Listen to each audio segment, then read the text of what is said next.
Ah!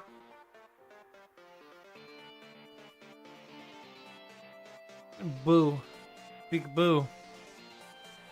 Are we gonna build Legos tonight, or are we just gonna not stream? We'll find out.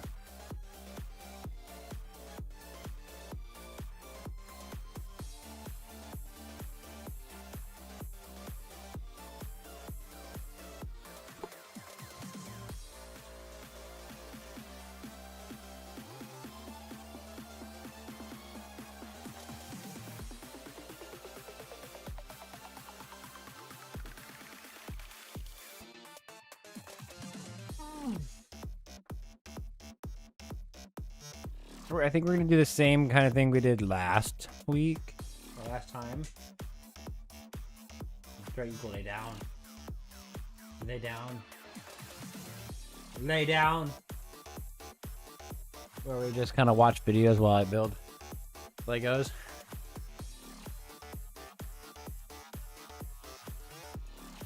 Morty, hush. No.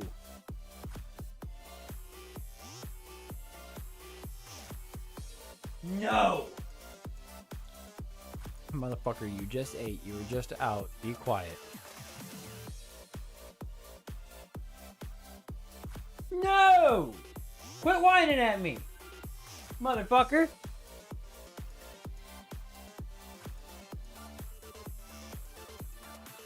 Stop. Stop.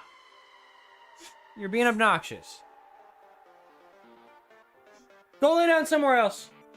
Go. Go. You're pissing me off. Go lay down. That's right. Face away from me.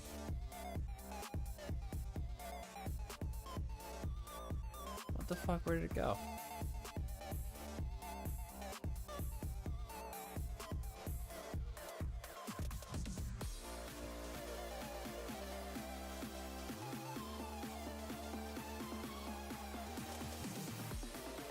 Seriously? Ah! First he's whining, and then he's licking his paw like it's gonna fall off. Dude, knock it off.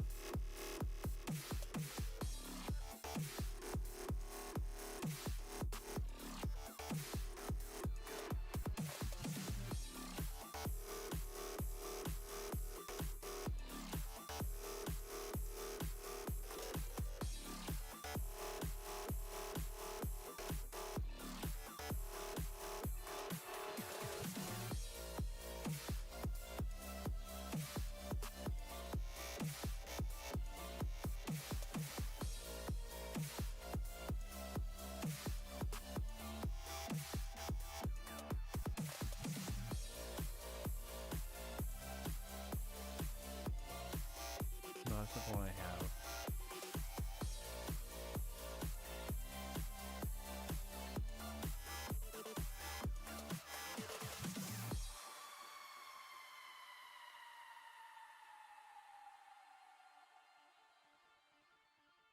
That's the one.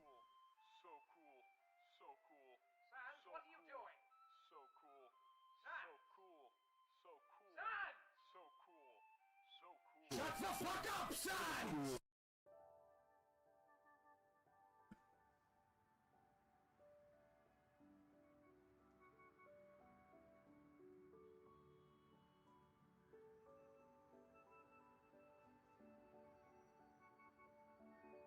There it is.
Okay, so we're gonna go over to this.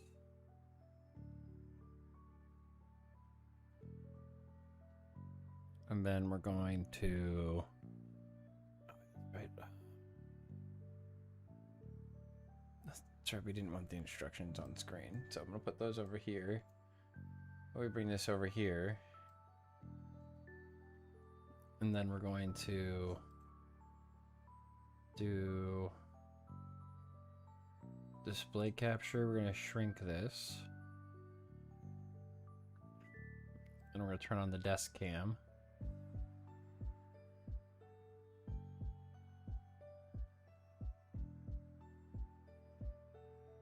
Oh.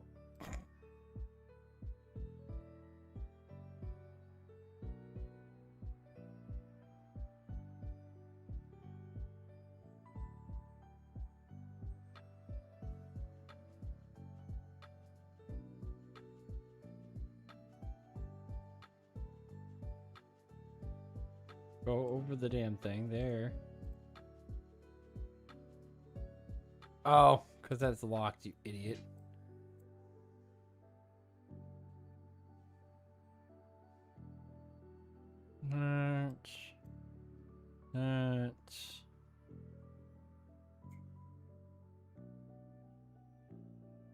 Just because I didn't set this up ahead of time. Oops.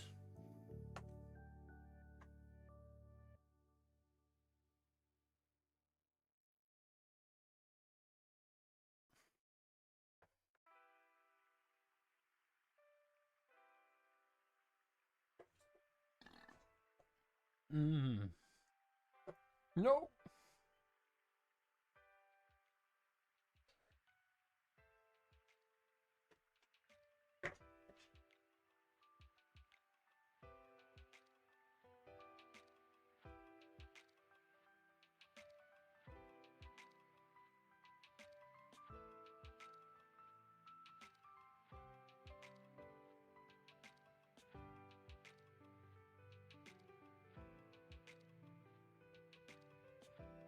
Cool.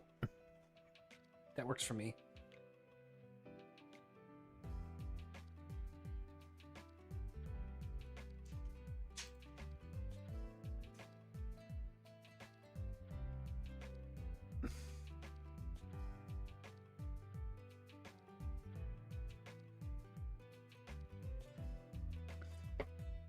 I have a couple of things that I want to watch real quick, and then we'll get into some media subs probably.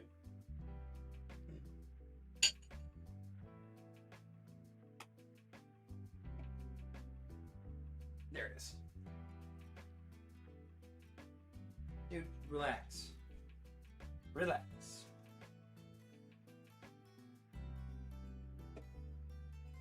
This poor dog. Me running around all over the house.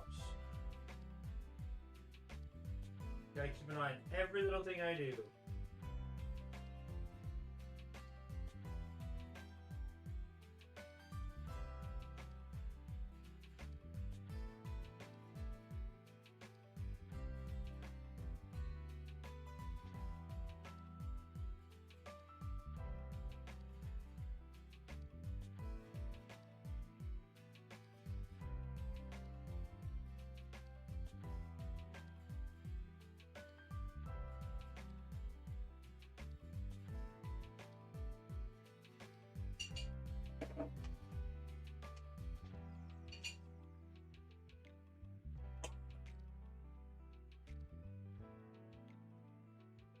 Well, that's a fun video.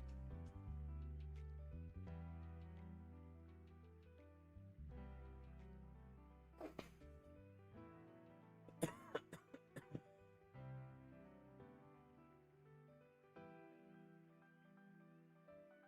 kind of want to watch this one, but I don't want to watch it yet.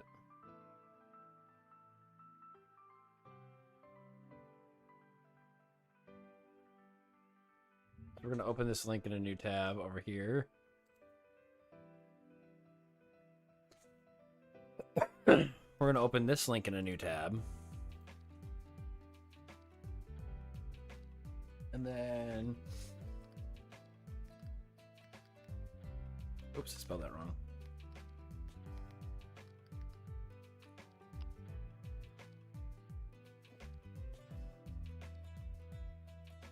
Wendigoon's got a new video that I want to watch today too, so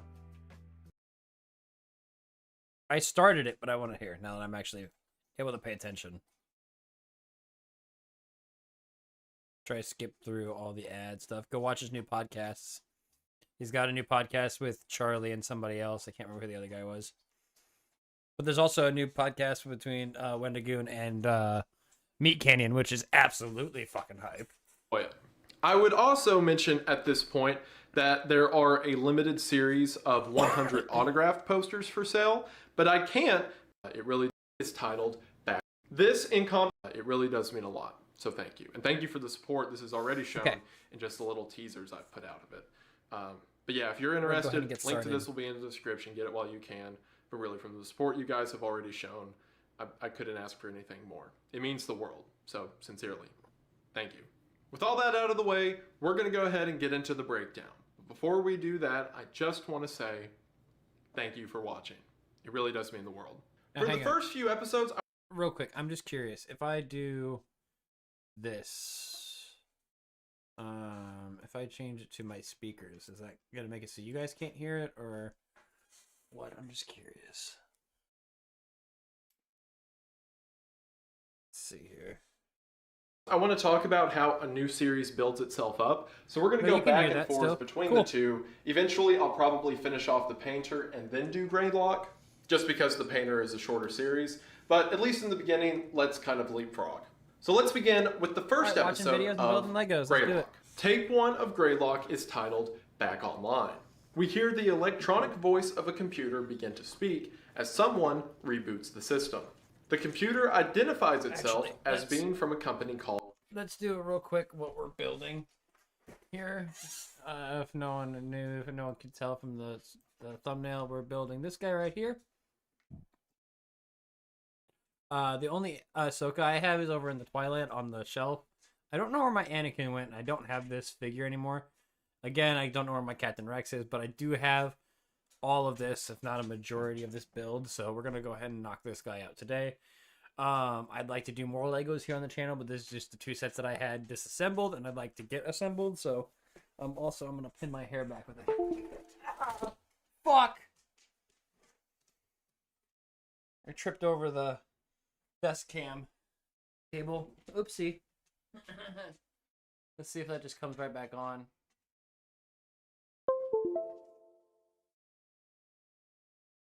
Oopsie. Hold on, let me...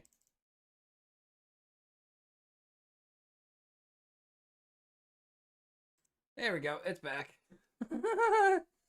Just completely fucked that up real quick. Don't even worry about it, it's cool. It's all good. But yeah, I had these sets disassembled before, and I just want to get them reassembled and get them back up on the shelf. Okay, let's try to tuck stuff away here. Do that again.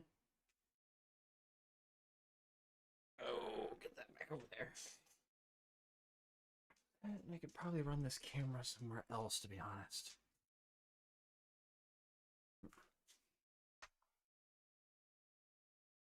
Yeah, maybe we try running it over here where it's not going to be across the floor.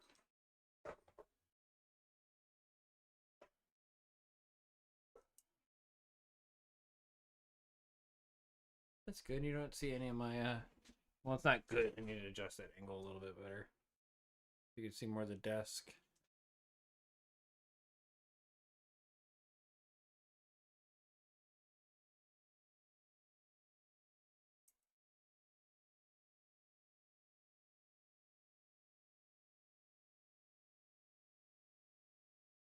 Let me actually just stand my keyboard up, probably.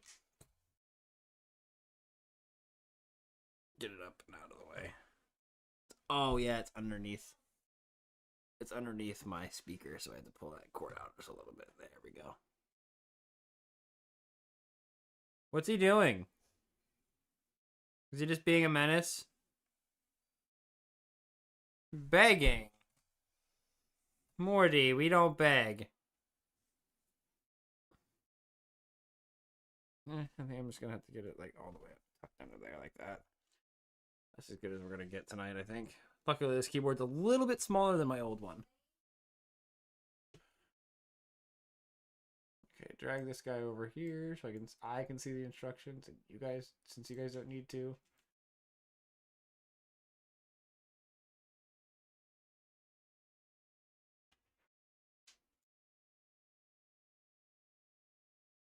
I do this?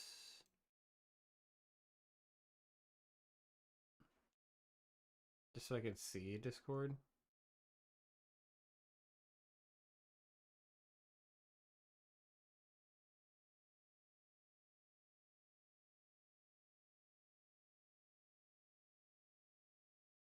Nah, I don't need to see it.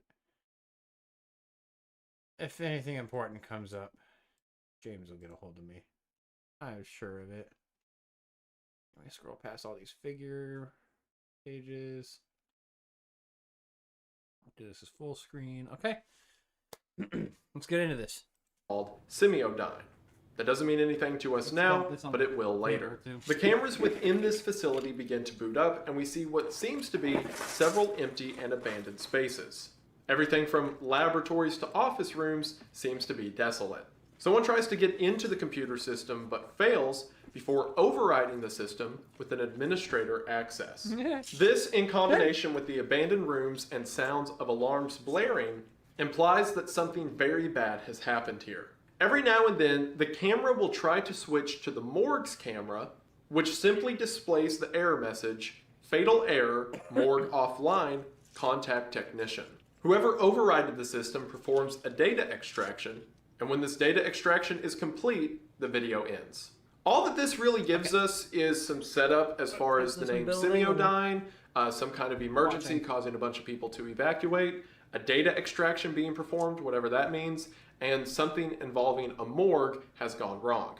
While this does give us some clues about the setting of Greylock, it doesn't tell us a lot off the bat as far as, what the direction of characters is going to be, what the scares are going to be. The first episode's pretty devoid of any kind of fear other than just general tension. But it does give us some kind of setup as far as these large facilities being involved and a sense that some great event has taken place. So with Greylock out of the way, let's talk about the first episode of The Painter. Again, while Urban Spook is the name of the YouTube channel that The Painter is on, Urban has clarified that The Painter is the name of the current ongoing series. The first episode of The Painter is titled Faces, and the description says that these are tapes found in an apartment complex basement.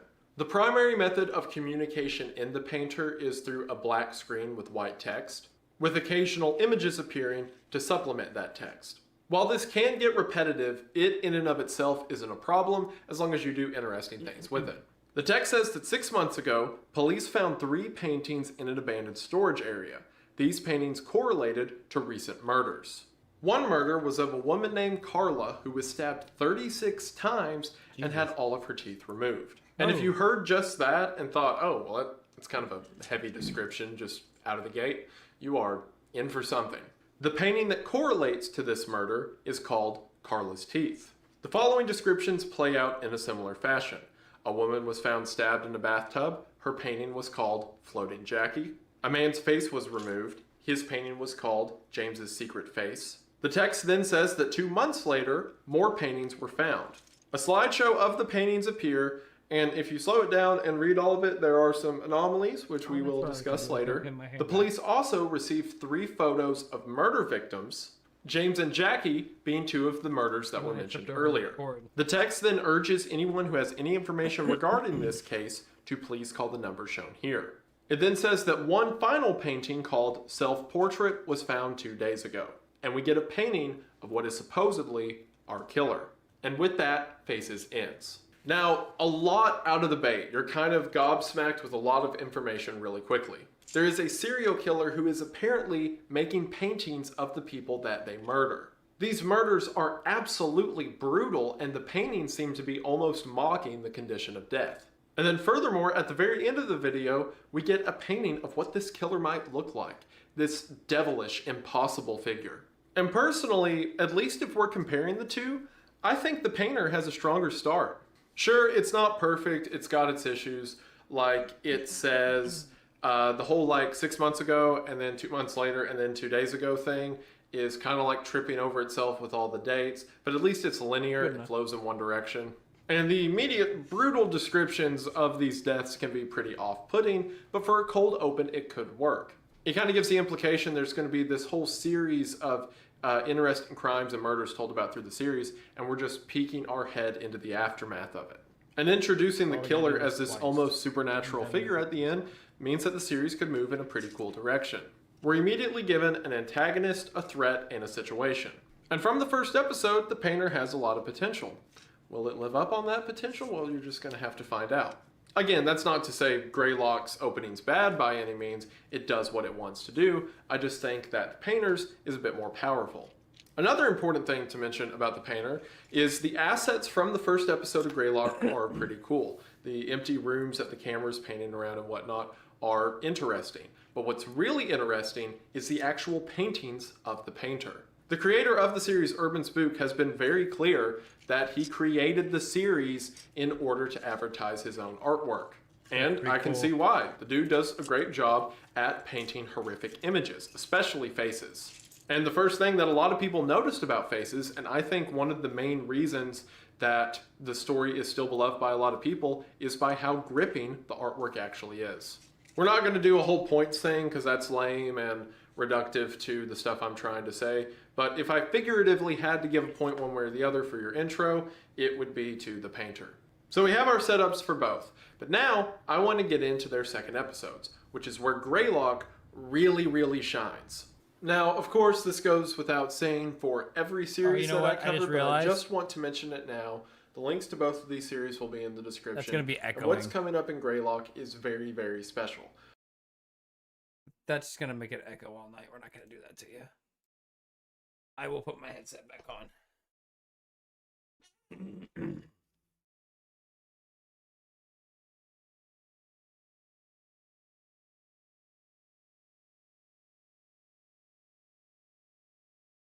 There it goes. So I would hate for your entire experience That's not of the good, yeah. series as it stands to date to be ruined by my analysis of it. I highly encourage you to go check out the series for yourself, enjoy it, come back, and then we can discuss it. Because episode 2 of Greylock is what got me hooked on the series in the first place. Tape 2 of Greylock is titled To the Mountain. The episode begins with dash cam footage of someone driving down a snowy road at night. As the vehicle is driving, we can hear a sermon being played over the radio. In this sermon, the preacher speaking refers to the lion and Satan and his plan to destroy humanity. This minister tells us to be vigilant because the lion is constantly on the prowl, looking for whoever he may destroy. We are not to enter the thicket in search of the lion. We may pay dear. At some point, whoever's driving this car stops, gets out, and begins to carry the camera through the snow-laden woods. That is until suddenly, whoever's filming runs across a patch of blood. A distorted and eerie broadcast begins to play over the video we're watching. However, to those paying attention, the speaker is telling us that a group of hikers came across a ghastly scene while hiking through the mountain. What they initially believed to be a destroyed animal carcass was revealed to be something far more grisly when a human skull was found in the remains. This is intercut with the camera viewing blood across the snow and visual distortion and glitches whenever anything is focused on.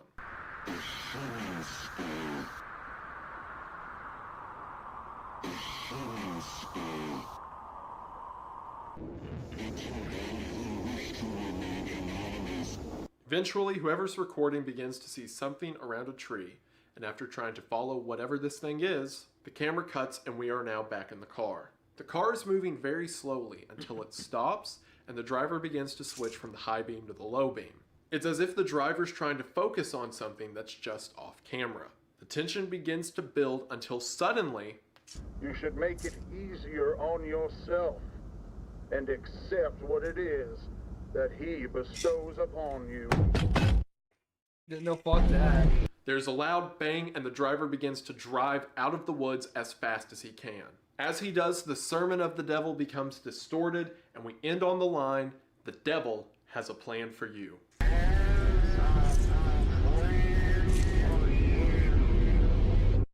Now, if I didn't do it justice, those who have actually watched the series can attest to how well paced this episode is. We know that there's some kind of facility, something responsible for whatever Greylock's about, but this is our first tangible feature of it.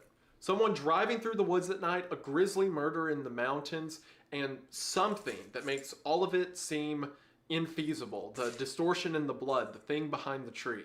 And then that, in connection from what we know in the first episode, Where it creates an goes. air of mystery. Oh, there it is. And mystery is one of the things that Greylock does best. As we are given answers to questions we develop while watching the series, new questions are asked. And the flow of information is set to the point where it's rewarding to keep up what's going on, but also frustrating in the good way, in the way that you just want to keep watching more. The only explicit gore or horror that we get in this episode is blood on the ground and the mention of a skull. It doesn't need a lot of the violent components that the painter has, just the implication of violence. Because in the scenario that we're already asking ourselves questions as to what's going on, who's responsible, and why they're doing it, the implication is so much more creepy. On top of that, this episode begins to set up something else Greylock will get across very well, and that's its theme. It's not wholly apparent yet, but that sermon we heard in the car is going to be very relevant to the theme of the series as we go on.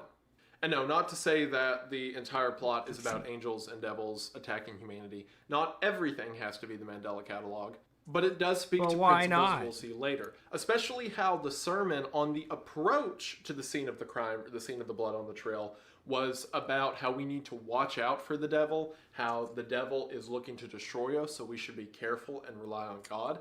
But then after contact was made, after the banging on the car and the driver tries to get away, the sermon switches to the devil has a plan for you, almost as if it's inevitable now because you've strayed too far off the path. This warning of hubris is going to be a constant throughout the series. So it's nice that all the way back in episode 2, we have some groundwork laid for it. So with that out of the way, let's see what The Painter does for its second episode. The second episode of The Painter is titled The Lighthouse. It begins by saying that 4 weeks ago, a police officer named Bill Collins, his wife, and 2 daughters went missing.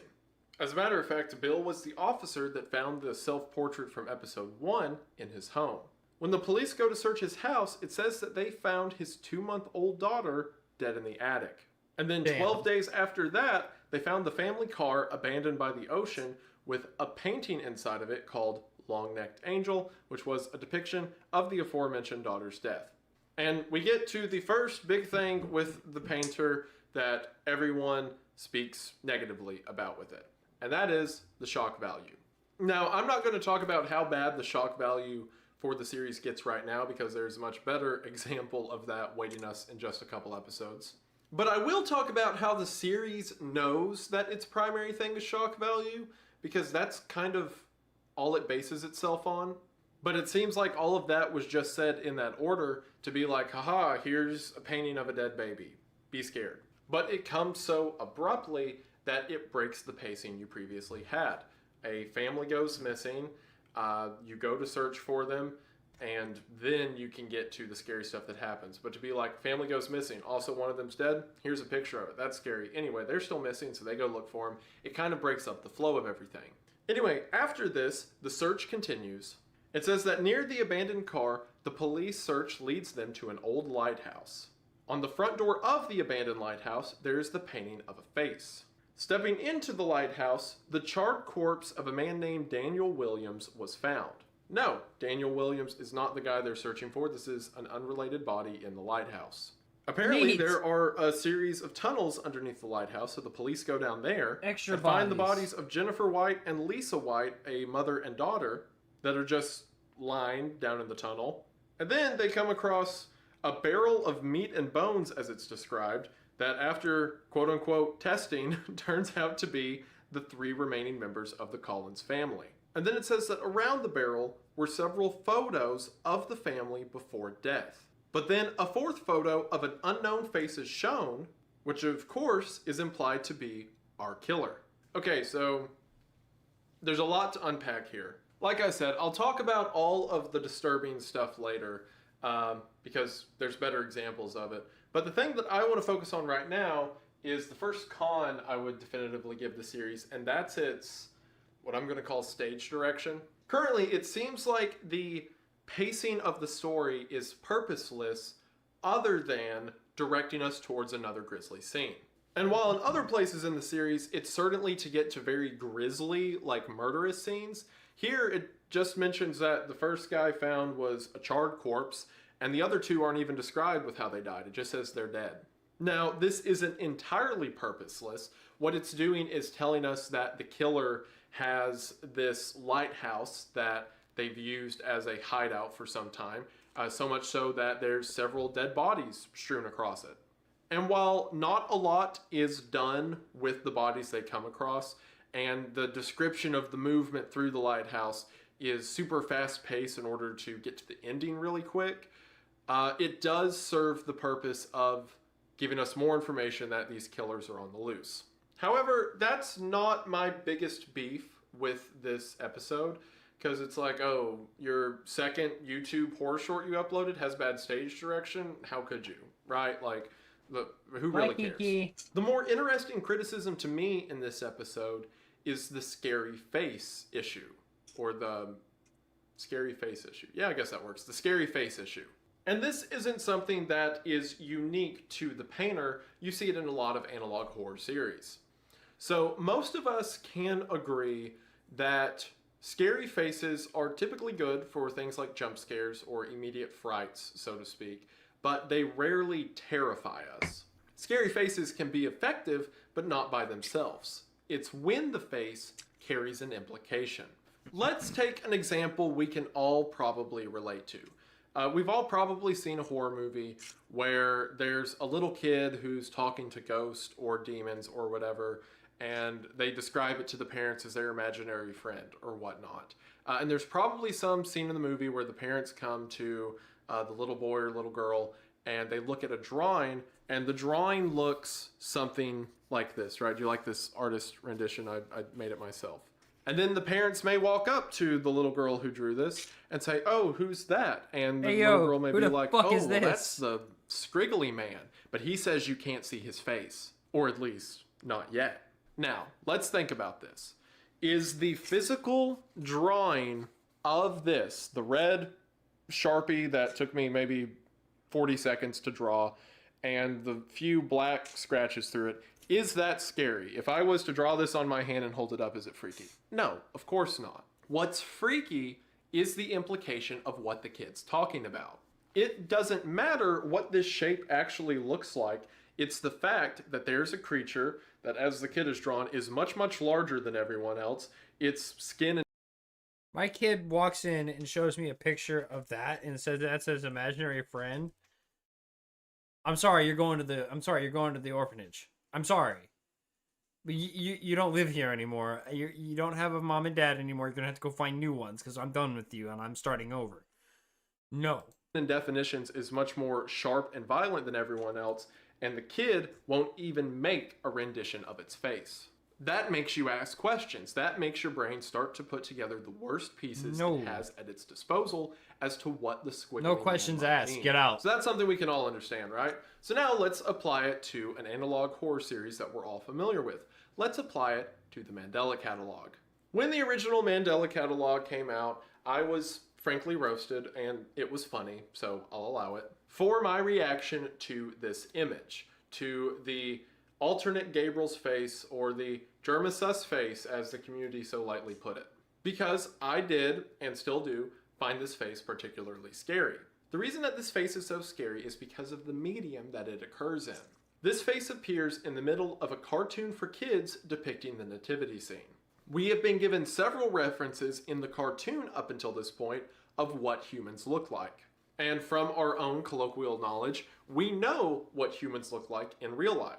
So if we see these cute little rounded cartoon drawings of people, and we know what people look like, we connect the two in our heads. This is what the cartoon's rendition of what a person is. So if that's what people look like to the cartoon, then what does this thing look like? What does it mean that the cartoon says its eyes are taller than its head is supposed to be, and its smile is so wide that it wraps around its face? This, in combination with the music implying it to be some inversion of holiness itself, is frightening.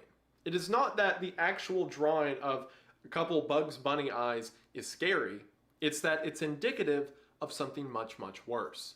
And that continues throughout the rest of the Mandela Catalog. Every time we see Gabriel since then, it's just the statue, not the altered form. Meaning the question's still out there, what does this alternate look like? And that's what I find myself thinking about. Not the horror of this image, but the horror of what the image might represent. And I thought that is what the painter was leading into. In the first episode, we're given a few paintings of how the killer depicted their victims. And then we're shown a few photos of what those victims actually looked like. And we're shown that there's some stark dissonance between the two. That one body looks like this, and the painting looks like something completely different. And if this was further elaborated I gotta on, find a I would be specific giving piece. this praise. That's such a cool concept that even though we see a painting, even though we see what the Found it. killer thinks the murder looks like, thinks what the picture of it looks like in their head, it might not look anything like that. That could be really impressive. That could say something about the psychology of the killer. Perhaps there's some brutal murder that they depict as beautiful, for example. But then here in episode 2, it just says that these are actual photos of what the family looked like. And for one, I know that's not true because don't get me wrong, the paintings, the artwork, it's very scary, but that's not a photograph. I let it slide in the first one because I was hoping he wouldn't use photographs again, but the photographs are back, so now I have to call it out. And then with our fourth picture that is supposedly a picture of a killer, well, now we know what the killer looks like. It was cool when it was a self-portrait because maybe the killer doesn't look like that at all. Maybe that's just how the killer views themselves, right? But now we have a photograph and it's like, oh, that's Look at this. it. graph. Show's over, boys. Go home. It takes so much of the mystery and intrigue out of it by just saying, boom, here's a scary face. When it would have worked better for the psychology of everything I mentioned, as well as avoiding the scary face issue, as I've termed it, if you just said that these were paintings around the barrel instead of photographs. Because if the scary face isn't indicative of anything else, if these aren't drawings of what the killer thinks his victims look like, and these are just supposed to be the face the victim had, well then it's just a scary face, and there's nothing more to it. I agree that the artwork is the best part about the painter, but I want the artwork to mean something. I want it to stick with me, and I want it to be something that bothers me, rather than just a face that causes a mild twinge when you see it, and then nothing more. Will this be something that the painter overcomes in its future entries? I don't know, we're going to find out. But Greylock is off to a very heavy second episode. Came out of the gate swinging, gave us the whole buildup of this evil element, the devil, the lion, so to speak. There's something happening in the trails around the snow-laden hills. And somehow this all connects back to a company called Semiodyne and some institution or laboratory that's fallen apart. So with those questions in our mind, let's move into the third episode. Tape 3 is titled Orientation Protocols. The opening of the tape tells us that it is government property and that this cassette was meant for someone named Alexander Michael Marsh. The tape tells us that Unit 13 of the United States Army and Semiodyne, the company we heard mentioned in the first episode, have collaborated together on something called Project Stargate. Now, Project Stargate was a real-world CIA project that happened back in the 70s and 80s. Basically, it was the government evaluating if there was any truth to telepathy, or ESP, or mind control, or what have you. Officially, in the real world, Project Stargate turned up nothing, but in this series, it went on to do much, much more. In this series, Project Stargate began to research into something known as thought forms, also known as tulpas. If you've watched my channel for a while, you're probably familiar with tulpas. They've come up in a few different horror concepts that I've covered up until this point, but in case you haven't, a tulpa is effectively the manifestation of direct thought. In other words, if you concentrate on one specific thought or concept for long enough, that concept will become real. Tulpas are a belief within a lot of Eastern mysticism, so there is a lot more lore to them than what I'm explaining right now. But the short version is that there is a lot of ambient energy or spirituality or whatever you'd like to call it in our inherent atmosphere. And most of this inherent energy doesn't have anywhere to go. It just simply exists. But if you, the individual, use the power of your consciousness to think of a specific idea or shape for long enough, you effectively give that ambient energy a place to call home. Say, for example, a young child has an imaginary friend. This child has imagined what this friend looks like, what their name is, how they sound, what their likes and dislikes are. Eventually, the child imagines enough of the imaginary friend that it becomes a tangible, thought-out creature. The raw energy around us that is seeking a place to call home uses the power of our consciousness and thought to effectively fill out that form. So then the imaginary friend becomes real, not because the imaginary friend existed, but because the energy made it exist. At least effectively, this is the concept of tulpas that's being applied within Greylock. However, Greylock asks a far more sinister question. What if that ambient energy wasn't benevolent or didn't fit into whatever shape we assigned it? What if instead it had some ulterior motive? A motive to cause harm. Tape 3 also raises a very disturbing point, which has been theorized with tulpas before, that what if ghosts or specters or haunted locations or what have you are just tulpas? In other words, imagine you lost a loved one and you're grieving for that loved one and you're thinking about them constantly, and you do it so much that eventually your loved one becomes real. Only it's not them, it's just energy in the shape of them. Or imagine a haunted building. If enough people believe that place to be haunted by a specific ghost, it will become haunted by a newly invented ghost. So the United States government has learned about this process and immediately asked the question, how do we industrialize it? That's what this Project Stargate is. That's what Unit 13 is within Greylock. It is the powers that be trying to find a way to make these thought forms into something tangible and beneficial. Don't have enough workers in your factories? Just imagine a bunch of workers that you never have to pay. Political issues in the Middle East? Just have enough people imagine a giant mothership to just laze that into glass. Your citizens have a loneliness epidemic? Well, everyone gets to imagine and create their own designer goth mommy girlfriend.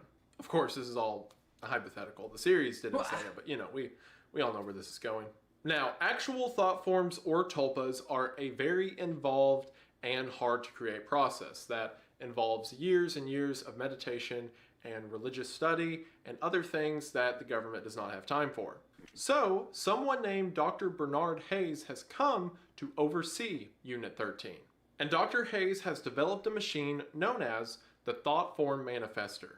Because why take years to understand spirituality and the consequences of your actions when you just hook a guy up to a cable and just churn out automated soldiers? The Thought Form Manifester is a machine that you can attach an individual to and allow them to almost instantly create a thought form. You can create anything from a human to an animal to even the concept of an emotion. What this means is that there are some inherently negative thought forms, like for example, a childhood nightmare, or as shown on video, a giant spider. So to ensure only the right thought forms are used, all thought up thought forms, immediately go to a kind of isolation chamber, which the tape ensures us that is totally safe because there's no way they'll be able to break out of it.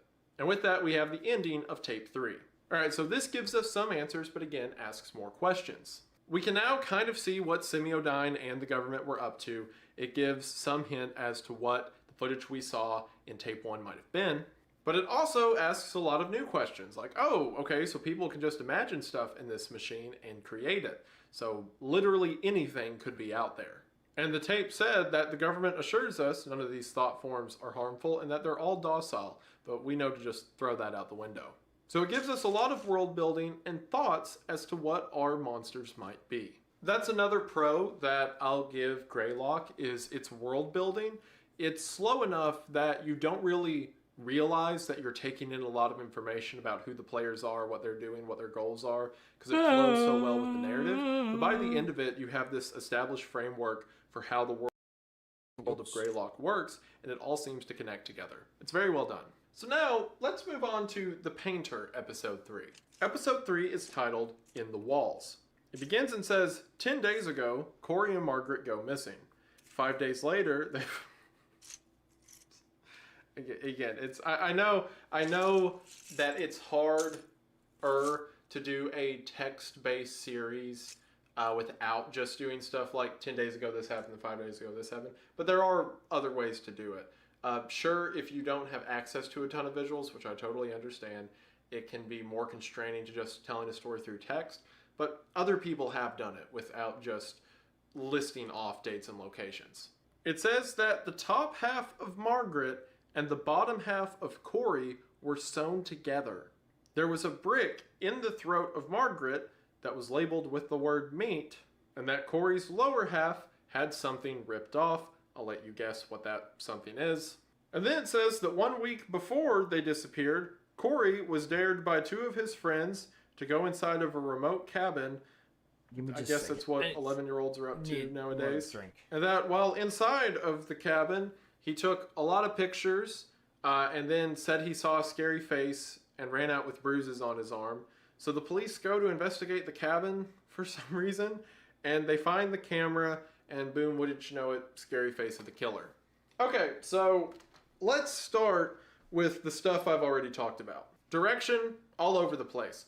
10 days ago, they go missing. 5 days later, they got found, also known as 5 days ago. But a week before they originally went missing, so the 10-day ago mark, which means 17 days ago, the 11-year-old was hanging out with his 11-year-old friends and got dared to go inside of a cabin. And then he takes a bunch of pictures. Oh yeah, there's a cabin, by the way. He takes a bunch of pictures in this cabin. I assume after the murder, the police somehow find out about this cabin. So then they go to the cabin, find a camera, and then the camera has a scary face.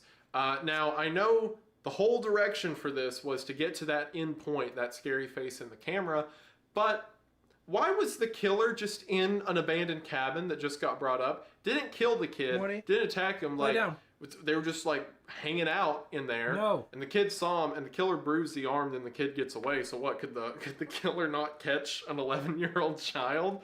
Bro, I don't have anything. And they run away, but then the killer comes back 7 days later to kill buddy.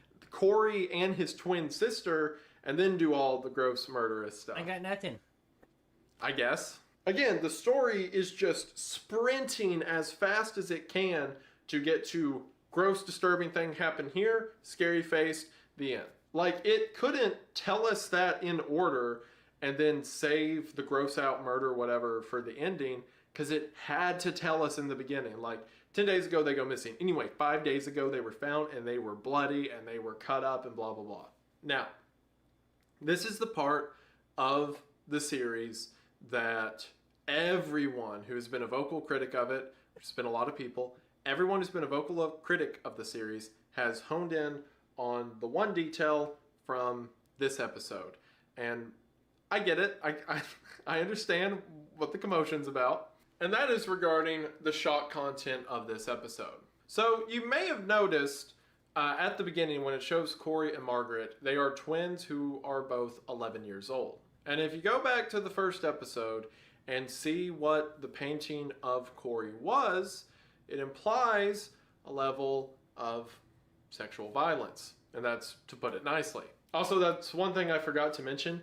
In another case, I would like if the series like showed us a lot of the aftermaths of crimes before they happen. Like, it shows us paintings that don't mean anything to us now, but will mean something to us later when we hear about the murder. That's cool in theory, but not when it's just used for just slapping us in the face. And like I said at the beginning, I don't care about debating the ethics or what's allowed to be for fictional horror or whatnot. When we talk about like real horror, like showing real people dying and stuff, that's different. I do think there should be a pretty, staunch line on that.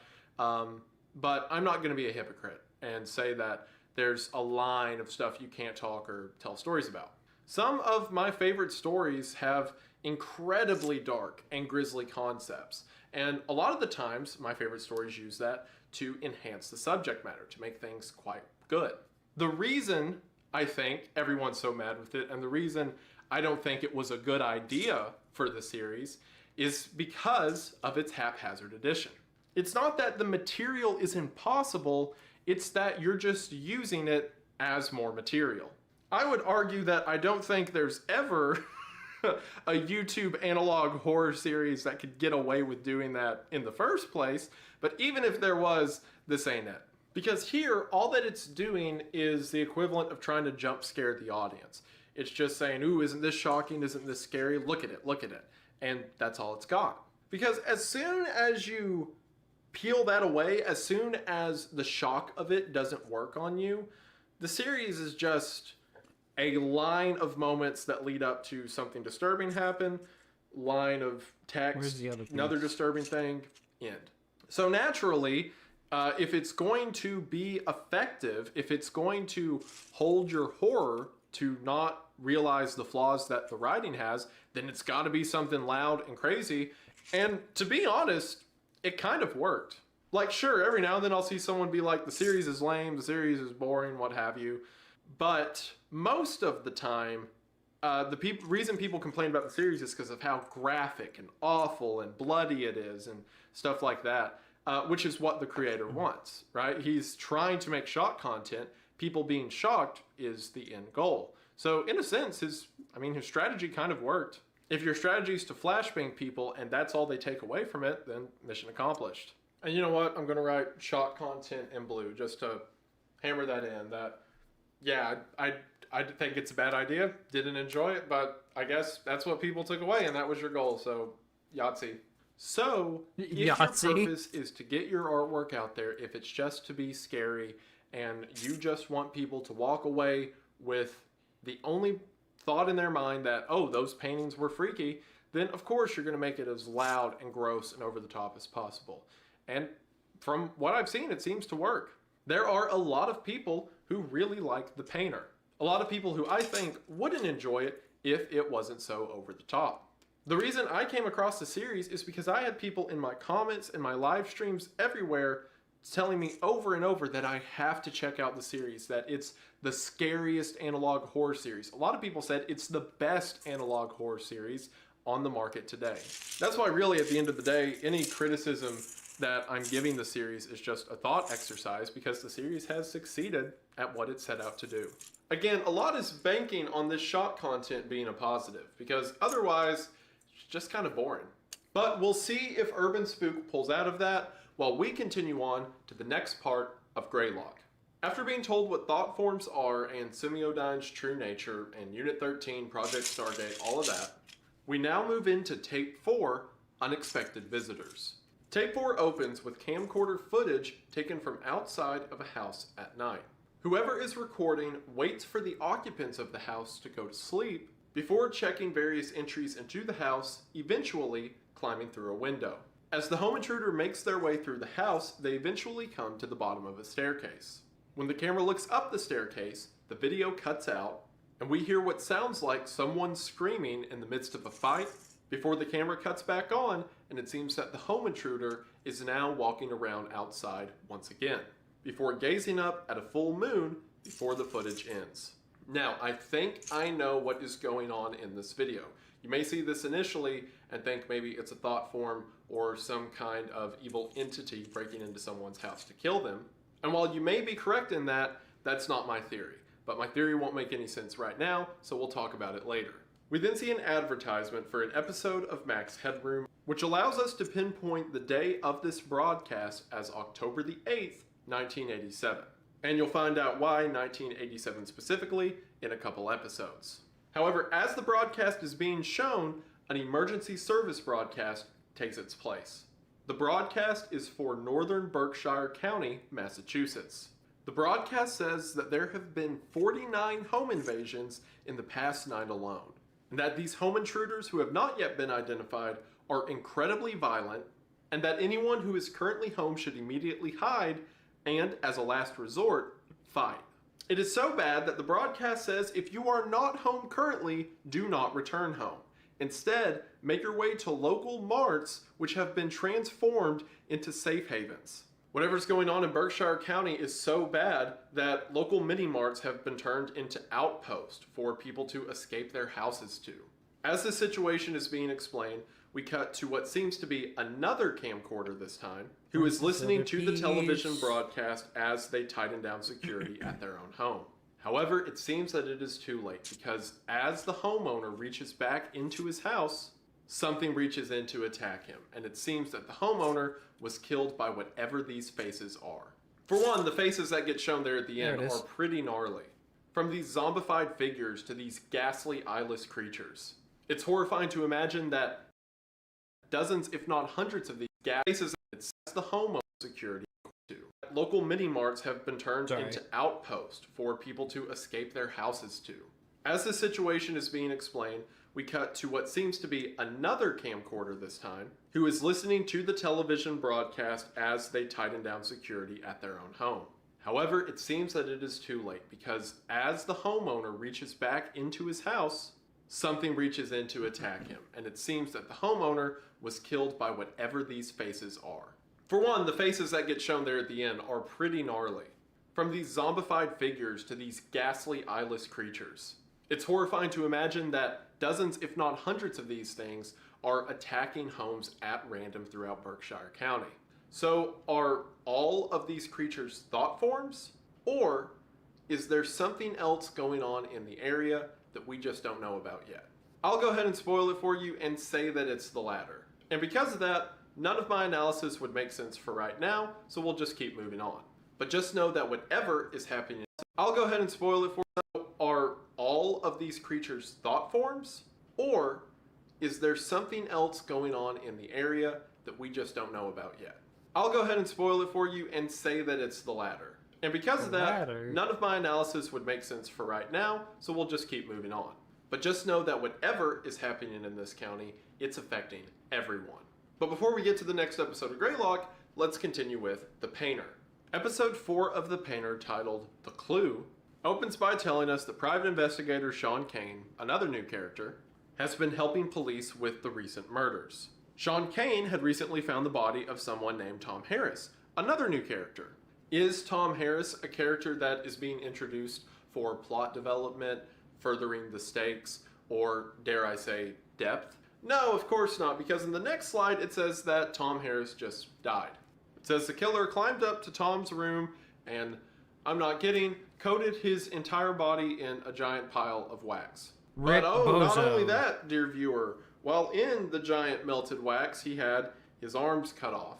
And there was also a third arm in there, and they don't know whose it is. But then, 1 week after Tom Harris was found, Sean Kane, the guy I mentioned earlier, disappeared. Why is it formatted that way? Why did you tell us, hey, there's this investigator named Sean Kane, he found this really grisly murder. Anyway, so Sean Kane goes missing, he's in a really grisly murder. Like, why not just start back here, and then whatever. When the police go to Sean's house, they find that his dog was still alive, but they broke all of the dog's legs. Be disturbed. And that Sean had painted a number 2 on the wall in his own blood. Now, this on its own is interesting, right? There's a private investigator who's getting murdered, and in his last moments, he uses his own blood to write out the number 2. Now, what do you think that means? Exactly, it means there's 2 killers. It's kind of cool and makes sense for a cop in his final moments to draw out the one clue he could give them so quickly, that there's 2 of them. Now, why would the killers who have been this careful to elude police allow him to just write that? I don't know, maybe they wanted him to see it, maybe I'm looking too far into the series that doesn't care. But regardless, I like that touch. I wish that there was more things like that within the story, because then I'd be more invested. If characters did smart stuff, or if the plot developed through these horrific murders we read about, rather than it just being horrific murders we read about, then I would care. Sean's body's never found, but they find a painting of him titled The Man in the Pipes, which means he's probably in the pipes, but I guess they just never checked. And then it says that Sean had a security camera that took a picture of the killer as the killer was making their way into the home, which gives us this image. Again, this isn't a painting of the killer, this is just a picture. So once again, scary face issue, apply here. I also want to clarify that all this stuff's just my opinions. It's just the stuff I look for in stories, and there's probably a couple people who agree with me, but you could totally disagree. Maybe you see this face and it kept you up for days and days on end, or any of the other faces in this series, and for that reason, this series is vastly superior to this one to you. And I have absolutely no argument. Enjoy it. I hope that you enjoy it. The link to it's in the description. Help yourself. Again, this video is all just my opinion, so I'm giving you my opinion as to why it doesn't work, and why seeing just another picture of the killer doesn't do anything for me.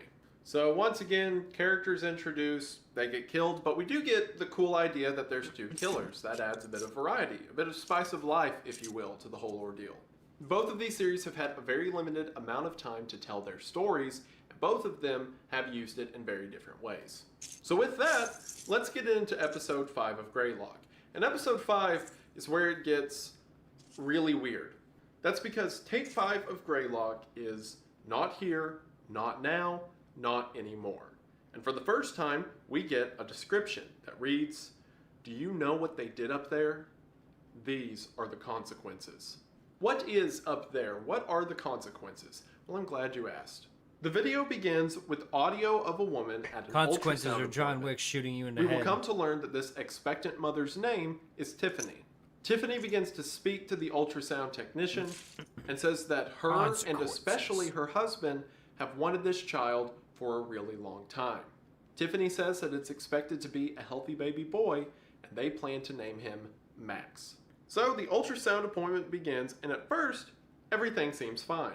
However, suddenly, a glitch appears in the monitor of the ultrasound, and if you pause the glitch on just the right frame, we can see a newspaper headline for Berkshire County mentioning the series of strange events occurring around the county and how the authorities are powerless to do anything, or at least powerless to speak on it.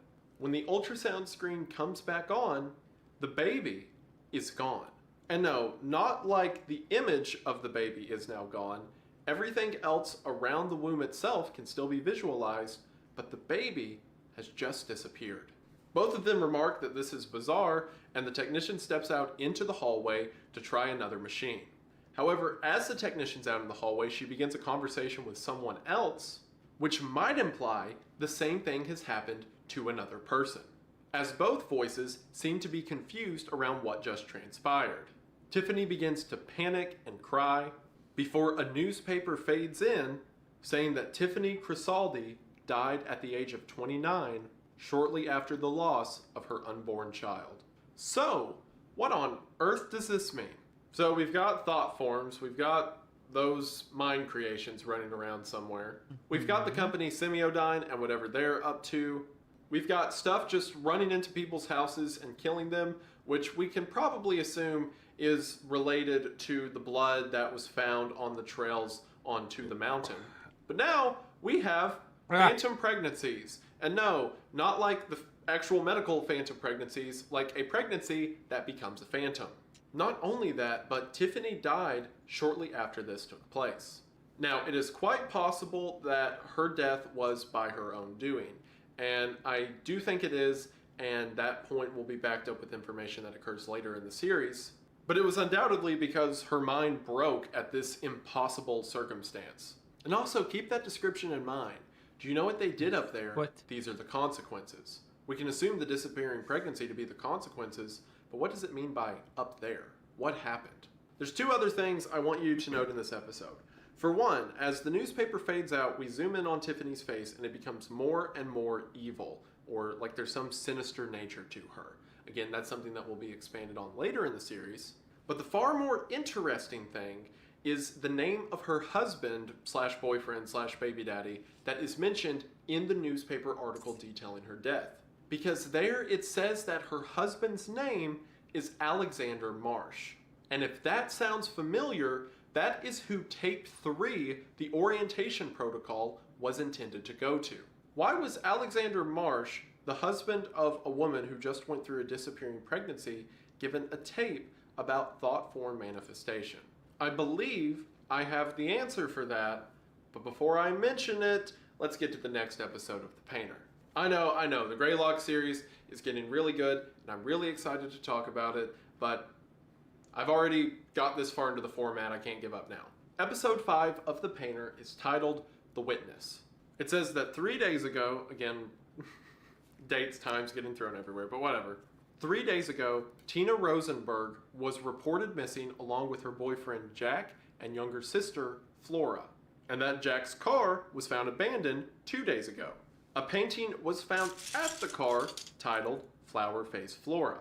Police walk through the woods and find Tina still alive with her feet and arms removed. Why would you remove just the feet? Why not the legs? Whatever. But still alive while tied to a log. Next to her was her younger sister Flora, who had been killed with a hammer. We also see a picture of what Flora looked like. Jack is nowhere to be seen, so the police escort Tina out of the woods, and when they pass Jack's car again, there is now another painting. This painting is titled Long Jack. And see, here they do it right. We don't see Jack anywhere else. We just see this painting, and it leaves up to the imagination of, oh, that's kind of creepy. I wonder what this means. I wonder what the translation of this image titled Long Jack means to what actually happened to Jack. Okay, and then Like, we you get it do- right here. Just do the One of same these rubber thing bands right everywhere here. else. Tina gives a recounting of events, stating the things I just mentioned, also mentioning the fact that they were injected with something. A lot of these murders involve injections of some kind. And then finally, Tina gives a police sketch of the killer. This lining up with images that we've seen earlier. So again, the police sketch doesn't hold a ton of weight because at this point we've been shown the killer so much that it's just another image. So once again, another episode of The Painter that is just listing new people we just met and then they die. And Tina didn't die. She got her witness statement, the sketch and all that, but she effectively died because she doesn't show up in the story anywhere else. So all that we got, I mean, we see a painting of Tina somewhere else, which doesn't make sense because she's alive, but whatever. We see a painting of Tina somewhere else, but she's effectively dead to the narrative. So it was, again, here's 3 characters. They all die. I wonder what the next episode will be. And as a matter of fact, I can't talk about the next episode, or really the next few after that, because I think what happened is I think Urban Spook broke. Because again, after the mention of the twins in episode 3, people got really mad. And rather just keeping his head down, sticking with it, doing what he's doing, he decided to hammer the gas. Because episode 6 and on is just the most messed up stuff he could possibly put in his mind. And what really breaks my heart about it is in these last few episodes, there are some really cool moments. There's really cool potential that Urban Spook could pull off, and I think he should pull off, but it's drowned out by this weird kind of vitriol he has against people who don't like disturbing stuff. And you know what? Because I don't really have a lot more to say about it that hasn't already been said, and also the story of Greylock is getting really good and I want to focus on it, why don't we just go ahead and finish out the rest of the stuff I have to say about Urban Spook. Because I'm not going to give a play-by-play of the upcoming episodes, at least not in super detail, because you'll see. But let's just go through the basic plot beats of number 6 to give you an idea.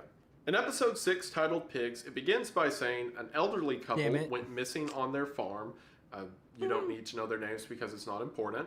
The wife was found tied to a mattress in the barn with her hands ripped off, and the death involved a horse. Their granddaughter's head was found in a blanket, and what's really funny about that isn't the dead child. That's not what I meant.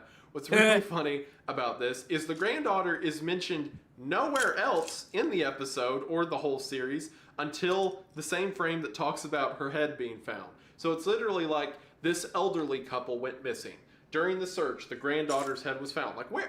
What? She was missing too? You didn't tell us that part. So granddaughter's head's found in a blanket, and then they go into the barn, and there's faces nailed to the walls of the barn. Ooh. Hey, and then yo. also, there's a bunch of decapitated pig carcasses. But then there's a really big pig that has had, I'm not kidding, its eyes pulled out and the eyes of the granddaughter put into the pig's eye sockets. Oh. And then inside of the pig is the old man who got like shoved into the pig, and then they sewed the pig back together. Oh we my had some God. paintings of everyone. Something I do want to mention is that the That's thumbnail for vile. this video, and also the painting shown here, is the painting of Ian called Ian the Pig. Again, the old man that was Ayo, shoved shout inside out. of the pig carcass. This Glad to get some video was representation. originally taken down and age restricted and whatnot because the original painting here depicted male nudity. We're also nice. shown a slideshow of future I don't know where he killings. got In those other words, pictures. It's a bunch of paintings that are going to pop up down the line. And again, I like this in concept. I wish more was done for it. Because it lets your mind wander as to what these paintings might mean. It builds some tension, Oh, did I it miss builds some something in the mystery. last leg? I like this aspect. I of it. sure did. But it's then immediately followed up by an aspect I don't like when we get what seems to be a tape of the killer sliding into frame. And again, since this is video of the killer, scary face issue, blah blah blah, We're going to do the same thing with the next one in the series, episode 7, titled Family. It says, over the past few days, the murders got bad. A school teacher named Isabel Jackson called the police. However, the address that she gave the police was not to her own house for some reason. The address that the police did go to involved the murder of 2 parents, Janice and Paul, and their son Zeke, and also Janice was pregnant. So, given that last mention of the pregnancy, you can imagine what happens in the Painter series. So, the child that was once inside of mom was forcefully no longer inside of mom. Zeke is never seen again, but given the painting that we had in the previous episode called like Headless Zeke or whatever, we can assume what happened to him. Paul is killed by can only having assume. a piece of We the can baby guess. put in his mouth, be disturbed. When the police do eventually get to Isabel's house, because remember this whole thing was set off because a teacher called the police but gave the wrong address for some reason. Isabel said that she came outside to find her husband dead and then went and locked herself in the bathroom. How she had time to give the wrong address or mention the details of finding him and all that at the time mentioned, whatever. Also, in the time all of this happened, the killers had time to put a painting of her husband Bruce next to his body where his head is supposed to be. But at this Damn. point, I'm pretty sure the killers are supernatural, that so either. we can run with it.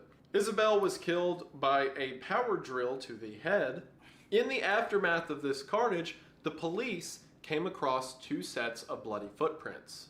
Now, while we already knew that there were 2 killers because of the whole 2 thing written on the wall, I guess the police just found out here. But after seeing the 2 from the private investigator, you would think Morty, they lay would down. assume that's what that Oh, means. you are laying down. I'm sorry. But either way, they got confirmation that there are 2 Okay, you're killers standing by there the staring aftermath at of me. this crime scene.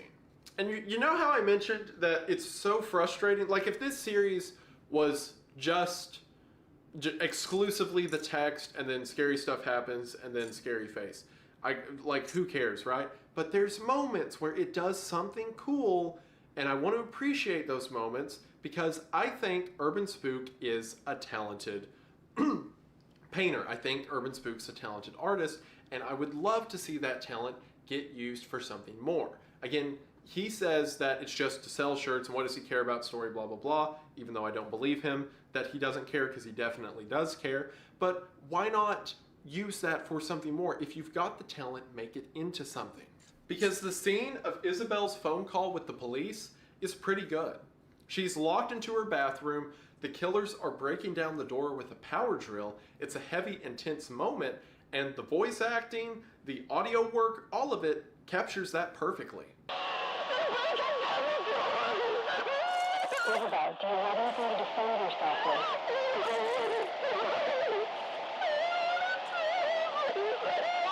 Okay, listen, stay calm. Are there any windows in your bathroom? Isabel? Hello? That's really disturbing. Isabel? It is mean, it is ferocious, it is loud, it is in your face. It's everything that Urban Spook is trying to get across through the whole series, only this time, for one, it doesn't involve a painting or a scary face, and 2, it actually works. It gets the emotions across that he's trying to, and it's through its implication. More stuff like this to elevate what I think is good pieces of artwork. And that leads into another thing that I truly like about Urban Spook, and that's his sound design. All of the music from the entire series, as well as the audio elements that we've heard sprinkled throughout, are all done by him. He makes his own music for this stuff. And similar to the paintings, the sound design is good stuff. Sure, every now and then it will have these moments that are kind of jump scare adjacent or whatever, but a lot of the times he uses them accurately to build tension, to build fear in the scene. Like I said, this scene was all audio and it was the best part of the series. There is talent on display here. It's just so buried under all the edgelord. And to finish it off, let's talk about the last episode, or at least talk about as much as I talked about the last couple episodes. The last episode of The Painter to date, titled Meat. It opens saying, over the past week, there's been more murders. Then it says that a Dr. Fred Baker was found dead in his home, These and little that Fred's beats. body was found after his face was rubbed off with sandpaper, and then vile stuff happened to a cat, also involving sandpaper. And then 2 days after that, someone named George White was found in their house, Make another foot. stabbed 487 times. Jesus! But some of the stab wounds had 487 traces times? of a different kind of stabbing, if you catch my drift. That's, imagine Connor says that in Detroit Becoming Human. 478 stab wounds. Fuck. Jesus. It's got a little bit more weight than 28 stab wounds. But during Fuck. the autopsy, 3 photographs were found inside 478 George White's stab body. And of wounds. course, these photographs are more scary faces. It then says that last night, Sarah and Michael Stone got abducted from their home, but that thankfully they had a security camera on their front porch that for the first time got footage of the killers. So we had 1, 2 footage of the killers. Oh. So we had 1, 2, 3, 4, 5, 6, 7, 8 people, well, 7 and a cat, mentioned right there, who all showed up and then died.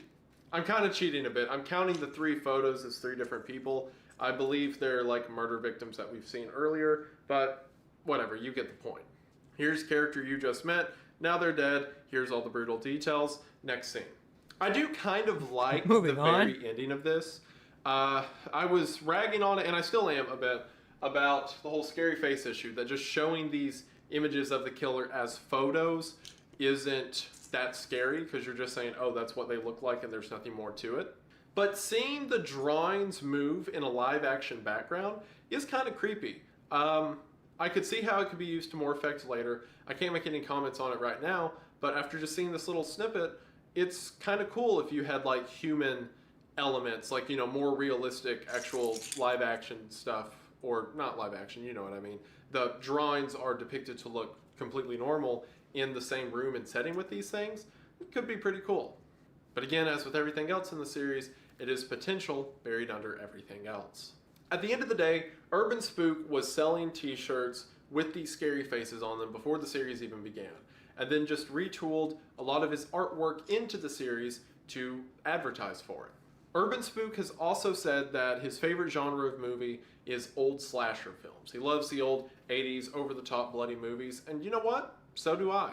And while it's clear that's where the series started, at some point, again in response to criticism, I believe, he just started looking for ways to push people's buttons, ways to make more and more people upset. And to be honest, maybe that works for him. Maybe the type of audience that would buy his shirts or his merchandise or what have you are the people who are happy to see other people get upset. There could be a lot of people watching right now who are happy that a series is pushing everyone's buttons and making them mad. But at the same time, I'm not convinced that he doesn't care. When he says, oh, I've never seen analog horror, oh, I don't care about the story, I'm just doing it to sell merch, he puts way too much time and effort into his paintings, way too much time and effort into the sound design, into scenes like the phone call scene, for him to just not care. I really think he does care. And it's not like the series is lost by any means. Sure, I wouldn't recommend this series to friends in public given the content that I've mentioned. down. But interesting stuff can still be done with the killers. Urban Spook has said that after the Painter series is over, which has always been planned to be 10 episodes, mind you, so after 3 more episodes, it's done, that after 10 episodes, he wants to move into other aspects of internet horror. And I say more power to him. But he has talent, and I want to see it go somewhere. Artists aren't respected because they never get criticism. They're respected for how they handle said criticism. And overall, to everyone else, Urban Spook is an interesting series that I'll be keeping up with, but sadly, I can't recommend it. However, that cannot be said for today's poster boy, Greylock. Greylock has had 5 incredible episodes of setup thus far, and episode 6 is where it went from a pretty cool analog horror series I was interested in into what has now become, honestly, one of my top 5 series of all time.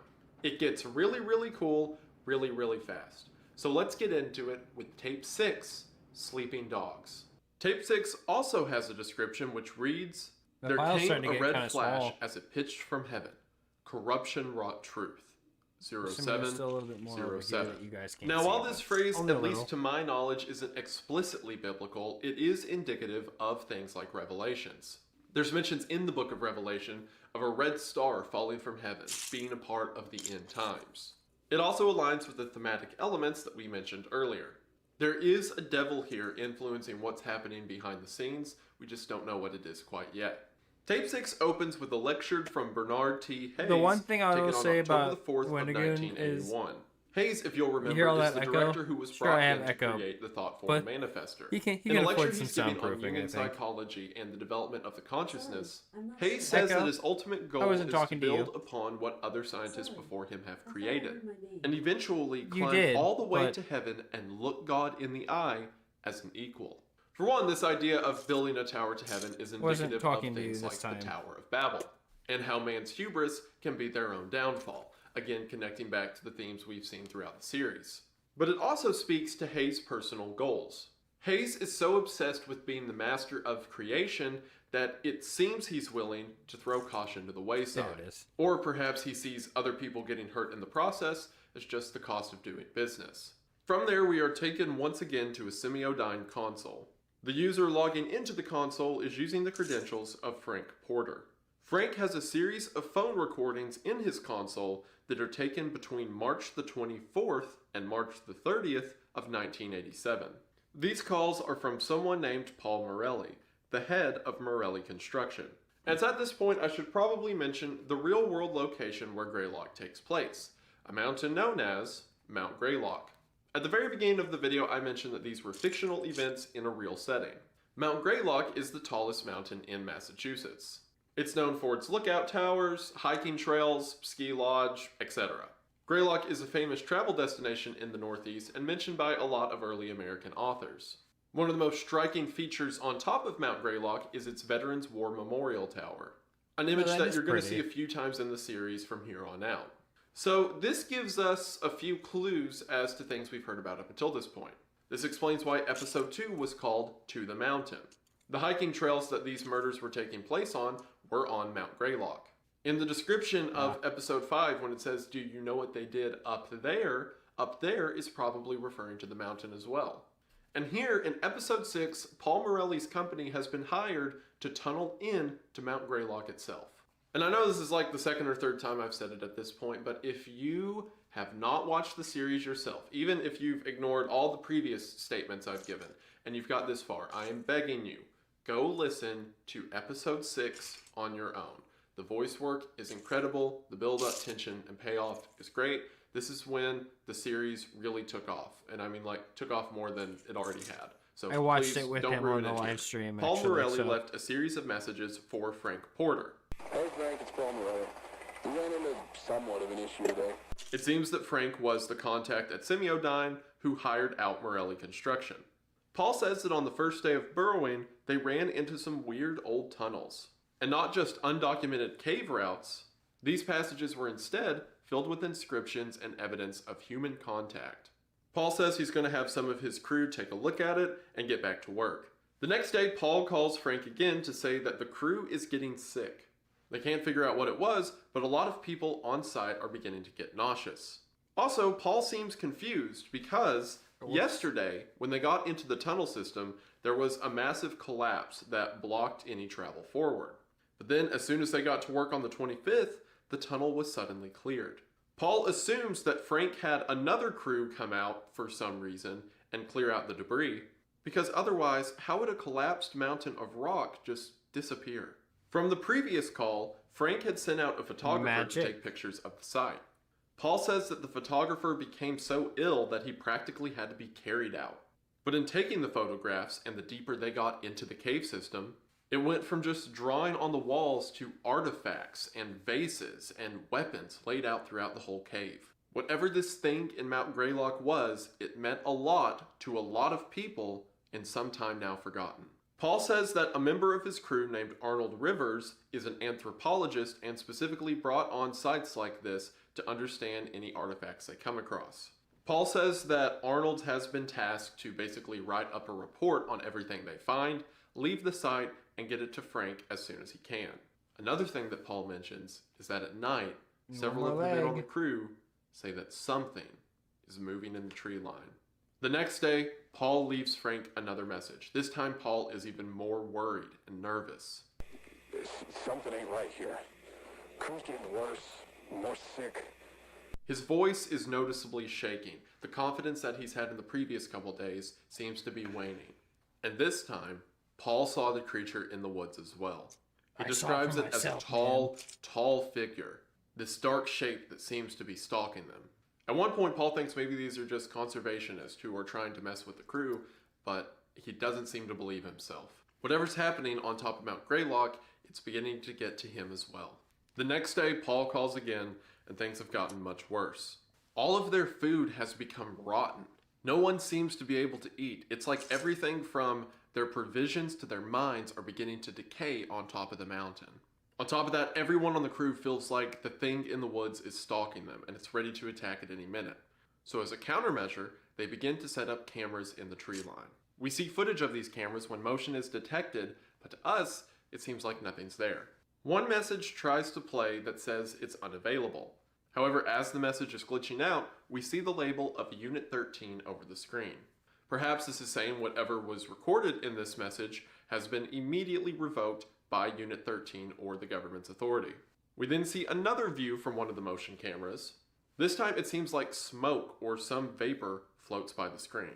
The next day, Paul sends another phone call. And you know what? I'll just let you hear this. Another phone call? Frank, it's Paul. Holy shit, well, a lot of the crew here is sick now, and they're sort of like unresponsive.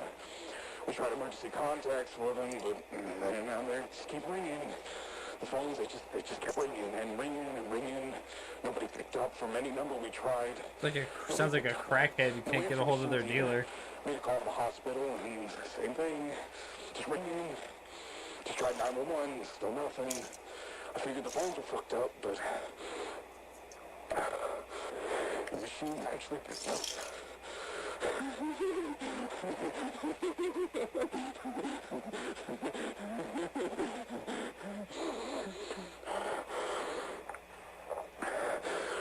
I think I caught whatever's going around. My skin, it feels tight. A lot of pressure behind my eyes.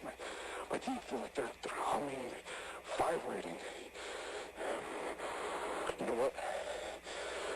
This all started when we came across that tunnel. I feel like I need to figure out what's down there. I think whatever's down there could help my crew. But most of all, No, don't go down there, buddy. I feel like something really bad's gonna happen if I don't go down, so I'm going down tonight.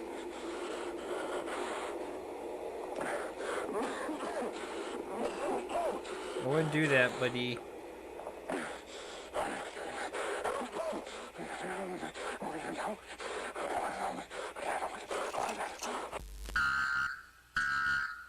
Something in that cave is pulling them in. It is a force that is melting their minds and asking them to pour what's left of themselves into its caverns. At midnight that night, we see another image of what's on the motion camera. This seems to be a shape or void that was appearing in front of the camera but now drifts away. Very similar to the thought forms that we've seen earlier in the series. And finally, the last message for Frank Porter arrives on March the 30th.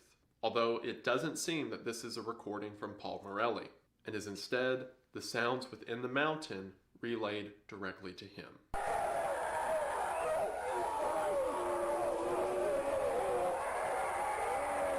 Man, that's just the boys having a night out on the mountain.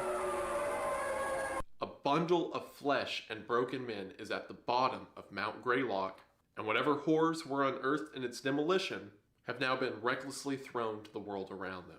We see the final image of the motion camera, which is simply some soulless, eyeless face gazing back at us.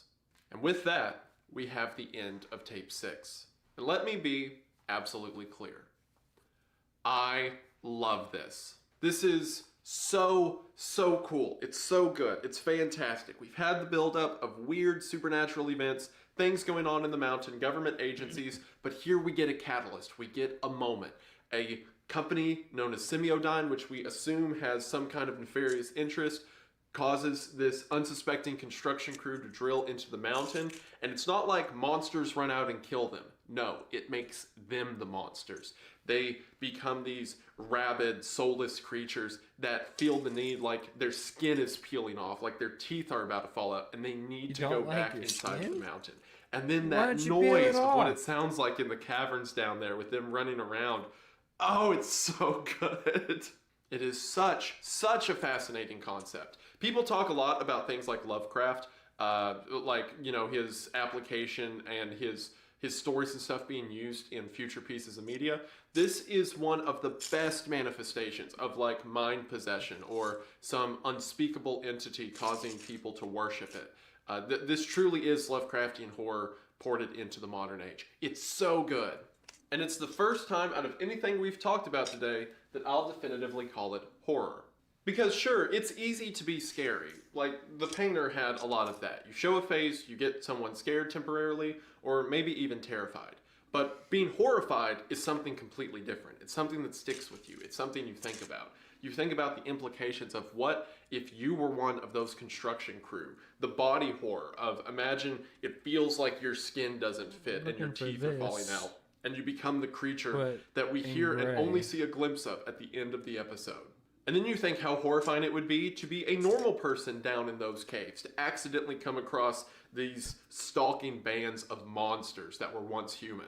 And then of course you ask yourself the question, what is doing this to people? And is it capable of doing something even more? All of these questions leave you scared in a persistent way. It truly leaves you horrified. And I could sit here and gush about it all day, but if you've seen the series, you get what I mean. Greylock is an incredibly well done series that I want to see have so much more attention. Something else that I've saved to mention until now, because I wanted you to fall in love with the series before I gave like specifics about the creators or whatever. A lot of you probably remember Rob Dyke. He was one of the first Yeah. people that got me into horror on YouTube. Funny enough, Rob Dyke had to change his name on YouTube because even though that is his last name, YouTube did not see it as such, so he had to change his name to Rob Gavigan on YouTube. Rob Gavigan is someone who I grew up with, someone who Same. I can directly say is one of the reasons that I'm here right now making horror, scary videos on the internet or what have you. And anyway, I was wondering this that. series, one of its main creators is Rob Gavigan. What? And it's so cool to see someone I grew up with, someone that I I didn't looked up know to, that. That's now cool. doing incredible work like this. And he's not the only one. I know there's a lot of people involved in the project, like Matt Reeves Productions. He stopped by on some of my live streams, said some very kind Matt things. Reeves? And I'm sure there's more people associated with it that I'm just not knowledgeable of. But hopefully you all will fall in love enough with the series that you go check them all out for yourself. But it was really cool for me to like this as much as I do, and then find out one of the people responsible is one of the people who is a reason for why I'm here right now. So it's really encouraging. So yeah, Greylock, 10 out of 10. It's so good. So let's keep going try to on thin out with the pile tape and 7, make the other feet back to look like- normal. hang on. This is a news broadcast on a station called News 13, potentially related to Unit 13. And the broadcast is of a show called Dawn Wright Tonight. The news anchor Dawn Wright tells us that it's been 2 weeks I forgot there's since 6 the lights series on of the side. attacks that left the Berkshire County residents It's a bug. terrified. The attacks have since been blamed on an anti-government militia. But for those of us who actually saw the attacks and saw glimpses of what the attackers look like, we know that's not the case. There's interviews with local police officers backing up this point, and in the background of one of these interviews, we can see the aforementioned Veterans Tower on top of Mount Greylock. However, the screen glitches out, and the broadcast is seemingly hijacked by what is at first the image of 2 conjoined twins, and then we're shown 2 newspaper images. One of them is of Tiffany and Alexander. It's been a while, but they were the couple who had the pregnancy that just disappeared. In the other newspaper article, we see someone named Investigator Melgren talking about how he doesn't agree with what the police are saying How and many says there needs pieces to of be this one more am I missing? transparency coming from the law enforcement. Whoever this Investigator Melgren is, it seems he's not buying whatever the police are saying. Keep that name in mind. We're going to see more of him later, and he also ties into a couple theories I have around the series itself. We then cut back to Dawn Wright's face after he said everything will go back to normal, before his face becomes heavily distorted with the label liar pasted across the screen. And with that, back to normal ends. So I don't think the conjoined twins are anything direct. I think it's more symbolism of like what happened to the babies and whatnot. I think the more important thing to pull out is that the police and news around the area are just saying that it was a freak accident and everyone should go back to life as normal. And while some people like Investigator Melgren don't buy it, some greater power at hand outright hates the news for spreading these lies. And we'll get more details on that level of hate in the next episode, Tape 8. Tape 8 is titled Old Odd Ends, and the episode picks up with the broadcast hijacking from Tape 7. We hear an argument between a series of executives and producers at the TV station. A producer says that the station was hijacked, but they don't know from where. As the producers are fighting among one another, one of them remarks that they can't get a hold of Don Wright. He went home and hasn't been heard since. See how much So, one of the TV producers is sent out to get him. From there, we're taken to a Semiodyne console, and specifically, taken to a file that the computer says should not exist. After this file is accessed, it is the personal log of Arnold Rivers. Arnold Rivers, if you'll remember, was the anthropologist who was a part of the Morelli construction incident. In his phone call, Paul said that Arnold took a bunch of pictures and records and then went home to put together a report to send Frank Porter. So while Arnold was there for a day, he didn't become a part of whatever happened to the rest of the crew. Arnold's personal log was recorded on April the 8th of 1987, a little over a week since the event at Mount Greylock. Arnold says that he now fears for his life and needs to leave some kind of recording of his recollection of events. Arnold recounts the story and says that after the initial debris was found laid across the trail inside the mountain, that Paul had the interior debris removed. Now this is a discrepancy because in Paul's account of the story, Paul has no idea how the rocks got moved. And here in Arnold's account, Arnold says that Paul had the rocks moved. So either Paul was already undergoing some kind of psychosis and ordered the crew to remove the rubble and then wasn't conscious of making that decision, or Arnold just assumes that Paul did it because Paul's the boss of the construction site. Either way, some supernatural force led to the clearing of the cave. Arnold says that the relics found inside of that cave were the most incredible ever discovered in archaeology. Not only were there relics of pre-colonial and Native American culture as could be expected, but there were relics of Clovis and maybe even pre-Clovis cultures, which means it dates back to before the earliest known records of humanity in the Western Hemisphere. However, getting even deeper into the cave, more shocking discoveries were found.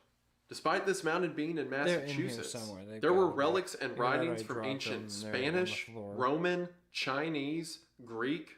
Not only is it beyond remarkable that this many civilizations made their way to the Western Hemisphere in otherwise completely undocumented travels, but everyone from the Egyptians to the British filled the lower chambers of the mountain with gold and relics and artwork. Arnold makes the horrifying statement, "Countless other things, but all of it was there purposely, as offerings." something in the mountain is so important that every tribe, every group of people that have ever existed have came here to worship it. And whatever God is hidden within this mountain, for some reason, has been forgotten by our textbooks. From here we cut to a locally broadcasted science show. The show says that before life on Earth existed, a planet collided with Earth, and pieces of that planet broke off into our near orbit and became the moon. But that other pieces of that planetary collision might still be left within the Earth itself.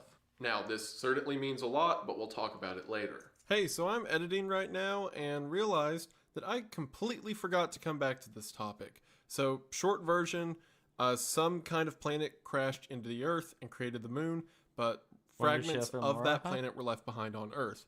Likely, whatever supernatural entity, either the creature or the structure or what have you that's inside of Mount Greylock came from this alien planet. So the source of everything is likely extraterrestrial. We then hear... Sorry, give me 1 second. Morty, do you need to go outside?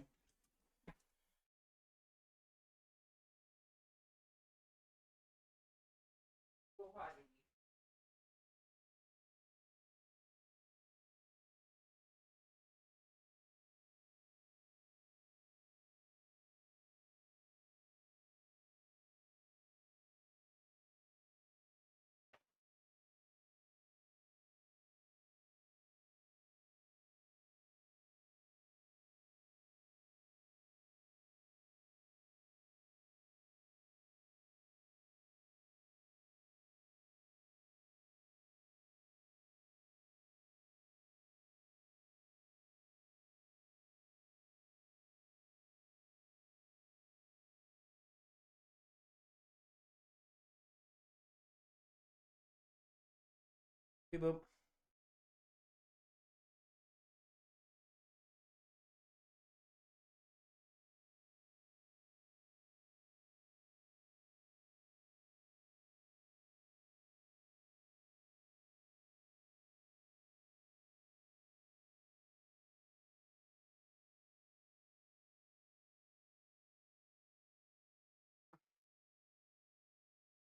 A 911 call from Liam Hollander.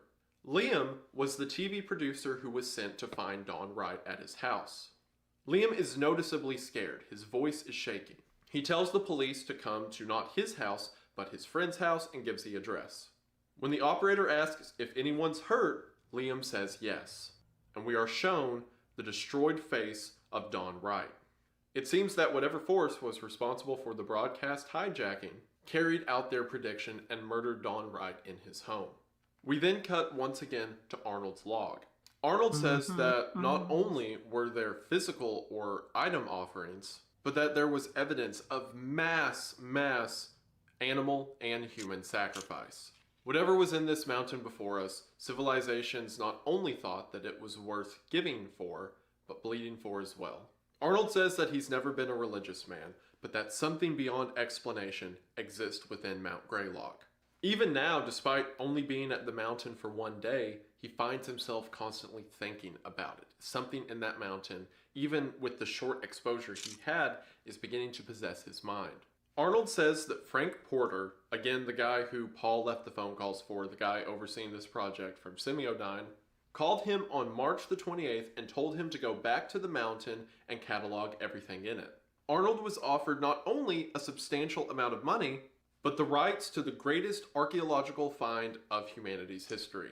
Arnold refuses once again, and at that, Porter simply says thank you for your time and hangs up. Arnold says that he was not going back to that mountain, especially after hearing what happened to the survivors of the Morelli Greylock incident. And survivors is a very strong word. So this is where the concepts, the mentions of body horror, or ideas of it that the series has put up, step all the way to 1,000. So some of the people who we heard screaming and shouting at the end of tape 6 who are down in the bottom of the mountain, at some point, some of them got out. And it seems that Semiodyne has been collecting and analyzing the survivors of the incident. And we are then shown a catalog of their malformations. One of them seems relatively normal, perhaps due to low exposure. It just says that he is prone to spontaneous violence. But then the next guy became a rage zombie, a creature full of violence, still retaining its features but distorted and broken. The next malformation, even more so. The body is often a sort of catatonic corpse, but periodically the body will stand up and projectile vomit a sort of nerve gas. The subject is being studied but is under intense quarantine at all times. From here, we just have humans converted to monsters. The next guy became a creature who is immune to pain and exhibits cannibalistic tendencies. The one after that appears benevolent and that it wants to help, only to get people alone. Using this strategy, the monster killed and ate 6 staff members, laughing as he did it. Our next subject is something that more closely resembles the devil than any man. This hellish creature has a supernatural power of suggestion and can seemingly make people perform anything that is to his will. Similar to the others, it can be assumed that this is to kill and consume them. The last subject we see has become a corpse. Outwardly, the corpse appears to be completely dead. However, it emits a plague that if a human comes into contact with it, so they just the became plague has a SCPs. 92% fatality rate. Perhaps at very late stages of exposure to whatever was within the mountain, people become beacons of the sickness within the mountain itself. And from there, we come back to Arnold's statement. This entire section is so cool. Like, oh my gosh, not only are people becoming these like raving Legs. monster things, but there's levels of infection. There's some people who are just like sort of zombies, but there's others who are immune to pain. They eat people, they have supernatural suggestion, they're emitting a plague, they're spitting acid. Like, oh, it's so neat. And to see how messed up their faces are. Otherwise, this would line up with the thing I talked about in the Painter series, the scary face issue. Like, that what we're seeing isn't a painting or representation of what's going on. This is just their face. The pictures are just their face. So normally it'd be like, oh, that takes the fun out of it. Okay, but no, because here it is still side content. It's still secondary to the horror of what's in the mountain, what's causing it, blah, blah, blah. But it's also, excuse me, but it's also not the totality of what's going on. We know that dozens, if not hundreds of guys were down in that mountain, and we only saw 7 of them, what they look like. What does that mean for everyone else who got infected? It also asks the question, what are they doing to other people? What are these things capable of? And yeah, the faces are pretty scary, but there is so much behind these scary faces that make it so horrifying. It's so cool. Greylock is so good. I want to scream. Arnold mentions that weird stuff hasn't only been happening at Mount Greylock. It's also been happening around the mountain itself. He lists the things that we know of, like the pregnancy phenomena and the attacks and home invasions that have been occurring. But he also mentions something he calls the dead bodies falling from the sky over Cheshire, which, unless I missed that somewhere, hasn't happened yet. It's probably something we'll see later in the series, but dead bodies falling from the sky is probably significant. And that ultimately, Arnold says something's about to happen. So Arnold's recording this tape out of fear that Semiodyne or the government or someone is going to kill him for what he knows.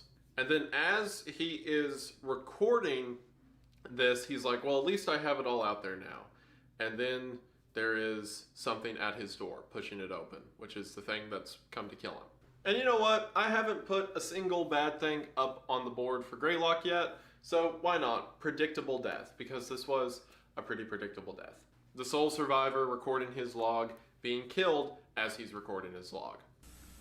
Well, I'm glad that I put all of this into a recording. I feel like Arnold Perhaps Rivers that was what I is needed about to to snap die. me out of this. Honestly, I feel much better just talking about it. This can't be. Oh my god.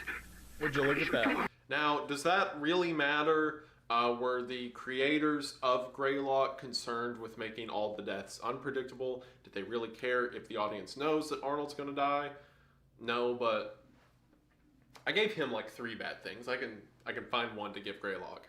Now, what's interesting is when his door gets opened and whoever this home intruder is starts to come for Arnold, Arnold says that it's his basement door that's being opened. Now, that doesn't make a lot of sense, right? How would someone break into your house and come up from the basement? But this is something that's been seen other places in the series as well. All the way back in tape 4, when we saw the camcorder footage, it looks like whoever was walking around in the house before the attack happened was looking up from the basement. But I have a theory as to why the basement door is the point of entry, and I'll talk about it at the end. Arnold panics and turns on his camera and goes and hides in the closet. Bigger. He says that if anything happens to him and anyone finds this footage, to give it to investigator Jim Melgren of North Adams. This is the second mention of Melgren because if you'll remember, he was the guy in the newspaper from tape 7 who said he doesn't trust the authorities. So this is the second time Melgren has been seen as a source for truth because Arnold trusts him enough that in his death, Melgren will know what to do with these tapes. As Melgren hides in the closet, we hear something running through his house. It stumbles its way sloppily but quickly from room to room, looking for him. And from here we get another horrifying reality that these creatures can mimic the sounds of humans they've killed.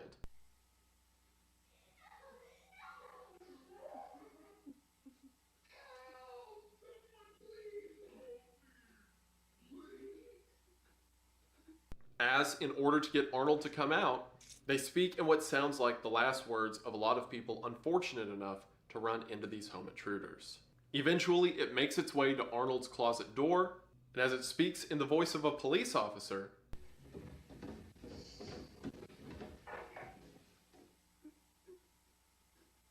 Come on out, it's the police.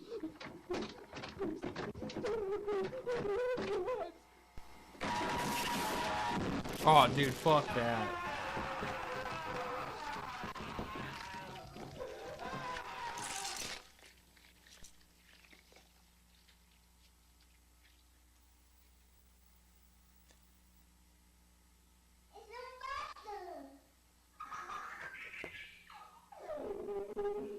It throws open the door and attacks Arnold. And from the sounds of it, begins to eat him. And that last second, the voice of the child saying it's a monster, what was probably the last words of someone that this creature has killed. Oh, it's so good. It's so horrifying. I mean, not that a child died, but it's so scary. It's so good in a horrifying sense. I love it. I've heard a lot of the voice mimicry stuff done before. Mandela Catalog does it. Gemini Home Entertainment does it. You know, Legends of the Wendigo and stuff like that do it a lot. But I love that I can still see new tricks, like the police call to get him to come out, or like the little kid's voice. Oh, it's so good. It's so good.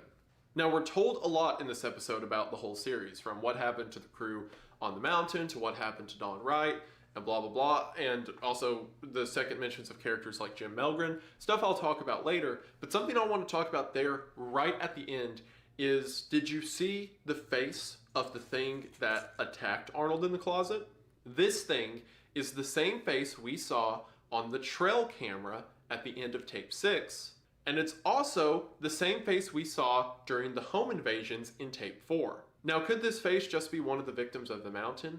Potentially, but I don't think so. Remember, before anyone at Morelli Construction went insane and became a monster, they were already reporting seeing the tall figure in the woods outside of the construction zone. And then it's the camera that picks up the image of this creature. This creature also seems intelligent enough, whereas, you know, other members of Morelli Construction are described as intelligent. They can manipulate people to get what they want. But this seems to have a goal in mind because it tracked down Arnold specifically. I think this creature, whatever this tall figure, the tall man is, I think that it is some kind of power at play within Mount Greylock itself. Maybe it was one of the first infected, maybe it was a government procedure involving Greylock gone wrong, who knows. But I think this figure has some kind of authority. And because of its presence all the way back in Home Invasion, as well as the faces we see at the end of tape 4, I think it's pretty safe to say that the perpetrators of the home invasions that are running around murdering everyone are the surviving members, again surviving, members of the Morelli construction incident. I think that the men became infected within the mountain, and then they poured out of it and began attacking locals in the community. And that this thing, whatever this tall man is, was a part of that. So that ties up some loose ends. It was the construction workers who were causing the home invasions. It was the tall man terrorizing them, who then leads them after they become infected. And it was this tall man who kills Arnold. Now that makes us still ask some questions. Okay, well, if it was the Morelli construction crew who was responsible for the home invasions, where do thought forms tie into everything? Because all we know about them so far is that they can be created, and we supposedly haven't seen a lot of them yet. And I think we have seen a lot of them so far, but I'll explain in a bit. What I will say for now is I think everything that has happened in this series, from the thought forms to obviously the Morelli incident to the baby's disappearance, all of it is connected to Mount Greylock. The series is doing a good job at piecemealing out what we get one step at a time while building up new questions. So with that out of the way, let's get into Tape 9. Tape 9 is titled Trojan Technology. It opens with a Semiodyne computer accessing a newsreel from December the 13th of 1963. 1963 is quite earlier on the timeline than anything we've seen thus far. This is around something called the National Access Initiative, or the NAI, a program put together by Lyndon B. Johnson along with the help of Semiodyne to put necessary electronics like radios, phones, alarms, and what have you in the homes of every American citizen. A glitch shows us that John F. Kennedy did not like Semiodyne's design for the NAI, before showing us another newspaper declaring his death. This implies several things. For one, Semiodyne has been around for a really long time. In a statement made later, they existed pre-20th century. And that also they have enough friends in high places that when the president didn't want their objective, they had a hand in getting the president killed. But why did Semiodyne want people to have technology in their homes so much that they would cause an assassination? We hear a speech from Percival C. Rothwell, the president of the company, in 1963. As he is speaking on the importance of making sure that every human in America is connected and technologically prepared, it's intercut with footage from random people's homes. It seems that the reason Semiodyne wanted to put these new pieces of technology into every house was because they each contained spyware. Cameras and microphones allowing Semiodyne to get information on nearly every house in the country. Now, at this point in the series, we're not entirely sure what Semiodyne's goals are, but we know they're privy to things like whatever was buried under Mount Greylock, and so far their technological breakthroughs are spying on people's homes and the Thoughtform Manifester. So, again, probably not people to be trusted. The footage of Percival cuts with a private conversation that he had with likely another individual at Semiodyne, saying that between how Kennedy has been behaving to them and the CIA, someone needs to kill him. So not explicitly saying that Semiodyne killed the president, just they likely had a hand in it. Or at the very least, the assassination was convenient for their goals. We see that people, or at least more conspiratorial people, have become wise to what Semiodyne is doing, putting messages in front of their camera that only Semiodyne will see. In 1993, we see what appears to be a thought form inside of someone's home. Now, this might be a clue as to what Semiodyne's doing. They obviously are invested in thought form technology, at least back into the 80s. And then in the 90s, we see thought forms appearing in people's houses. So maybe, and this is all theory, the thought form manifester, in combination with being able to visualize the inside of someone's house, can let them place these thought forms into people's homes. Or thought forms are just becoming a more common thing because, again, Semiodyne's tampering, and it's just a coincidence that this camera picked up a thought form in someone's home. The footage begins to glitch, but if we pause it at the right moment, we can see what appears to be a cult wearing sacramental robes in the middle of the woods. There is another glitch in this same tape that shows us this figure with a mask very similar to the other cult members, only this mask is red. Now, we, at this point in the series, don't have any other information that I'm going to cover today involving the cult. The only theory I can give is it's probably a group of people who are familiar or know what's happening in Mount Greylock, very likely connected to Semiodyne. Maybe leaders of Semiodyne are the cult leaders or like the artificers of it. This would tie into a lot of like, conspiratorial Illuminati, the elite rule the world or whatever. And if Semiodyne's as powerful as the series is letting on, maybe they're a part of some cult that worships whatever in the mountain. It's also of note that the masks they're wearing, to me at least, have a striking resemblance to the tall man that killed Arnold and was seen by the Paul Morelli crew on the security cameras when all of that went down. So maybe they're aware of that particular entity and they're worshiping it. Maybe even the tall man is a corrupted one of them and it is wearing a mask. Who knows? But I think there's a connection between Semiodyne, the cult, and the tall man. After this, we see more footage from one of Semiodyne's cameras in 1994. This is of a young girl named Katie who has a terrifying creature appear in her room. Katie can't see very well without her glasses, but the creature identifies himself as Katie's imaginary friend. Katie says it doesn't make any sense. She didn't think of an imaginary friend, but then says maybe he's from, quote, the doctor's office place. This imaginary friend, very devilishly, urges Katie to get closer and closer. And when Katie is in range, the monster jumps, killing the young girl. In the distortion that is shown on the camera, we see this image. This appears to me to be the thought form manifester. We know someone sits down in a chair and something's connected to their brain and they can create creatures from their mind. And we also know that this footage is from 1994. What I think happened is Katie was a part of some kind of trial or experiment involving the thought form manifester. She goes to a lab for an experiment regarding it, or the doctor's office place as she calls it, imagines a creature and doesn't see anything, but it actually worked and the creature followed her home. Then that gets into the whole theory I mentioned at the beginning of my analysis of Greylock when I said, what if the energies that create these tulpas are malevolent? And what if, to her, what might have just been an imaginary friend becomes this monstrous entity? An entity that we see here in 1994 kills the young Katie. That also ties into a very important theory I have in the next video. But for now, let's wrap up Tape 9. Tape 9 ends with another camera recording from May the 18th of 1987, as we hear the answering machine of Tiffany Crisaldi. Tiffany Crisaldi, of course, being the woman whose pregnancy just disappeared. And with that, we have the end of Tape 9. Another great thing the series does that I want to mention as another pro for it is the connectedness of everything that's going on. It can be hard when you create a series to have all of these different ideas. Like when they made Greylock, they had the idea for a government conspiracy, for tulpas, these imaginary friends that can be created, this Lovecraftian monster within the mountains, local conspiracies regarding police and news agencies or whatever. And it can be hard to make all of that one thing rather than just a bunch of disjointed, scary moments. But truly, the more you watch Greylock, the more everything flows in one direction. Semiodyne is doing this conspiracy to maintain control over people, put cameras in houses, but it's also tied into thought forms, the other thing they were doing. Thought forms is also tied into a series of murders and weird happenings that is occurring. And then at the end of the episode, you get a reminder of Tiffany, another weird occurrence. Everything seems to be pushing one direction. It can be hard to pull off, but Greylock does it quite well. We get a ton of answers to the questions that we've been asking thus far with Tape 10.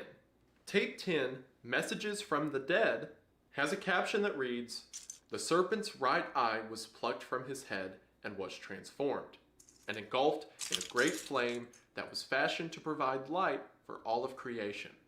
And lo, it was made to nourish the earth so that life might thrive and flourish from it."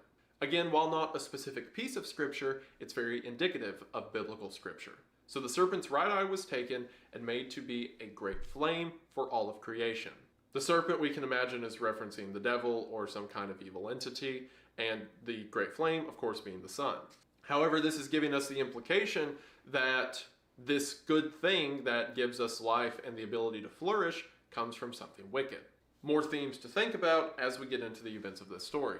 Tape 10 begins with a camera walking through the woods, similar as we saw all the way back in Tape 4. Whoever's holding the camera comes across a dead rat, and the guy just picks up the rat and takes it back home with him. We then cut back to Tiffany's answering machine from the end of Tape 9. We hear her husband calling her from work over and over. After this, we see her husband, Alexander, in the middle of a police interrogation. Alexander says after they lost the child, he took about a month off work to spend with her because, of course, she was grieving during this time, but eventually he had to go back to work. After he went back to work, he would call her every day at lunch to see how she's doing. Until one day, May the 18th, she didn't call back. This caused Alexander to panic, rush home from work, and that's when he found Tiffany dead. This is then intercut with flashes of some kind of ritual. We see a triangle symbol drawn in the floor with candles lit around it. This imagery continues to creep up into the next episode. Alright, so this leads me into my first theory. I can talk about it now. In the third tape, the orientation, it says that the tape is for Alexander Marsh. And remember how in the last tape, by 1994, they were hosting experiments, and by they I mean either the government or Semiodyne. They were hosting experiments where they were having like young children, like as young as Katie, come in and try to think up creatures to see what would be created. Why they're doing... Huh? Oh, you're yelling at her.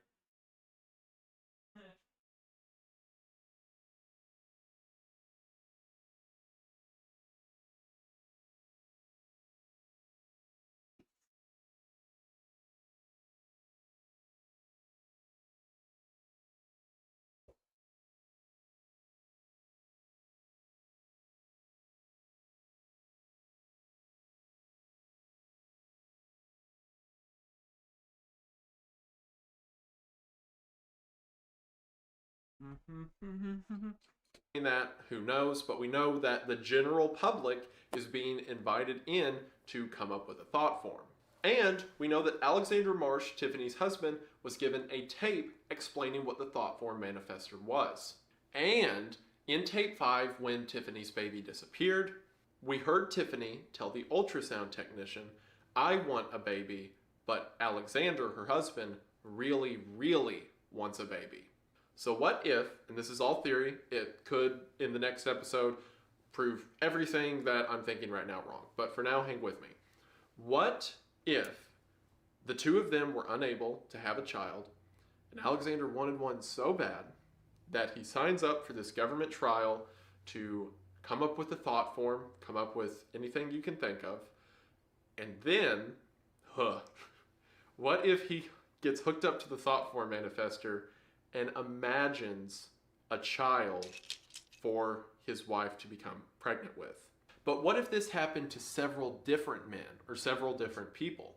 Because it's implied, even though it hasn't been specifically said yet, the conversation in the hallway during tape 5, as well as the pregnancy phenomena being mentioned, maybe this has happened to several other people as well. So what? It's such a creepy idea. What if several people put a thought form into a woman, or at least Tiffany, to make her believed to be pregnant, and then when that glitch happened, for some reason we don't know yet, all the thought forms disappeared? What if he wanted a child so bad that he made one up? And then maybe it's the fact that under scrutiny, under direct measurements, the child disappeared? Or considering a glitch happened when the disappearance or disappearances took place, maybe some greater entity at control was erasing several thought forms. Who knows? But man, if Semiodyne was allowing people to do that, that's absolutely evil. And the concept alone is absolutely terrifying. So on May the 18th, Tiffany died, again likely her own doing. And we then cut to the medical examiner, Heinrich Albrecht, who is performing the autopsy on Tiffany. As Heinrich is describing Tiffany in the case file, the screen glitches out and we briefly see repeated over and over Revelations 9:6. Look at that, we got a direct Bible verse mentioned, similar to the captions from earlier, similar to the theming of religion that we've talked about. Revelations 9:6 says, "And in those days shall men seek death, and shall not find that it, doesn't count. and shall desire to die, and death shall flee from them." I think, for one, this is indicative of what happened to Tiffany, but I also think it's a warning at where this is going. Tiffany's body has a black, gooey substance coming out of her face, and her eyes are retracted back into her skull. On top of that, Tiffany has a weird star symbol with an arrow running through it carved into her body. According to the medical examiner, this carving was made post-mortem, which of course challenges the idea that her death was self-inflicted. I mean, even if it was self-inflicted, what method did she do to cause tar to run out of her face? But the carving proves that someone was there after she died. This also explains why Alexander Marsh is in a police interrogation, because now the authorities suspect that foul play may be involved. Now, here's where the lore around Tiffany gets really interesting. We hear an interview with a young Tiffany Crisaldi, an interview from when she was only 6 years old. See, all we've known about Tiffany up until now is that she was pregnant, her pregnancy disappeared, maybe her husband's fault, and that's all we've got about her. Otherwise, she seems to just be an innocent, unknowing victim to everything that's happening. But here we see that all the way back when she was 6 years old, she was visiting some kind of therapist or psychologist about these visions she was having. From their conversation, it seems that Tiffany has a history of seeing strange figures around her.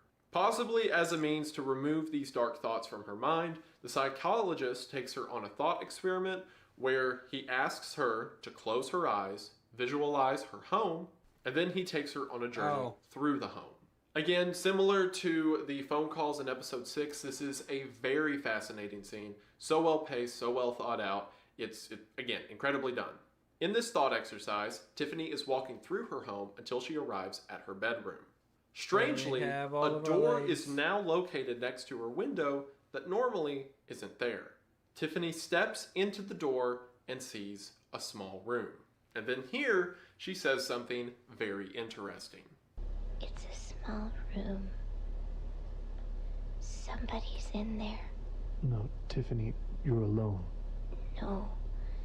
No. There's someone here. He's facing away from me. Oh, we got a bunch of stuff here. Standing and tall. He's very tall. This tall man that exists in her mind doesn't go away when he's supposed to. Instead, he gets angry. It begins to step towards Tiffany, and right at the crescendo, the tape cuts out. And from there, we are taken back to the medical examiner's report. Okay, for one, that whole scene was incredible. Hats off to everyone involved. You should be proud. But it raises a lot of questions around Tiffany herself.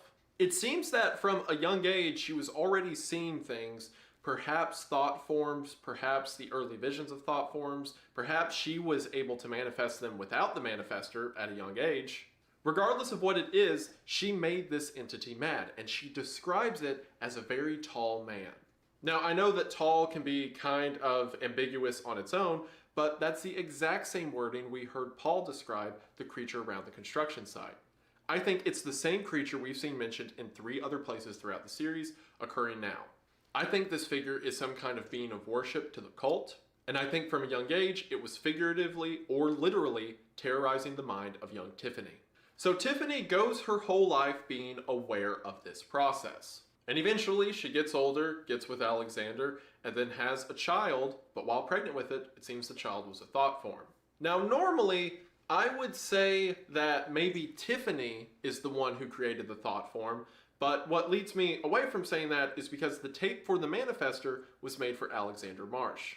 But what this does mean is that Morty, Tiffany stop. was Morty, in the know knock it about off. these supernatural creatures, these tulpas, and being similar. So maybe she wasn't as unknowing to what was happening to her as we initially thought. And it leads me in to another theory regarding Tiffany. What if she didn't take her own life as suggested? What if instead that's just what it looks like? We see these flashes of a kind of ritual being performed, and when Tiffany's body's found, it has like the black tar running out of her face. What if Tiffany was so distraught at the sight of her missing infant, or, sorry, what if Tiffany was so broken over losing this child that she went somewhere she hasn't been in a long time? She contacted the things in the back of her mind. She performed some kind of ritual or sacrifice to get it back. And maybe that did take her life for a time, but it did something else as well. In the medical examiner's continuation, he says that one of his assistants heard what sounded like a woman crying coming from the body lockup. The medical examiner sent the assistant home for the night, but confesses now that he heard it too. From here, we cut back to the man who was previously walking through the woods, now back at his home with the dead rat. He cuts open the rat and pulls out a tape from the innards of the rat itself. What? How did this guy know to just go walking around in the woods and find a dead rat with the tape in it? I don't know. I'm sure we'll get an explanation later, but we ain't got one yet. The tape plays and we see the same star symbol that was carved into Tiffany on screen as a ghastly voice is heard. The voice is speaking to investigator Melgren, the guy who Arnold wanted to get the tapes to, and the cop who from the newspaper flash is suspicious of what the authorities are up to. Melgren was the one who walked through the woods and found the rat, and this tape is for him. The tape addresses him saying that they will not identify themselves and they will not give Melgren a lot of information. Instead, they will just tell him a story. And that they are impressed that Melgren has survived this long, but he has gone to such great lengths to survive. And this leads me to my big theory around Jim Melgren. I think that Melgren is the one who's been doing all of the handheld camcorder tapes up until this point of the series. Think about it. He's an investigator from the nearby town who thinks that something's up, and he's begun to investigate it himself. He's made such a voice for himself doing this that people like Arnold in their moments of death think he might be the one to get the information out. I think it was him who drove out to the woods all the way back in tape 2, came across the blood, ran into something on the snowy road, and then booked it out of there. I think it was him at the beginning of tape 4 who's walking around in the woods at night. Either he was going into a house that he suspected one of these creatures had already made their way into, or it was a house he anticipated an attack to be at and he was trying to save the homeowner. That one's a bit more shaky, but I have no idea why one of these rabid construction crew people would be holding a camcorder and holding it so steady as they work their way into the house. I think it was instead Melgren trying to investigate the home invasions. It also makes sense that all of the handheld at night camcorder shots we see are from the same person, because that kind of repetitive format probably implies the same creator. So Melgren is investigating this as much as he can. He's got some kind of lead that led him to the dead rat in the middle of the woods. And now whatever entity this is, the same entity that was carved into the skin of Tiffany, is now saying that it's impressed with Melgren and will tell him a story. This kind of builds up the idea that Melgren is going to be some sort of protagonist. He's been putting the pieces together. He has narrowly escaped death. If I'm right about the idea that he was in the houses when these creatures were coming in and was present for an attack, that he picked it up on audio in his camera, that guy was like this close to getting eaten alive. But he seems to be resourceful, and for whatever reason, whatever entity this is, the star, so to speak, it's giving him some kind of help. We cut back to the morgue when all of a sudden, the door to Tiffany's locker flies open. We see Tiffany's face in the corner of the locker before the video ends on the distortion of her corpse to whatever she's become now. And with that, we have the end of tape 10. So, Tiffany is alive, if in some kind of monstrous zombified form. Maybe she performed some kind of ritual to get her child back, or maybe she thought something was going to happen to her, or she did something, she was afraid of something, so she performs a ritual that turns her effectively into this zombified creature. She died, but she is now resurrected. Or alternatively, this is another theory, maybe she did try to take her own life, but then someone else performed the ritual. Maybe her husband, who got home, performed some kind of ritual or what have you, but something was performed that brought her back from the dead. It could be someone against her will, because as the Revelations 9:6 said, people will seek death but not be able to find it. Either way, Tiffany's some monstrous entity that will probably be a problem in the future. What interests me is, why is the same symbol that was carved into her skin after she died, probably by either whatever or whoever performed the ritual that brought her back to life, why is that the same symbol who is giving Melgren advice? Because you would assume Tiffany's resurrection to be some kind of evil or malicious act, and you would assume helping investigator Melgren to be a good act. Maybe one of them is good and the other's bad, or vice versa. Maybe they're both good acts. Maybe Tiffany getting resurrected is a good thing somehow, even if she looks like this. Maybe they're both bad acts and this voice is leading Melgren astray. I don't know yet, but I feel like there's two different players involved. Sure, the symbol of the star and the arrow could just be the tall man or whatever the thing is in Mount Greylock. This could just be another appendage of it, so to speak. Or maybe it's some kind of competitor. In a representative sense, if the tall man or the stuff at Mount Greylock is the devil, maybe there is a kind of savior figure or angelic figure in the story. Still evil, still something dark, but something that is trying to guide our protagonist and our main characters a way to defeat the evil. Now, I don't know, that could be totally wrong. I'm just trying to guess with the few pieces that we have, but for some reason I feel like this star and arrow, whatever it is different from the thing inside of Greylock Mountain, or Mount Greylock, whatever. With all of that out of the way, we can move into the final tape of the series to date. However, again, I encourage you, the series is still ongoing. Go subscribe to it. Knowing my luck, during the editing of this, another one will come out. But as of right now, tape 11 is the most recent tape. I improvised. Tape 11 is titled Preparations for a Guest. And the description reads, "What you so fear, so I am." We begin with the program guide from the local News 13. A program called Inside These Walls, which is about basement renovation. It can be assumed we're then taken to that program as we see someone putting heavy barricades on a basement door. The cameraman shows us that the room is empty and the intense reinforcement they've put to the outside of the basement door. Now, for one, because this is a handheld camera, going off of my theory, we can assume that this is Jim Melgren.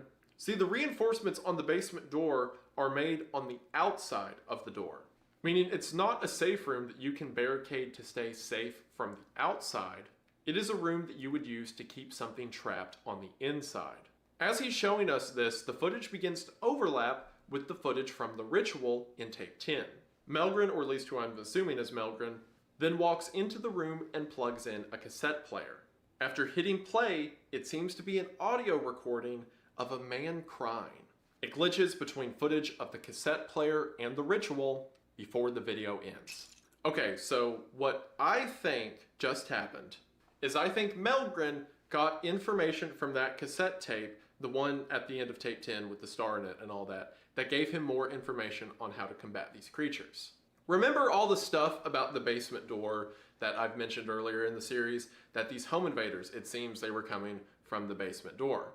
When Arnold is attacked, he says something opened his basement door. And you know how these creatures, at least the construction crew that's been transformed, you know how they're like down in the mountain and all of these attacks are happening around the mountain of Greylock? What if, again, theory, but what if these creatures aren't like just on land, and they're not just running at people through the woods. Some of them are, because we saw the footage at the end of tape 4 of them pushing up the window to get inside, and we saw the blood on the snowy trails. So there's some things killing people out on land. But what if some of them are in these tunnels underneath everywhere around Mount Greylock? And what if the way some of these home invasions are occurring, or at the very least, the invasions caused by the tall man, the big guy, right? The one we saw kill Arnold, because we know that came from the basement. Yeah. What if they're burrowing under the ground and coming up in people's basements, and that's how they're getting into people's homes? So maybe Melgren, who has found information about that, has gone into his basement. He has turned it into a reinforced room so that he can trap whatever's in there, and then he turns on a cassette player of men crying as bait. This is, oh, it's so gnarly. I love it. So these creatures, what if they respond to the sounds of a human in distress? Like the way a predator would respond to the sound of a rabbit being hurt. Or like hunting dogs respond to squeaky noises because it sounds like an injured animal. What if these things respond to the sound of a human in distress? And he has set up a room to trap one that burrows into his basement, or perhaps appears in his basement, so that he can catch it to either kill it or learn more about them. For one, I think it's so awesome if Melgren is like this about it, like he's this diehard for the cause. He's like, yeah, I'll use my home as a potential quarantine zone for the devil. Who cares? That's really cool, but it's also an insanely cool concept if I'm right about the whole burrowing thing, and these creatures are using tunnels that maybe were pre-built under the mountain, or maybe they dig out themselves. I mean, imagine living around the area. Is that not like the worst scenario ever? Like, you could secure your house all you want, but if you got a basement, looks like you're dead. Now, some people have mentioned in the comments of that video that it sounds like the cassette tape is similar to Alexander's police interrogation that we heard from tape 10. And I don't really hear it. I don't really agree with that 100%. But the intercut with the ritual that we see in tape 11 that we also saw in tape 10 does kind of imply some connection between what Melgren's doing now and Alexander and Tiffany. So if that is Alexander's voice on the cassette tape, maybe he's using it as a lure for Tiffany specifically. That would also make sense why the star creature, or I keep calling it the star creature, the logo of the star with the arrow, it makes sense why that logo, the same logo we saw on Tiffany, tells Melgren something, and then the next thing we see, Melgren's trying to trap Tiffany. That does track. Either scenario is absolutely horrifying. The ghastly zombie ghost wife coming to the sounds of her crying husband, or these transformed rage zombie construction crew burrowing through the dirt to find people in distress. Both are terrifying and both are awesome. And with all of that, we have the ending of Greylock. And like I just said, my thoughts on the entire series is that it's horrifying and excellent. There are so many things that we've got answers to, like what was causing the attacks on individuals, who's recording with the camcorder. We've got pieces like that, but there's still so much more to be asked. Like, what exactly is the tall man or the cult, or what's happening in the mountain? What exactly were the infants? If they were thought forms, why did they disappear? How many things are we encountering that are thought forms? How do thought forms tie in to the greater implications of Mount Greylock? How does Semiodyne know about all this? What's their hand in it? At what level are the public aware of these creatures? How many more creatures are there we haven't seen yet? What was the bodies over Cheshire? There's so much good stuff, and it's so cool, and I absolutely love it. It has built out a world that I am desperate to see more of. I am subscribed to them. I've got the bell notifications on. The millisecond that a new episode drops, I'm dropping everything to watch it. It has become one of my favorites. I can't wait to see where it goes from here. To everyone involved on the project, Rob, Matt, and everyone else, hats off. You really knocked it out of the park. And the reason I wanted to talk about today, and the reason I wanted to talk about in comparison to something like The Painter, is because a lot of people have the mindset that analog horror is dead, like I talked about at the beginning. That internet horror has had its time in the limelight, and now it's gone, and we need to move on to something else. I have absolutely no idea how you can watch Greylock and still think that. Greylock is one of the coolest horror projects I've ever seen come out of anything online. And again, I hear you all. I understand where you're coming from. I didn't want to bash this 100% directly, but I understand the criticism. I think this can be something more, but I think Greylock already is. So if you don't get anything else out of this video, because as always, I'm just a guy talking about art. This is actual art. This is actual performance. It means far more than my criticisms or praises for it ever could, right? So if you're interested in the painter, again, I can't recommend it because of the heavy imagery and stuff like that, but if that doesn't bother you, if you're interested, link in the description. And to literally everyone, go subscribe to Greylock, go check them out. I couldn't recommend it more. So hopefully you all enjoyed this video of me talking about it. Thank you for sticking around this long as you have. And yeah, thank you for watching. That's it? And this was a weird kind of video. I just got some ramblings at the end. I haven't done anything like this. It felt weird because I want to do a video about Greylock, going over it because I really like it. But I also wanted to do a video talking about like analog horror is dead, or like the online, digital horror, online horror is dead, or whatever. But I don't want to make a just entirely negative video that doesn't, I don't feel right just making a video that's like, things are bad, I disagree, and that's it. So I thought, why not use two series that are coming out right now I get to talk about Greylock, and I'll talk about why I hear you people who don't like it, but really, Greylock's incredible, and I want to see this become more.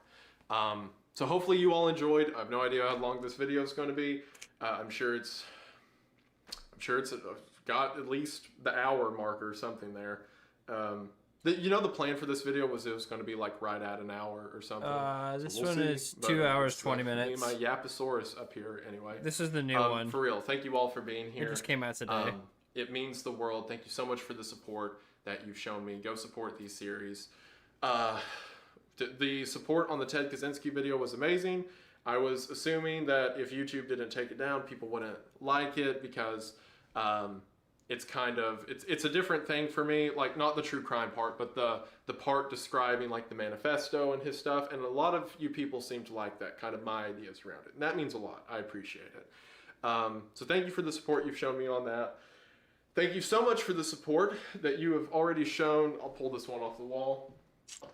For the support that you all have already shown this guy, it means the world. Again, link in the description if you're interested. He will only be available for a very short amount of time, and then he's gone forever. Like, we're talking a week, probably not two. So if you want in on it, get in on it now. Links in the description. And the two podcasts that I'm starting, The Red Thread and Creepcast, both of those linked in the description. Go get, also over the course of recording, I've confirmed that the Creepcast link is in the description. When I started, I didn't know if we'd have the channel up, but the channel is up. So head to the link in the description for both of those if you're interested. Thank you all so much for the kind words you've given me to the few people I have mentioned that I'm starting podcasts.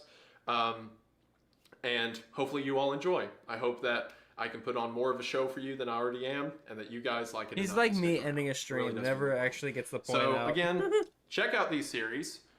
Check out this poster. Check out the two podcasts linked below. You all are incredible. It really does mean the world. Now I'm going to get to editing this behemoth of a video, and hopefully you all will see it soon. Yep. But with all of that out of the way, I believe that should do it for now. But I just want to say thank you for watching. I hope that you enjoyed, and I will see you in the next one. Bye. All right. Let's watch this Oompa video too. Hey guys, I'm feeling a bit disheveled today. I will not elaborate as to why. We're talking about... And no, I will not elaborate. Kick. I love Kick. It's my favorite source of content. It's endless, man. They keep having these guys on there that are really good at doing things that are fun to watch that are not good, if that makes sense. It's kind of like their thing. Everybody knows Kick is a wasteland at this point. It's like the new Twitch. Everything's about Kick. Everything's about Kick. Twitch has fallen so hard, but at least there's some good people on Twitch, I guess. I'll put those panels back up.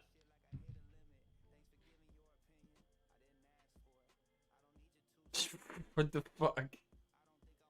But Kick's kind of the shit right now, to be honest. One of the reasons why Kick is a wasteland is because they refuse to filter things, really. They don't care about censoring people, which in my opinion is awesome, But unfortunately, the main people on Kick are all giant pieces of shit. So like, yeah, you're not censoring people, but you're also just like, got a lot of idiots on there. And the stuff that they're saying doesn't even really need to be, it's like just barely edgy, but it's just annoying and they're just not good people. Take Johnny Somali, for example, who I believe is now in a Japanese prison. I rejoice. I rejoice.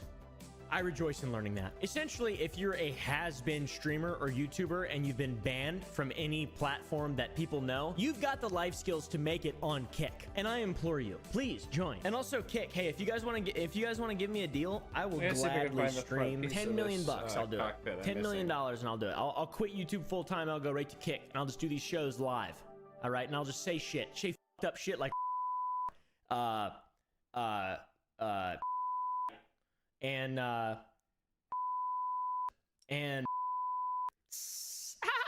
things I can get away with. Imagine if I could say those things. God, life would be good. Bruh. With Kick being around and my channel being a channel that just feeds and sucks off the teat of shit happening, I thought it'd be a good idea to just kind of have a shit happening on Kick video once a week where we talk about all the dumb shit that is happening on Kick that people have done.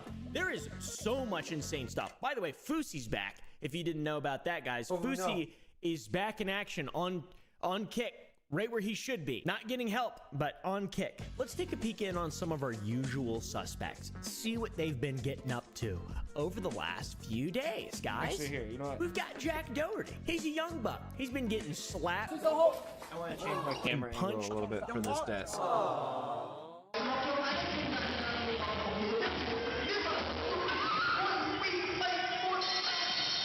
A lot lately, but he's been relatively quiet, aside from almost crushing his girlfriend with a...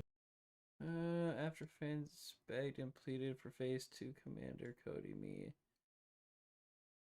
I don't much. Yeah, but I was waiting for Lego Phase 2 helmet customization since Archer. See, me, I just do Legos every once in a while. If I have it set to build, we'll do some Legos. I'm gonna adjust where I have my camera so I could actually put this thing on the desk, I think. Let me try this.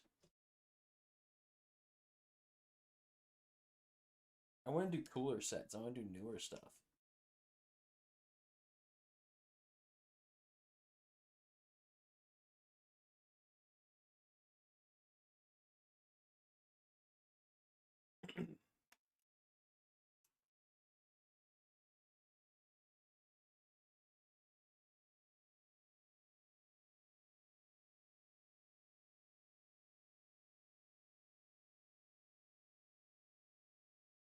There we go.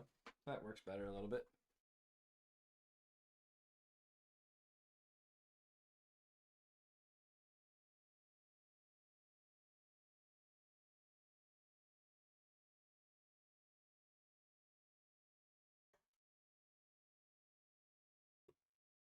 Golf cart. That was pretty terrible and abhorrent that I didn't enjoy that at all. I didn't. Why am I saying it as if I do enjoy it? Oh, fuck.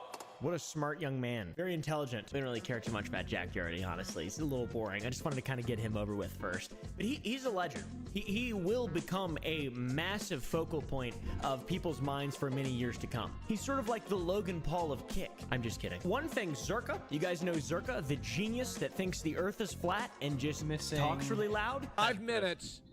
Flat Earth. Is the Earth flat? No, Raj. He doesn't want to do this. Right. He doesn't want to do this. This is the. I'll do that. Yeah, we can do flat Earth. Flat Earth topic. Final round. 5 minutes. Like Einstein said, the Earth is an observable, motionless plane. Do you know Do you know what a gyroscope is? I know what a gyroscope is, but the Earth is not motionless. The Earth rotates on an axis. Oh, okay. He's basically become a squatter in Jack's house. He had a 24/7 stream at Jack's house that lasted an hour, which was awesome. I had sex with 2 girls this year, but if we're talking throat. He's also a self-described file, which is really awesome. But we gotta really ask ourselves, like, how old is 17? Hey, yo. Bruh. Really good guy that they have on their platform there. That's cool. You call me a... Yes. Yeah, Sneeko told me you're Yeah, I am, but I didn't know you knew, like, what the f*** is Sneeko just talking shit? I think that's weird, personally, but I'm just like a milquetoast kind of white boy from Texas, Virginia, lives in Texas now. I eat beef jerky though. I eat my good shit. HEB these nuts. Sometimes got a little mold on it, adds flavor.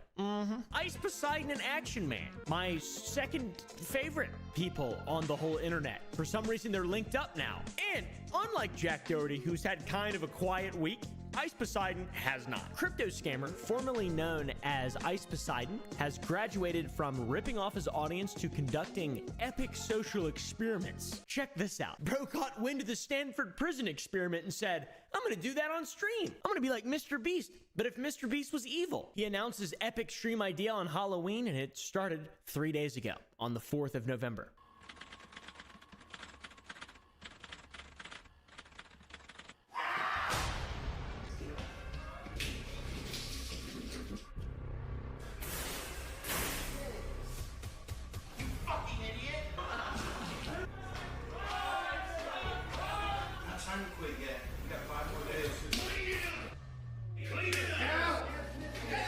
When I said it's like Mr. Beast but evil, it really is. It's a Mr. Beast style experiment, or some kind of torturous experiment of days yonder past. The last person that leaves the prison wins $50,000. And yeah, beyond the last to leave being the one who wins the money, there's not a lot of similarities between Mr. Beast content and that. This is the same thing, but run by Lloyds. It's an epic Mr. Beast style competition run by dumbasses that is hosted on Kick.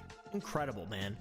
They get off on hurting each other, I think it seems like. Cross the red line in this doorway, you lose. If they want to leave, this is going to be a locked door. A guard has opened this door. They have to step over this red line physically themselves in order to lose. That's the losing point. If you cross that line, it's over. No 50 grand. If you quit early, you don't win 50 grand, but you can become a security guard on the show and make people's lives a living hell. Awesome. Here's the contestants. The only one that I know is Action Man. The others are but just random people from Ice Poseidon streams, which I'm glad I don't know them. I know the Andys, Burger Andy, Pretty Baller. Look at these guys. That's awesome. They look like good. This guy's really small. Who's that little guy? I think that's Action Man there. And if you hadn't imagined, the whole event has been a shit show virtually the entire time that it's been on. Fight broke out while all 7 people were still in there.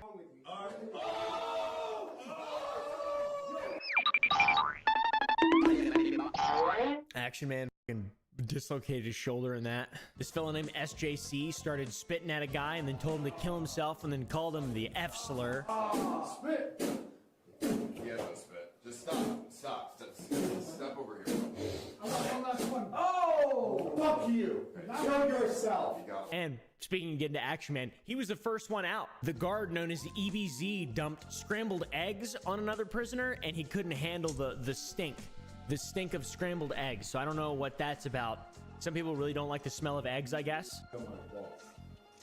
Dude, no way you're letting this guy do this to you, bro. I'm walking. I think this is the moment. I'm walking. No way. I'll Red line. I walk. Red line. Whoa! I imagine that the streamers probably don't smell that good themselves, though. To be like, these people don't seem like the pinnacle of hygiene and health and stuff. And unhealthy people smell really bad. Have you noticed that? Unhealthy people smell really bad. By the way, earlier I shit and it was like a cubby of quail flew out of my ass. So that's, you know, maybe I'm one of them, essentially. They seem like they smell like the inside of a colostomy bag. And we can speak to this because SJC, the guy who started that fight earlier, he shit himself. And that probably didn't help. The smell. I need a shit again. I need a shit again. I need a shit. Okay. Shit your pants. Oh, you shit it. Shit your pants. I am. I did. I am. Okay. It's running down my leg. It doesn't hang out. Gross. I don't give a I shit myself. I don't care. That is so disgusting, dude. What the is wrong with these people? I don't understand how this... And by the way, another little funny mention, Action Man, he's just practicing for going to real jail because of the whole brandishing a rifle, pointing it at a girl, and then saying he's a felon, 4X felon. That he's probably going to go to real jail. The future is coming up. I'm happy.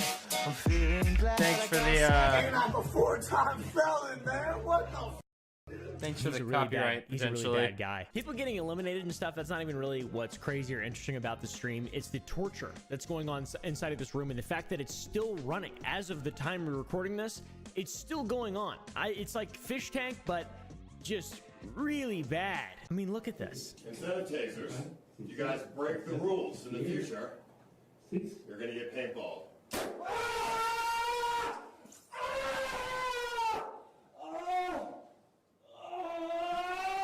Oh, come on, it can't hurt that bad. Not breaking any. That does hurt a lot.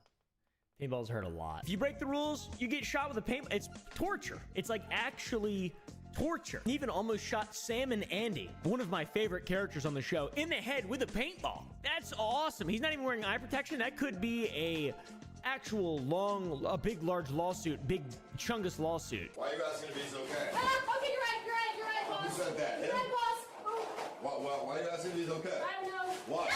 Why? No, please. Please, don't get close. Oh, no. Oh no. You better watch yourself, Simon. Like splattered against the wall and shot paint and plastic into his eyeball. Paintball and the fear of just getting shot by a gun that hurts really bad, I assume's the Bush League of intimidation that's coming to this stream. I think they'll start eventually waterboarding people. And by God, I look forward to it. That's awesome. Oh wait, guys, they actually did They did. They actually did. I don't even know if I can show this on YouTube, to be honest. Nope, we can't.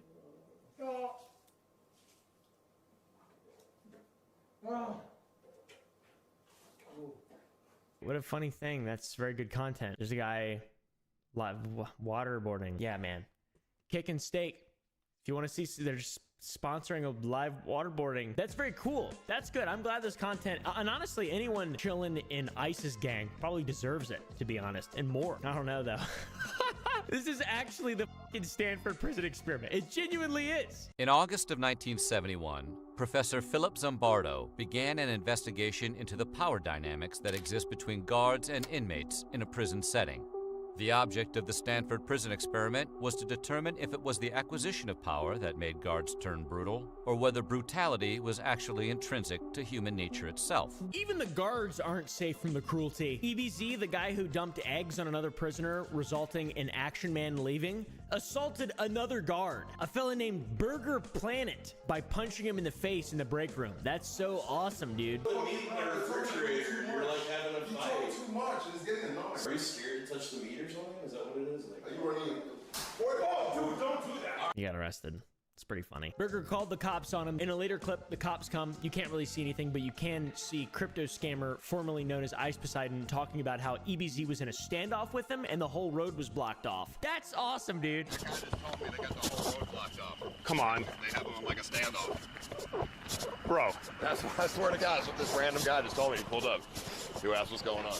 This is crazy. I love this so much, man. It's like, it's so detestable and so evil, and I'm just glad that I'm not a part of it. And I'm still on the internet, so I'm like still having fun, you know? But like, it's just a different type of fun. Everyone can have fun in their own unique ways. And also, Burger Planet attacks Sam and Andy.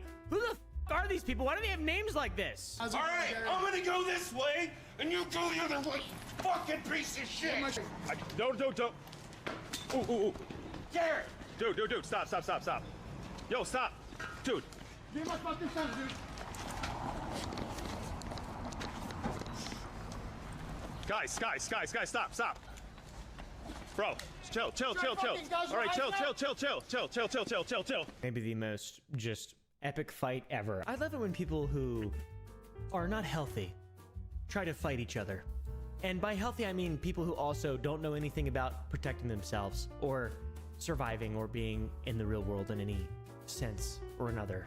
That's very funny watching them just roll around and push themselves and fall, and their balance is great and stuff. And man, really gives me hope for our country and these content creators that are Iggy, where you going? Oh, this whole thing, by the way, you can bet on it with Stake too. The whole thing, you can bet on the winners with Stake. I love Stake. Stake is incredible. If Kick wants to give me a $10 million sponsorship, I will fucking gamble every single day. As long as I'm not spending any of my money, and as long as no one who's watching me is gambling as well. If they just want to give me a bunch of money, I'll gamble for sure, you know, and do blow and whatever else and stuff. But like, I gotta be able to make this kind of content though too, where I'm just talking absolute shit on Stake and saying how evil all this is and how manipulative all this stuff is and how just fucking scummy it is. And I'm drinking Dr. Pepper Cherry. Now, one face I wasn't exactly expecting to see on Kick is Sliker. Sorry, wait, do you swear? I don't, but if you do, it's fine. I'm so sorry. No, it's okay. Wait, guys, I'm so sorry for swearing, Mom. No, it's okay. It's okay. I don't care if other people swear. I just personally don't. Don't worry, I won't swear. I'll say fudge or frickin'.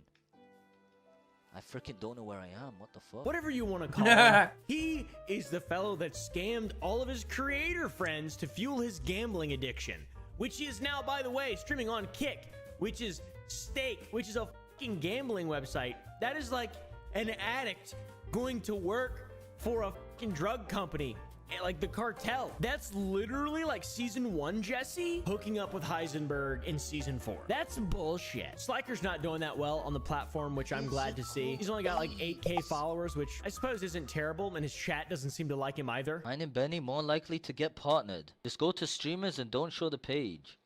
Bro, the poor woman probably ended her stream because of that. I really wanted to like, I'm gonna kill your mother. Look what he says! He just gets spammed with a bunch of people angry that he's a scammer. You're a f***ing scammer, don't try to hide it for your new community. F***ing idiot scammer, you really think banning me from your Kick Discord would save you from this? You only banned me because I told the truth about you and you could not take it anymore. Sad. Written like Trump. I like it. He's a member of a really good group of people, Sliker fans. There were even people threatening to swat him with one of his mods encouraging it. Do it, swat his ass. What? Y'all are so f***ing evil, dude. It's like a crime, bro. It's like a crime. It's a fucking crime. Yeah, I just figured it'd use kind of an honorable mention. Sliker's on there. He took $1,500 from me. I offered it to him because he said he needed help and couldn't pay his bills, and I felt bad for him. And then, yeah, he never paid me back. Ludwig, I think, gave me back my money. I can't remember exactly, but I'm pretty sure. I don't even remember what happened, but yeah, dude's a piece of shit. I mean, it's pretty simple. Next, we move to Neon. Maybe one of my favorite streamers of all time. Maybe one of my favorite characters that has ever existed on the internet. You surely remember this little fella that got beat up by Fuzi and then attacked in a park and just bullied. And he also has that viral clip of him just snapping on Andrew Tate, and then he went back to try to make love with Andrew. He's such a fucking idiot. These people are so annoying and so bad. You got a fucked up ass. I think I'm perfect. You said you were gonna do that. I think I'm perfect. Little Neon has been thriving since Fusi was in the psychiatric ward or wherever he was. I'm not sure. Vietnam, I really don't know. Neon started dating an OnlyFans model. I'm not sure how that works. And since they began their psyop, whatever exactly is going on there, I'm not sure. She's been appearing in a lot of his streams. He's pretty relevant too. He's blowing up. I'm like kind of proud of the little fucking idiot. A clip went viral of Neon denying her access to look at his phone because she thought he was lying. Pretty funny, hilarious clip. That's not even fair. Give me your phone. Trade phones. Huh? Trade phones. Trade phones. Like, you already know my phone password. I give you my phone. Why are you questioning me? Let me see your DMs. Nah, I'm chilling. No, let me see your DMs. You have something to hide. Let me see it. No, I don't. Wow. That's awesome. That's a healthy relationship. And believe me, I know healthy relationships. He kind of really has a way with the ladies, though. Check this out. A couple of different clips here.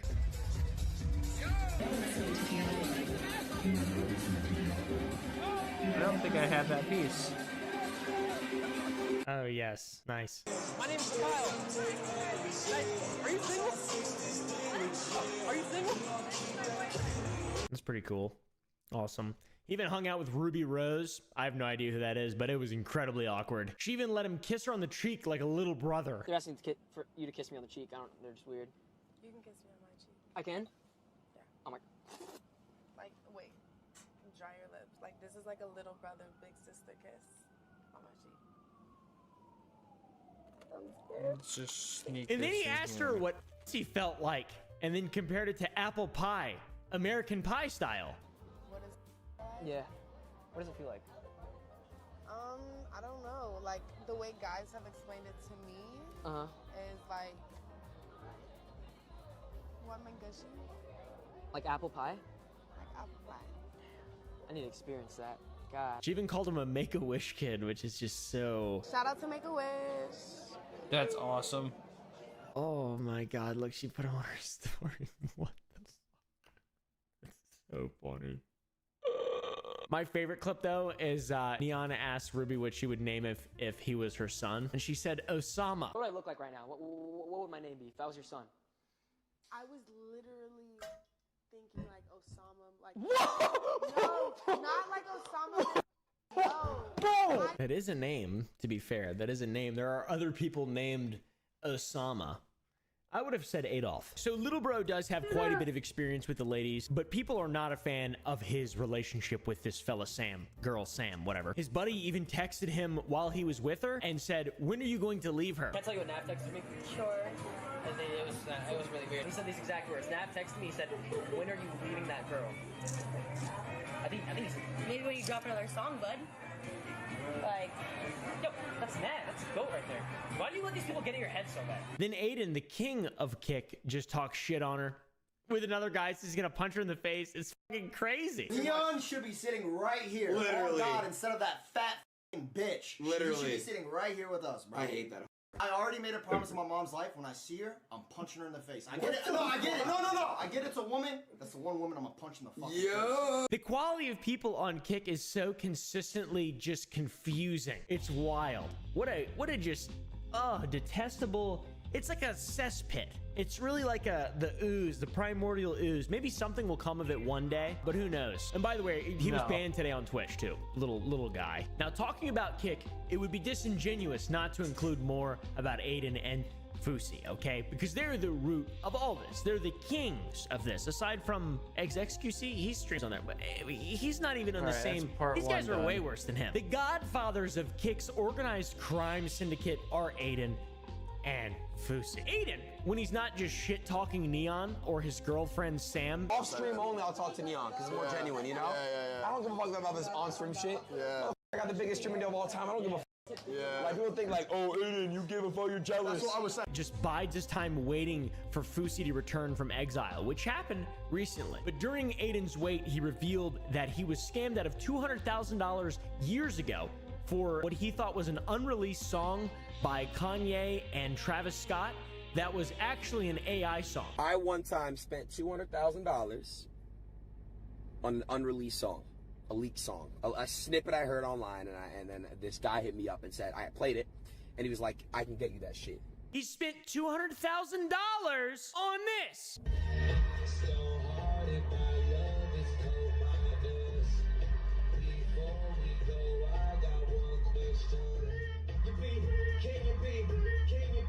So I bought that for $200,000.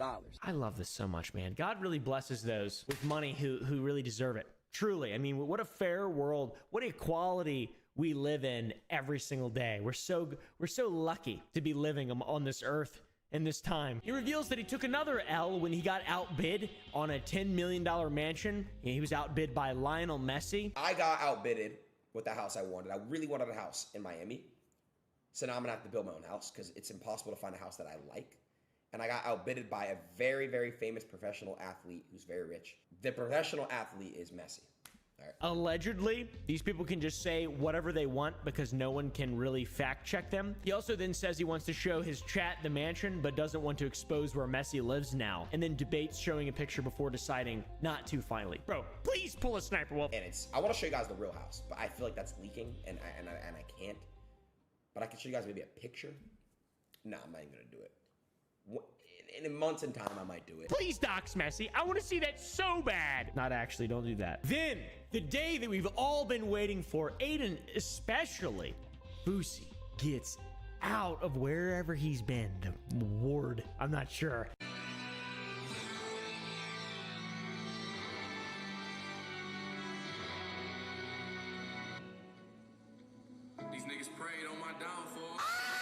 He made an appearance on Aiden Ross's stream, and his beard has gotten crazy looking. He looks like an emoji.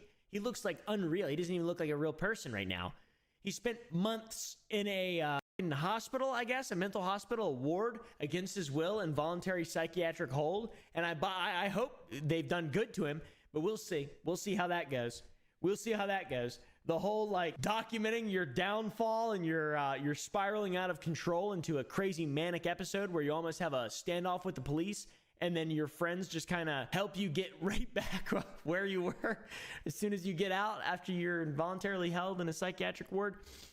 This is an interesting story that I'm excited to see the end of one day. And when Fousey shows up, he starts asking where Neon is and then doing his whole preaching thing. He's like a motivational speaker, the way he talks at people and not with them. Next question. Yeah. Where's Neon? He's in LA. Why is he in LA? You missed a lot, bro. I gotta catch up. Wait, can I say something? Yeah. I have been gone for the last 76 days. It's 76? No phone. Today's first day out. Oh. Today I'm out. Oh, yeah. He just overshares, talks about how he can't hug anyone, men or women, and then doesn't overshare, undershares. Can't hug the girls or the guys. Nobody. You can't hug. You can't touch them? Can't touch them. So I know nothing what's going on. Where's Neon? He doesn't elaborate. Maybe it's because he's a self-proclaimed sex addict and he's gone so long without human touch, he'll just pop a little stiffy or something. I'm not sure. Upon first embrace, he'll hug Aiden Ross and just... I'm not sure how that works. I'd like to know, though. The oversharing, I wish he would actually overshare, not just say some whack shit and then walk away from it. And he just keeps preaching. One of my least favorite things about Fousey is the way that he talks to people around him. It's impossible to relate to him. It's impossible to see him as a rational person. It's not about what happens to you in life. Shit's gonna happen. Shit's gonna happen all the fucking time. It's about how you react to it. We can't control what the happens to us. Life might come tomorrow and slap you in the fucking face and throw you deep down into the gutter. If I come back a week later and you're still in the gutter, matter of fact, if I come back a year later and you're still in the gutter, that has everything to do with what you're going to do about it. If you feel like you can't do anything about it, I promise you, you can. He speaks as if he knows better, and then he's a massive hypocrite with he's very faithful man, and then just doesn't do anything. He's like gambling and drinking and shit. So he talks the talk, doesn't walk the walk. That's what bothers me. We'll leave it at that. I've said some things I probably shouldn't have said just then. I think he needs to really spend some time reflecting and embracing humility and just being a good person for a bit before jumping back into this cesspit. Please, for the love of God, no one wants to see you spiral again. I would love to see a Fousey TED Talk, though. If he wants to kind of sidestep out of the whole kick clout thing and then maybe start doing Fousey TED Talks, I'd watch. Aiden takes advantage of the opportunity to talk more shit about Neon's girlfriend, calls her a demon.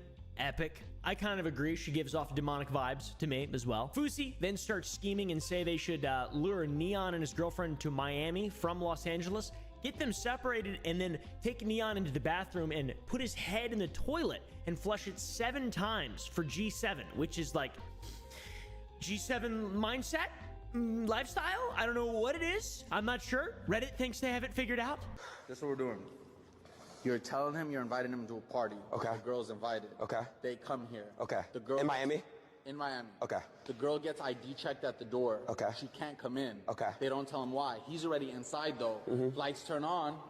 There's no party. Okay. I take him to the bathroom. I put his head in the toilet and I flush it 7 times for G7. Okay. He's purified.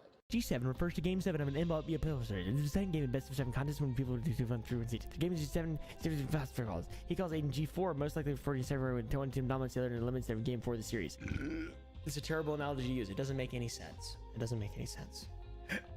Classic Fousey. Not sure the point of the scheming, unless maybe Neon doesn't have access to the internet. They're not going to be able to figure this out. I don't really know. Fousey does want to save Neon, though. He said, "I've heard you need me. I'm coming, son. Be ready." What does that mean? But it's going to take Fousey cash to go get Neon, so he needs money because he didn't get his $70 million he was bragging about for 30 minutes in the face of Jack Doherty before he went to the mental hospital. He doesn't have that $70 million.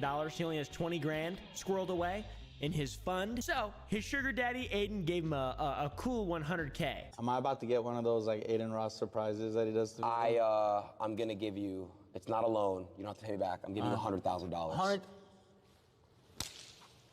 Just because I know what you... The hug, I thought they're gonna rape me, okay.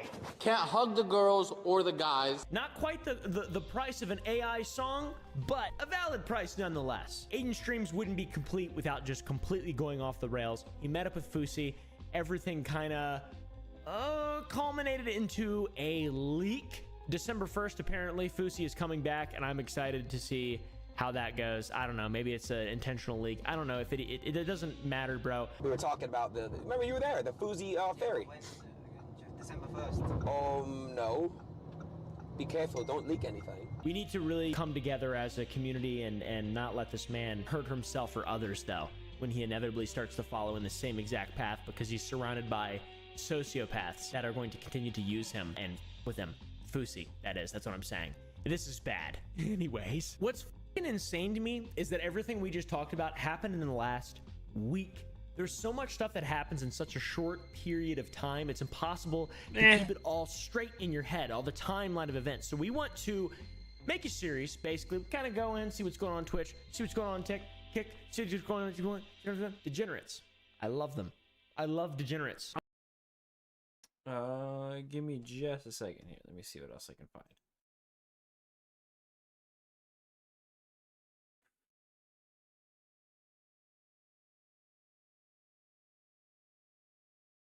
Just because we're almost done, so I don't want to get into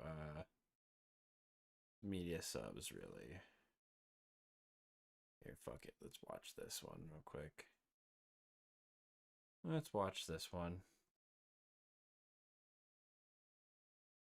That everybody on the internet incorrectly assumes that we are two of the biggest stoners. We, in fact, do not smoke weed. Tonight, we want to attempt to partake in the devil's lettuce for the first time. And as far as I'm aware, the only logical thing to do after that would be to build the Dino Nugget volcano. True. That is the logical next step. In 2 hours. Hello. Hello, we're in bed. We set up the room. Neither of us have done this before, so I have literally no idea what I'm meant to be feeling or when I'm meant to be feeling it. But until Juice we has are never aware, been high. Excuse we're me? just gonna watch Adventure Time in bed. Ooh! Ooh. Time to cook some Dino Nuggies. I'm really excited that we decided to do this. Fuck, no, we don't get to just eat them, do we? We have to like build a volcano with them. Yeah. Wait, how do you feel? Thirsty? Any notable effects? You know how like both of our families have like a really bad track record of mental health issues? Yeah. It makes me worried because like I think my brain is like, you shouldn't have done that. Oh, I'm going to give you more than you bargained Wow, for. you're really high. Your brain is broken. You look like you were in World War II. Feels like, and whenever I inside ask your Josie how arm she is feels when she's high. questionable. Dude, why do your eyes look like that? They're fine. I don't know if it's the tears in my eyes or if I genuinely, my brain is not good with any substances because the wall is coming at me. I need to Not smoke like that, something like- to watch this video. Hang It's on. scary. It looks like Cat in the Hat. You know when you open... One fish, two fish, red fish, blue fish. You sound crazy right now. Yeah. Mrs. Concrete. Where's the place that they drive? What the fuck are you saying? Are you feeling okay, babe? No. Let's cook Dino chicken nuggies. I almost said China. Chinese. Let's cook China. Get dropped. Let's cook China. Do I still look pretty? Mm-hmm. Cool. Cute. You get the dino some drinks. What's the first step of cooking Dino Nuggies? Firstly, Dino Nuggies is one ingredient. So you just put them in the oven. I've never heard Dino Nuggies described as an ingredient. We don't have trays? We'll just have to lay them carefully on the rack. No. We're just gonna lay them on the tray. There's not. I relate heavily to this because The I picture me and Dozy as these two. We're gonna lay them on the wire rack. Can't lay it on the... Yes, you can. They're way bigger than the wire rack. That's how we're gonna do it, baby. I'll just go down and get some. Okay, be careful. Don't fall down the stairs. Hold onto the wall and the rail. No, don't hold on to your dinosaur. My beautiful princess has arrived. Yeah. She brought muffin tins. Little tray things. Yippoo! Yippee! My pronouns are she, her. Pronounce these nuts. I thought there was a piece of cheese on my chest for a second. I was like, how did that get there? What did I do? You know, like when people throw cheese at babies? Yeah. Okay, while you Like put the throwing a chicken baby nuggets corn in to the throw oven, cheese I at will it. plop potatoes into water. That'd be my I think favorite. only 3. That'd be my favorite baby activity, just big's the throwing volcano? cheese at it. Oh yeah, I didn't think about that. What should I put this on? Make sure it's on bake. Bake. You're missing Okay, they're on half of this orb. beef. What's the heat? Beef o'clock. Morty, 90 no, you need to go lay down. It is 90? not Boner. nice. That's Anything- not Oh, you a need some unit water, of bud. measurement. Oh, Ready? it kind of is. Boner. Boner. I don't even know. I don't even know if you've ever seen the Cat in the Hat. What colors were the two fish? Go. Red fish, blue fish. What color were the eggs? My brain said green. Is it a personality test or something? Oh, the temperature is actually on 500. That's too much. That's Yeah. on broil, baby. What do you mean? Mouth feels bad. That's all I have to say. I'm never gonna come back from this. What do you mean? This has unlocked the neural pathways in my brain that keep me safe. Gone too Oh, that's far. right. You Your are from dinosaur's getting Australia. sad. I don't think weed's legal in Australia. Potatoes in the pot. Beat bees in the trap. This is not like alcohol. You know, that makes sense for at all. her. No, it's not. I feel like Ricky Berwick. I feel ableist, but he scares me. Because he's little? No, he's a bit weird. Is he? Yeah. You want to play a game? Yep. I'll say a thing, and then you say the first thing that comes to mind. And we'll keep going back and forth. Okay? 3-gauge copper wire. You gauge. Pressure. Pressure makes me. Pushing down on me. Pushing down on Yes, I you. heard. I gotta say one of you. Yeah. Cargo. Onions. Like in Shrek? Like onion car in Shrek? Supposed to just say one word that comes to mind. Oh. So you would just say Shrek. Shrek. Sexy. Okay. What's the next thing that comes to mind? I'll never be him. What's the next thing that comes to mind when you hear sexy? Jake the dog. You're supposed to say me. Jake- Jake the dog! He's a dog! I was thinking that he probably thinks he's sexy. I feel like Jake the dog said that. I He's said sexy and you said Jake the dog. At least I didn't say the 12-year-old. We're just waiting for potatoes to boil. Those are gonna take Morty, I need you to lay down, please. Where's my quantum potatoes? Where have they tunneled to now? Where are my quantum potatoes? You wanna check them? Those definitely need more time. But the potatoes aren't even boiling yet. Those are gonna take forever. I could have a little nap. If you have a little nap, you're never gonna get up. Yeah, I will. I'll No, nap you right won't. Trust me, you won't. Live, It no. actually looks like you're a tiny person and you're killing it right now. I'm gonna check on these nuggies. Ain't there yet. They need more nuggy time to nuggy and do the nuggy thing. Why am I next to the instrument that could boil me over? I feel like a cat. What did you even just say? This must be what like cats be doing. You know what? This feels like a dream. These potatoes Morty, take stop it. Just lay down. Be right. Water's not even boiling. Al dente. They could be al dente. Al dente potatoes. Yeah. We'll just give them some time because I also really want mashed potatoes. You know what's kind of good with chicken nuggets? What?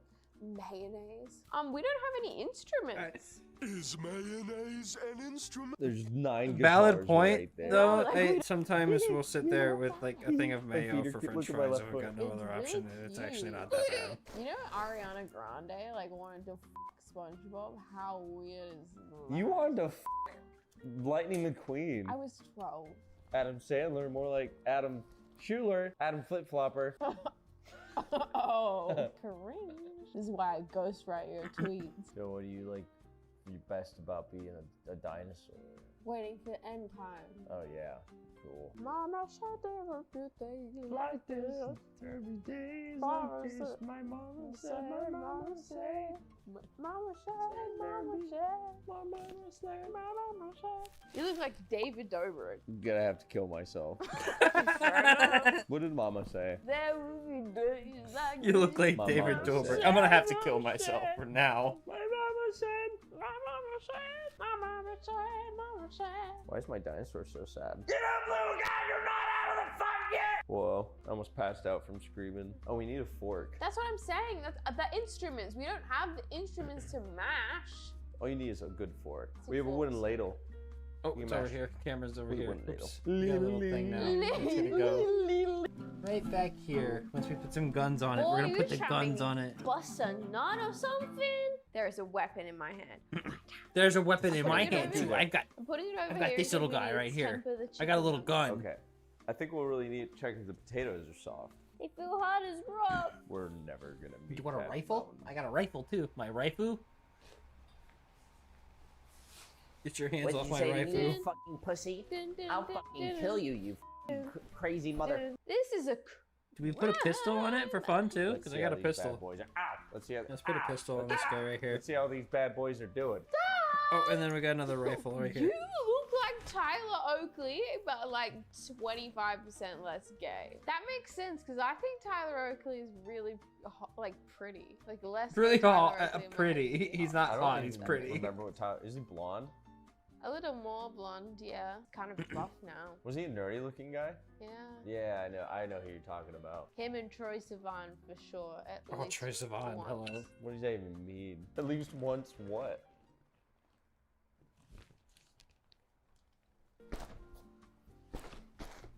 What's your favorite part about The gun won't go Okay, on. Dora I want a gun Explorer. gun. I f***ing hate popcorn ceilings.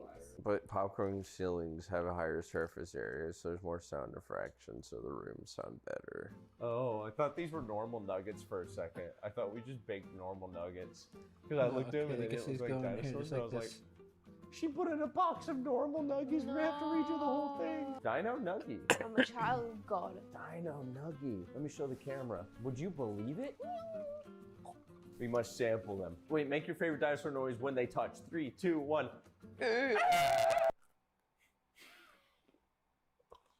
Look how they both just screamed. I want to put mayonnaise on it. I do. Lobby. It's the emergency Amber thing. I literally just got a warning that said tornado inbound. Take cover on my Amber Alert, my phone alert, national system. Awkward. Tornado, more like tornado. It's me, Juicy, riding a dinosaur. It's me, Juicy. What'd you get? I got mayonnaise, and then I realized. What'd you get? I got mayonnaise. We had Chick-fil-A sauce. Well, then why do we need either of these? So true. Do you think of like a little Christian boy plowing you when you taste this sauce? Sometimes. I just kind of push that thought out. Yeah. Yeah. And he feels like really bad about it afterwards. Yeah. Like he goes the rest of his life being like, damn, I'm going to hell. Yeah, you need cries. Yeah. Damn, I'm going to Dino hell. I got me Nuggie, some more pussy like- and now I'm going to hell. Shit. Was it Dino really worth it extinct. though? Yeah! You look like whooped and different. I'm worried if I'm getting whooped, I just look chunky. Drinks mayonnaise.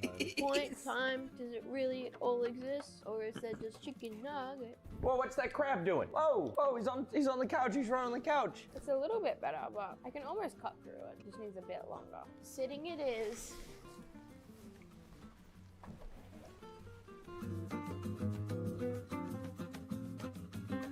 Okay, now. It's already too late for me. True. Put the gravy on the stove and you got hot gravy. Stop. It's giving me PTSD. Amalgamate these nuts. Like, you ever caught fish fishing before? I read that as Heinz homestyle baby gravy. Yo, just a big old brown jar of cum. What's your favorite kind of ceiling texture? What do you think God's producer tag would be? God Productions. When will my life begin? When the potatoes are done boiling. So true, bestie. I think the potatoes are done. Woohoo! Get the taters, boy. Get the taters, boy. How are we gonna mash these potatoes? Oh my god. Yeah, take that. Add some butter. Mash them taters. Dog with the butter.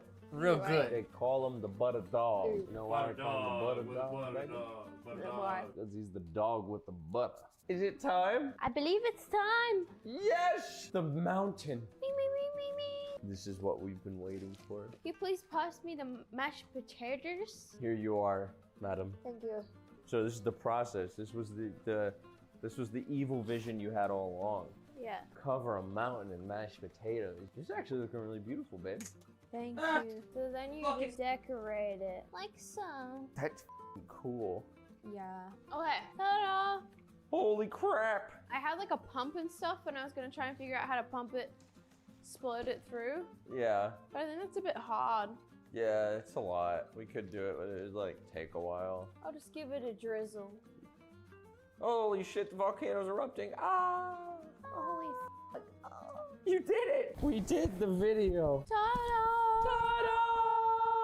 You feel like I'm back in the prehistoric times. Yeah. Here we go. When worlds collide.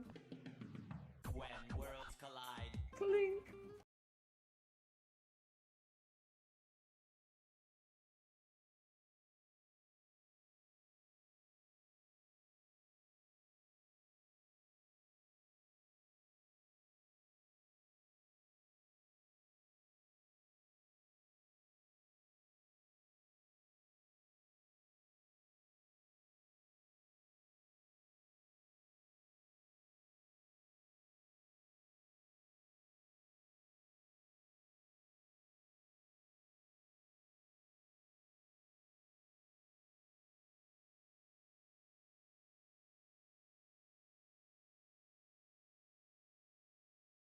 I forgot to tell you. Oh, that Amber Alert that went off was an immediate tornado shelter warning.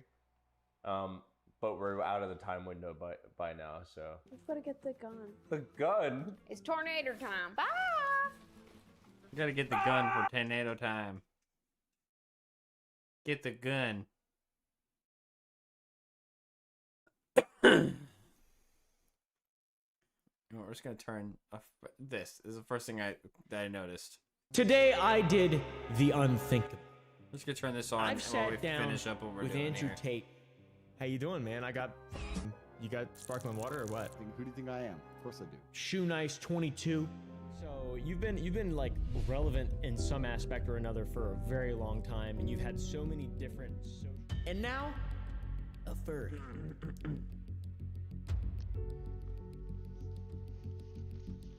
Pyrocynical, that's right, that's who we're looking at here, agreed to join me and let me ask him some really insane questions. I finally made it, guys.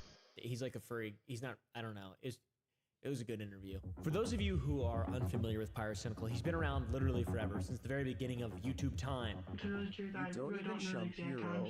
Okay, that's fine. What is shum?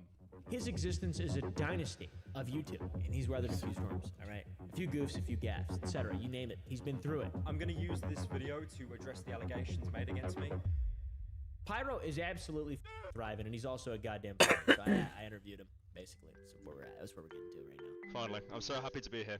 I was paid $1,500 an hour for this. And it's going to be... Oh, and that's the time is up. Okay, guys, alright, see you later. It's stuck on the fucking light. Oh shit. Yeah. Yeah, those are the only two I had left of those. All right, under neat. the understanding that you are a furry. Are you really a furry? Are you actually a furry? Okay. I feel like I gotta confirm my lawyers about this. There's a few parts to this video, by the way. One of them is literally titled Sexual Deviancy. You might want to watch that one, okay? Or you might want to watch the furry part, or the TikTok part, you know? Or is this a bit? I wouldn't say. Okay, it's definitely gone on too long for it to be a bit. I wouldn't say furry, because like I'd never own a fursuit. Ignore this. I'd never see myself go into a convention, but I'm definitely like a sexual deviant, depraved degenerate. Okay. So maybe, but I don't know. Like I think the term degenerate works better than furry. But yeah. I think those two terms are sort of interchangeable, wouldn't you say? Tomatoes, tomatoes. Tomatoes, tomatoes. It is what it is. What do you think classifies you specifically as a furry as opposed to a degenerate, or a degenerate as opposed to a furry? You're just into less. You basically said that you wouldn't wear a fursuit, you wouldn't go to a convention. Why wouldn't you go to a convention? Why wouldn't you wear a fursuit? I guess it's like you need to be involved in the community more. Yeah, like I said, I wouldn't see myself going to a convention. I mean, if you do, obviously the average Umperville viewer does. I understand that. That's totally fine. Yeah. You know, if you got your own interest, go for it. But yeah, I just don't see. So I don't see. Okay, I'll keep it level. You think y'all wouldn't have heard about that in some way, shape, or form by now if I did do that? I put money on the table. Done deal. Done deal. I get the out. I leave. That's it. Done deal. It's a simple It's a transaction. simple exchange. Yeah. Exactly. It's exactly. commerce. What the Western world is based off of. You're just living in it in the most modern way possible as a degenerate. It's like microtransactions or like Etsy. Exactly. He gets it. He gets it. I've seen your girlfriend's Twitter page. Sorry. Apologies. Yeah, it keeps getting recommended to me. A lot of people that I know follow it. Yeah, and- nah, yeah. it's so genius, man. Because like half my mates follow her out of courtesy, and the first thing they do is like mute her instantly, and it's I don't blame you. I don't like they'll link me stuff that she gets commissioned from like me or someone else, right? Mhm. And then they'll be like, this is disgusting, and it's like, I mean, if you want to mute her, that's totally fine. Like I don't even have any like, if you want to mute her, even block her, it's fine. I get it. The world isn't ready yet. What made you realize you were into this sort of stuff? Like, how old were you? What was like the first thing? Oh, you know, I get asked No, this a lot. Morty. Okay, so my game. Okay, so this is my No. MatPat game theory. Like MatPat. No. Candlestick. Lay down. Game theory. Okay. So I think a lot of people get weird kinks and shit from like early childhood. Mm-hmm. So it can You're either be trying to coke, trauma, Rex. or it could just be something very weird you see. And I think I read somewhere, so I'm basically formulating all this from like a fucking Ask Jeeves search. But I think a lot of people as There's kids gonna be they a see battle cartoons for an as a AT&T child, or and like they'll ATTE, see something that kind of like fucks them apparently, up. So 'cause I'm like, missing could you imagine, right? How many shows quite a few pieces. have a cartoon character that gets like fat or something like that? That's like every single show ever. And I Yeah. think what happens there is it's almost like it's traumatizing to the kid. Because I remember seeing that happen a lot, and I was like, yes, me. Hi. I'm going on record, man. I'm going on record. Putting an ad break here. And then I reckon it's like you kind of your brain as a cope turns it into like something that you're aroused by. It's really weird. I think my earliest memory of that was it's probably Spirited Away, the No Face character, Okay. Black Bob. Ghibli. You got Ghibli. I got. You got Ghibli'd. Damn it! Ghibli again! Ghibli again! Well, all I'm saying is, if we all banded together to form lawsuits for how many kids got f***ed up from Ghibli films, we would be billionaires. Yeah. Yeah. Okay. So yeah, I do want to call it now the Ghibli class action lawsuit. The Ghibli effect. Parentheses Ghibli's. Yeah. Holy shit! I wonder how many furries were created by Ghibli. Oh, there's so many. There's like they made so many like anthro furry characters. So yeah, 100%. I'm interested in the connection between the obese thing and furries. What is there a connection there? Because I've noticed that a lot. I see a lot of fursuits that are huge and just like you can climb in and like live in there. Oh yeah. With the guts and shit. Yeah, I the don't. big fat gut. Okay. I did like 5-star jumps for a bit, and I just realized how little oxygen there is in here. you can get out of the suit. You can get out of the suit. I might do. Okay. I might do. I was doing that. No, because now it's gonna make it look like I'm not fit. I got no cardio, man. This ain't good. It's steamed up in the front. Oh. That is a cool fursuit. I think this was actually made like child size, man, because it took me like half an hour to get into that. Yeah, those yours is nice. I have a really shitty one compared to that. Ask away. Any questions? Okay. Oh, we were talking about fat people and furries. That's the one. How could I forget? That's the one. How could I forget? I'm an expert on obese people. Shunai said I was obsessed with them. On fat people. So how are you an expert then? I don't know. I'm not sure. I don't think I am an expert. I think people just say that I'm an expert because I make videos on the 1,000 Pound Sisters and Nikocado Avocado. Like lots of videos. It's just average American at this point, isn't it? Really? Yeah. It's like- Just I walk outside and I just start making a video. I just start filming, doing commentary. Do you think Nikocado has got a persona? Dude, on it. That's a really good question. You know, Boogie does. Boogie does. That's not even a meme. I tried to find it, bro. I couldn't. It was called it was the worst name. You know what? I made sure. You know how people will like they'll get furry characters and then they'll give it like a. I've clicked on links and they'll give their furry character a name, which is fun. But then they'll give them this big detailed backstory. Yeah. Like, it's a fan of. I don't. Again, if you do that, that's fine. I don't get it. I've got like 3 or 4 characters. Like none of them are named. It's just like whatever I was interested in at the time. But like, I remember Boogie's character's name was it's like Uber Wolf or something. Dark Wolf Dragon Fang. I wish they found it, man. I wish they found it because you know, like there'd be so much good fan art of it, of like maybe him holding the gun and. Yeah. So would you say personally that just kind of like larger people and furries are cut from the same cloth? No, that's the weird thing because I'm not aroused by obesity in real life. There's no correlation. It's so weird. I wish I understood. Like sex. I've talked to a couple other like furries about this, and sex as a concept in the brain is so weird. You can have like one slip up, like see one spooky show or something as a kid, it just for life completely fucks you up. But yeah, there's definitely no correlation between people in real life and then like the furry stuff. Yeah, I mean, that makes perfect sense to me. I genuinely don't know. People always tell me that I'm a furry, which I'm not, I don't think. Yeah. But yeah. I'm amazed you haven't had any furry fan art yet. Like, even if you're not a furry, usually you usually end up getting one fan that draws you. I mean, I could see you as a I see you as a I was thinking the word, but I don't need to take it as an insult. I see you as like an otter or like a weasel. A weasel? You know, I could be a weasel. The best thing is I thought of weasel could from the be a beginning. And I was weasel. like, okay, I'm going to use a softer word before I hit him with the weasel. Because it's just... it's such a An bad, otter like, holding you know hands, what? giving hugs, and then a fucking weasel. I see you as a weasel or a little wriggly worm. I could be a worm, I think. I think I'm very sinewy and long and thin, so that kind of makes sense. Just a But- worm with a mustache. A worm with a mustache, yeah. One thing that I'm interested in. Would you love me would if you I say was it's a point of pride would to you love shame? me if I was a Do you worm ever with a feel ashamed for mustache? anything that you believe in? I understood the question until what you believe in. Are we talking politics here? No. You believe in furries. You believe in jacking it to, like, I don't know, or maybe you don't. I don't know. Maybe you just like it. What's your opinion on September the 11th? Was it a green screen effect or? It was definitely shame for me, I think, for a while. But Yeah. then when I kind of realized, you know, it's like, holy shit, there are actually so many disgusting degenerates online. I was just kind of like, yeah, it's whatever. It's almost like, oh, you know what? Okay, this is so lame. This is so lame what I'm about to say, right? I'm excited. So lame. I was watching Game of Thrones. I started rewatching Game of Thrones. You know the little man? What's his name?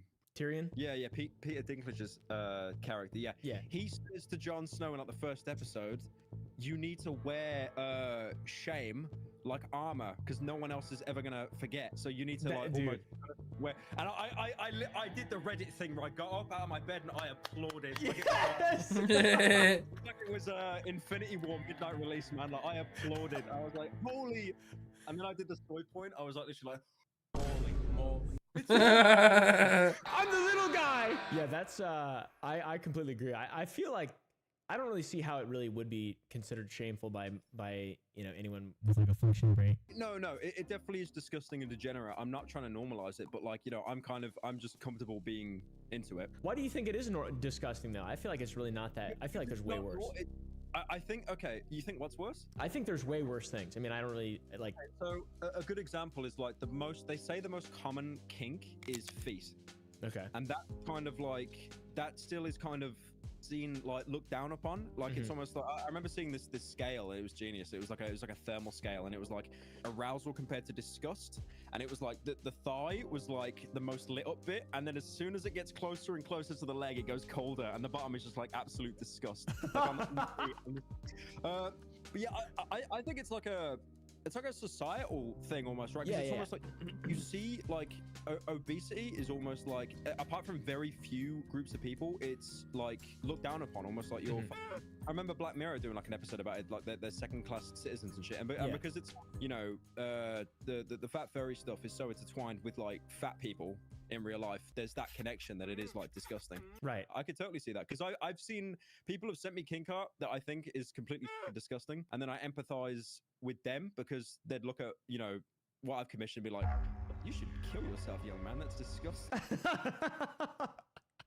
Yeah, I've seen some up stuff, like really up stuff. I like when one of my mates will find like what I've commissioned from my girlfriends, like for example Dolan, you know Dolan, he'll just send me like, it's genius because his profile picture is this beautiful innocent cat that wouldn't harm anyone, and then he'll just send me a message at 3 a.m. saying hang yourself immediately.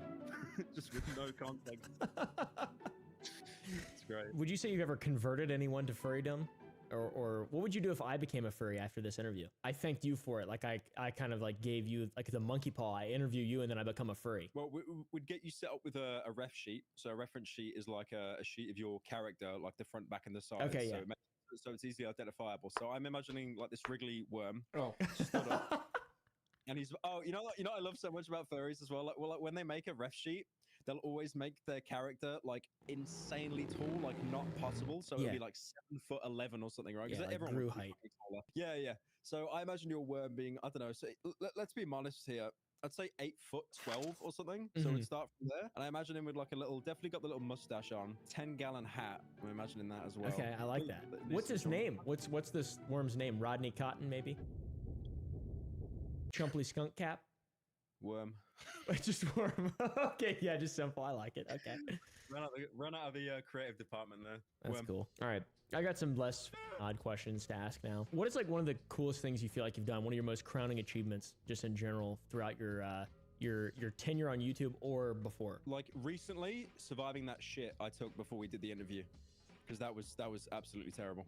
Like, do you drink like Tabasco sauce? No, okay. Do you put? No, you don't drink it. Do you put Tabasco sauce on your food? You don't Yes. just drink it out the. Yeah. So I'm like so white because I'm Right. like part Irish as well, and Yeah. Ireland is known as like complete white, like Casper heaven. So we can't deal with spice that well. So I love Tabasco sauce. I put it on all my food, Okay. all my like reps and stuff, and then I end up. It's basically like it's great, man, because it's like Russian roulette, but half the chambers are loaded. So it's like half the time I'll be okay, I'll be able to keep working, and then half the time I will just be stuck on the toilet in agony for an hour. And when I felt it down here in my intestines, I was like, I do not want to bail on this guy's interview again. I feel like such a piece of shit, and it's just such a bad reason. Like, I'm gonna Elvis Presley on the toilet, so I got to bail the interview. But then thankfully, yeah, we moved. You Thankfully, worked it out. Yeah. You worked a it couple, out. a couple squats.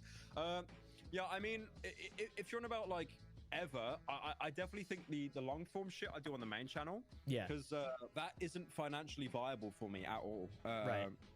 But I do really Do I enjoy not have making them. another Like, seat? honestly, since doing this second channel, I have made like more money than I probably would have ever made in a year on the main channel. It's insane. I see why Critical surprised. does it. I see why Critical does it. I see why you do it, because it's literally just a money printer. It And really it's- truly is. Yeah. Yeah. It's weird. I remember Ludwig watching me on stream, and he watched my Utopia video. You know the funny yellow thumbnail? Yeah. Yeah. So he was there, and he was it was so genius, man. He was there like, I bet this video made $1 million. and he wasn't even doing a bit. I think he was genuinely convinced that I made $1 million. It did Off not your make $1 million. 7-hour video. Is it the 7-hour one? Yeah. Yeah. But yeah, no, it didn't make anywhere near $1 million. But obviously still a decent amount, but not even like a fraction of that.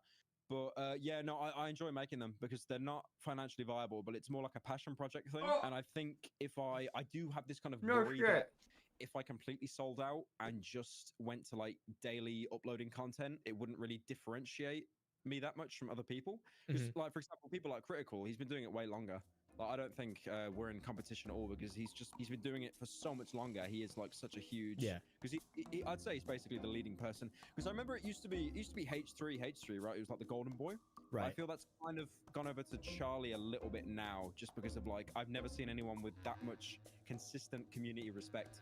But yeah, Right. no, it's definitely just to make sure I don't like fall off, but also they are passion projects, because I do like when I upload a video on the second channel, I'll probably spend like 10 I've minutes. been reading the rolling in that comments and around just with my leave it. But feet then forever when now. this I sounds don't really sad. When I understand. get a video out on main, How many I'll other literally spend, pieces like, are on the hours just floor reading the that comments. they and Right. what Just see what say. people think. Yeah. Yeah. That's pretty cool. Have you uploaded Okay, I any haven't seen any videos other that you're pieces kind of like on the you're floor. really happy with? Yeah, I'd say a few, but really, I've been doing the daily thing for such a long time that just I don't know. It's at this point Morty, I'd it's say okay, I'm putting buddy. more I effort was than just looking ever for into the something. Lay down. videos, like the last Down. 2 months, really, and Down. that's just because like, I mean, stuff out Yes, of it's out of the okay. interview You lay down. like requires a lot of money, and now I'm finally Yeah, seeing it- the into it, so it's like time to actually do some cool shit. But yeah, a few videos. I would say the most recognizable one that I got the most recognition for, that was different from what I normally do, is the Autist interviews Andrew Tate. I'm smoking cigars. I'm walking down the street. Yeah. Doing my thing, being rich. Right. That was a pretty pinnacle moment for me. Oh, that was so good. Yeah, no, I just remember seeing the clip everywhere, and it's like you literally just say deadpan to him, "Oh, I'm autistic," and then it was like, yeah, exactly. I genuinely can't even tell if you were doing a bit or not, because the way it was edited so well. Yeah. Tara added the sad music right at the beginning. I have autism, just to be honest with you. But yeah, Okay. so It's like stop. yeah, okay, yeah. I can't play the piano, but I can make you really uncomfortable.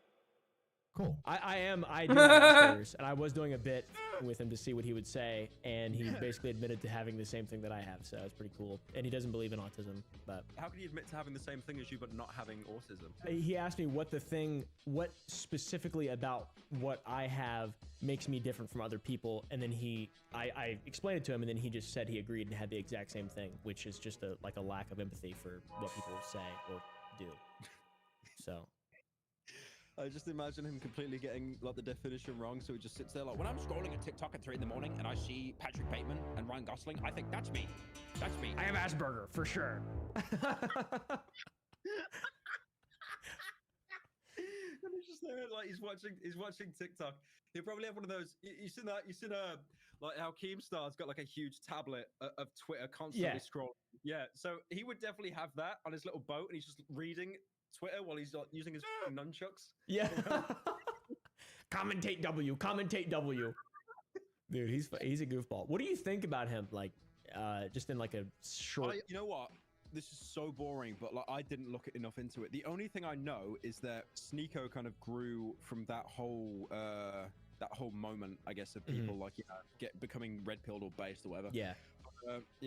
I've liked Sneeko for a while. I've been a big fan of his content. I met him in person once in London as well. He was super chill. But Tay, I don't know, man. I think some of the stuff he said was pretty funny, but I think it's like the only problem with it is when you shill stuff like that constantly, you are just going to attract incels. Yeah, like, you will definitely attract incels. Unfortunately, you will attract like dregs of society that feel that nothing is going right for them. We're and the easiest thing to improvising blame here. is like the opposite sex. Right. I don't do that. I mean, I love blaming women for things out of my control. It's based, but like not to that extent. Like literally, I was watching the Andrew Tate video and I was like, I was like, Andrew, keep it in the boys Discord chat. Hell, don't make a podcast about it. Don't let them know. He's wild, dude. He's wild. Have you? Boys think. You know Sneeko? Have you seen what he's been up to lately? No.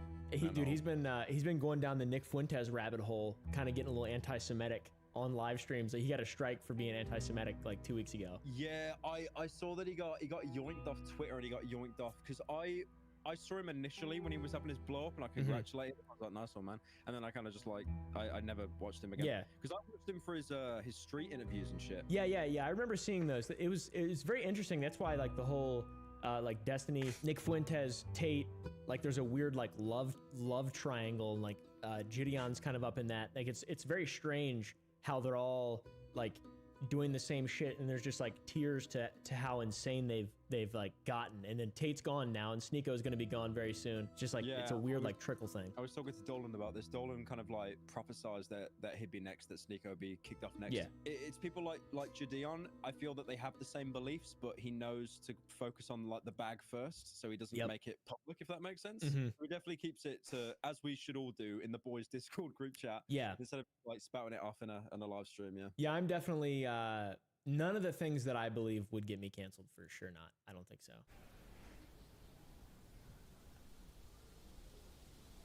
But anyways, if you weren't a creator, what do you think you'd be doing? Anyways, you can't anyways that. What do you think you'd be doing if you weren't a creator? What do you think?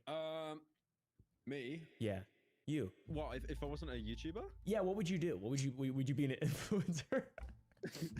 What? An influencer. Sorry, it's just stupid. I just hate that word so much. Yeah, no, it's genius how even like e-celeb is becoming saturated as a word now. Yeah, I can't say the word influencer because I think e-celebs spiraled. It generated from people's hatred of the word influencer. Yeah. What would I do? It's funny you say that because I wanted to be like but before YouTube, I wanted to be like a GP or a doctor. That's cool. Like a general practitioner. Did you have that in America? Yeah. Just you're like your average like family doctor. Yeah, like they know a little bit of everything, but they don't specialize in anything. Yeah. I wanted to do that, but like I was okay at biology, but you had to get an additional science like chemistry or physics, and I wasn't.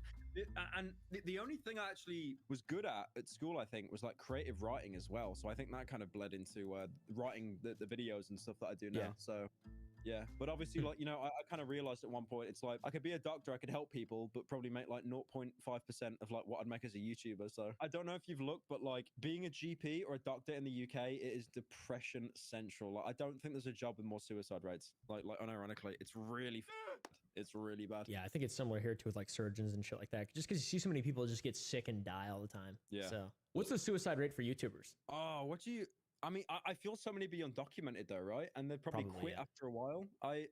It's probably like 99%, I think. Eventually, over 50 years, 99% of YouTubers will kill like themselves. Voluntary suicide from just liver damage, from them just like drink coke every time they finish a project or something. Yeah, that's I agree. I think that's gonna we'll see over the next few decades. We'll see. What's your thoughts on TikTok though? Do you use TikTok? So I hate TikTok, but I try to use it to milk. I feel a lot of YouTubers do this. They'll use it to kind of milk content out of it. So it's almost kind of like a fuck you to TikTok, because TikTok literally is made to keep you on it all day. Like I see so many white girls on Twitter that are like, they'll take a screenshot of their phone usage and it'll be like for 19 hours a day. Like I remember actually saying to my monitor when I saw one of them, I was like, get a fucking life, like please. That's insane. What I do is I think like a lot of YouTubers, I'll scroll TikTok for like an hour, probably around about an hour, and then I'll save a couple of them, ones that I could video off. I mean, one thing I was going to make a video on at the minute is I don't know if you've seen on TikTok these people that are doing a day in the life of a small streamer. I think I've seen that. Yeah, they're terrible. Some of them are absolutely terrible, and then some of them are just obviously bait as well. Like one of them said, "I don't drink water without G Fuel because I want to get more vitamins." Yeah. Now it is bait.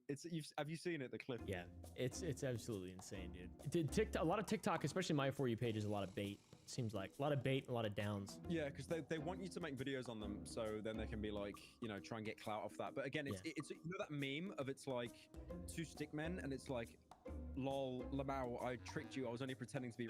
It's like, yeah, exactly. You can't, just because you cover yourself with layers of irony doesn't mean it's it doesn't mean it's ironic. What is often on your For You page, you think? Like, what's the crazy shit you consistently think you see that's just always on there? I'd say 49% of it, which is a bit worrying, I'm probably on some watch list, is like these kind of incel memes that are promoted to teenagers. So it's like Ryan Gosling from Drive walking through a grocery market, and he sees like a woman, and then he walks away, and the caption will be like, me when I see a girl that I can't talk to or something, and it's like, why the f I got a girlfriend? Why am I being recommended this? Like, there's so obviously TikTok's made for like 16-year-olds that like, and then I think the 1% left over is actual usable content. So stuff that I can make videos off. Like, for example, that guy that does the streaming, day in the life of a small streamer, and then he'll say, he drinks G Fuel because it has more vitamins than water. That's genius.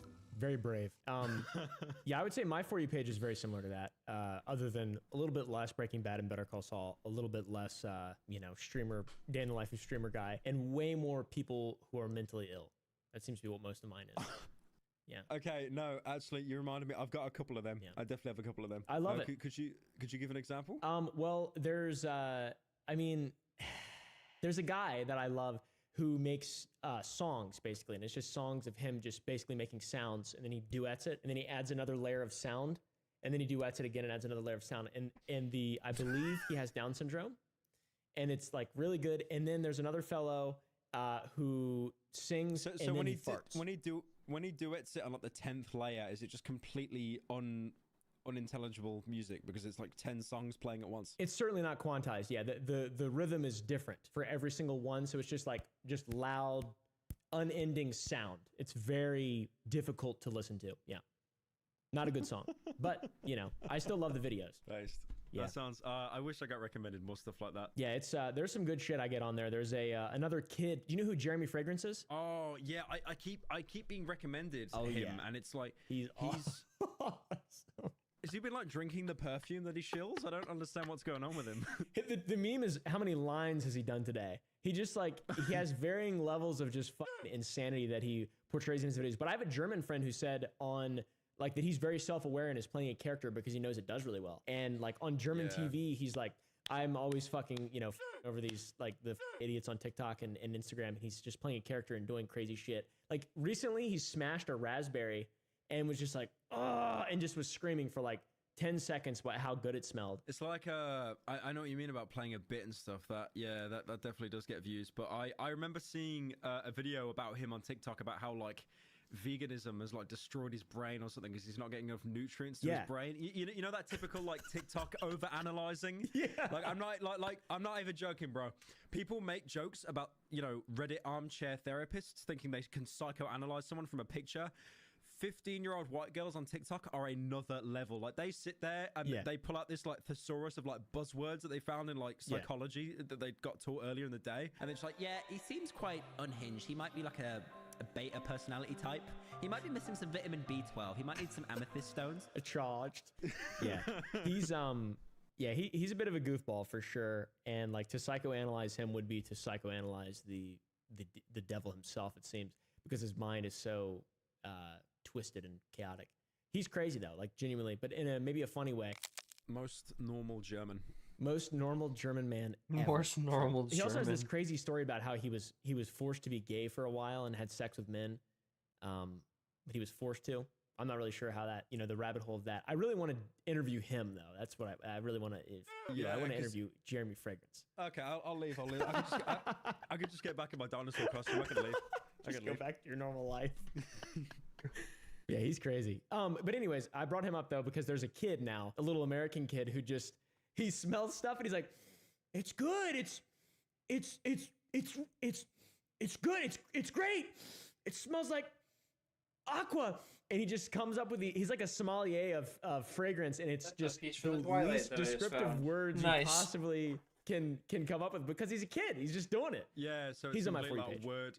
It's Yeah. just word soup as well. Just nothing, Yeah. nothing coherent. Yeah. It smells natural. It that. smells like the ocean. Yeah, just like the most They'll obvious pull shit. up any like 4-syllable buzzword they can. Yeah, exactly. You should like show him some Andrew Tate TikToks. Then you change his like vocabulary so he smells something. He goes, This is also a piece of the Twilight right here. This is Sigma.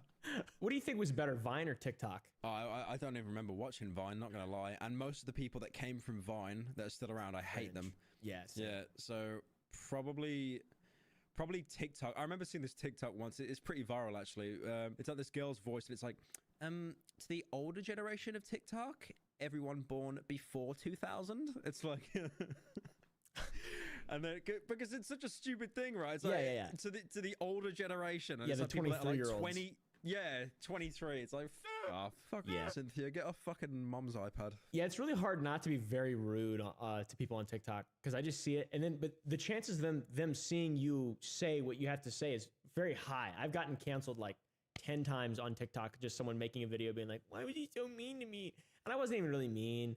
I think it's like one thing I've noticed with my TikTok has one of the most bitter communities of people I've ever seen in my entire life, because every TikTok I go onto, the top comment, if they haven't disabled the comments already, will just be someone roasting. It'll always be someone roasting.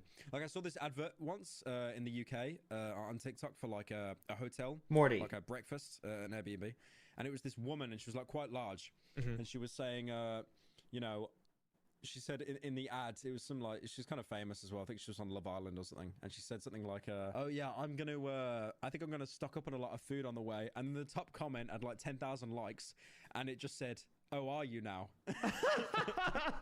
and then I got the same TikTok the next day because it was an ad and the comments were disabled. I was crying. Oh my God. Yeah. The comments are relentless on that platform. It's like bullying is crazy on there. I love watching it. And the best thing is, that they're all like 12 as well. Mhm. Yeah, they're Like just young little boy children. plus ratio, young boy better. Kid Cudi or Lil Pete.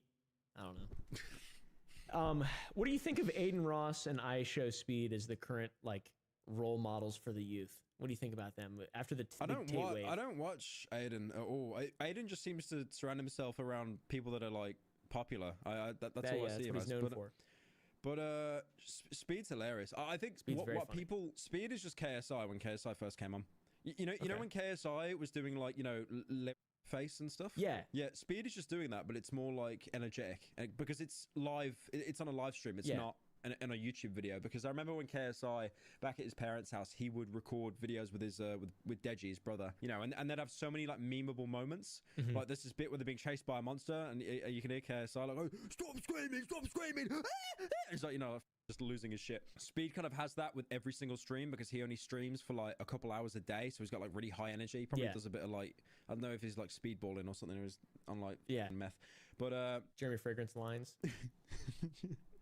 he just drinks some Edis wallet just straight down. Yeah, he's killing it at the minute. Definitely, I think he's entertaining, but he definitely is just KSI again. One thing I've noticed, because I've been on YouTube for a while now, you just have these cycles. It's like how the first cycle of Minecraft, it was Yogscast. They blew up Minecraft. They fell off, and now it's like Dream and Tommy in it and all that. And eventually they will fall off. It's inevitable. And then you'll have another cycle of Minecraft and another cycle. We need a because new it's not lion like- maker. Yeah, I agree I don't though. know about that one. I agree don't know. totally. I agree totally though. Yeah. I don't know about that one. Didn't he have like an underwear line as well at one point?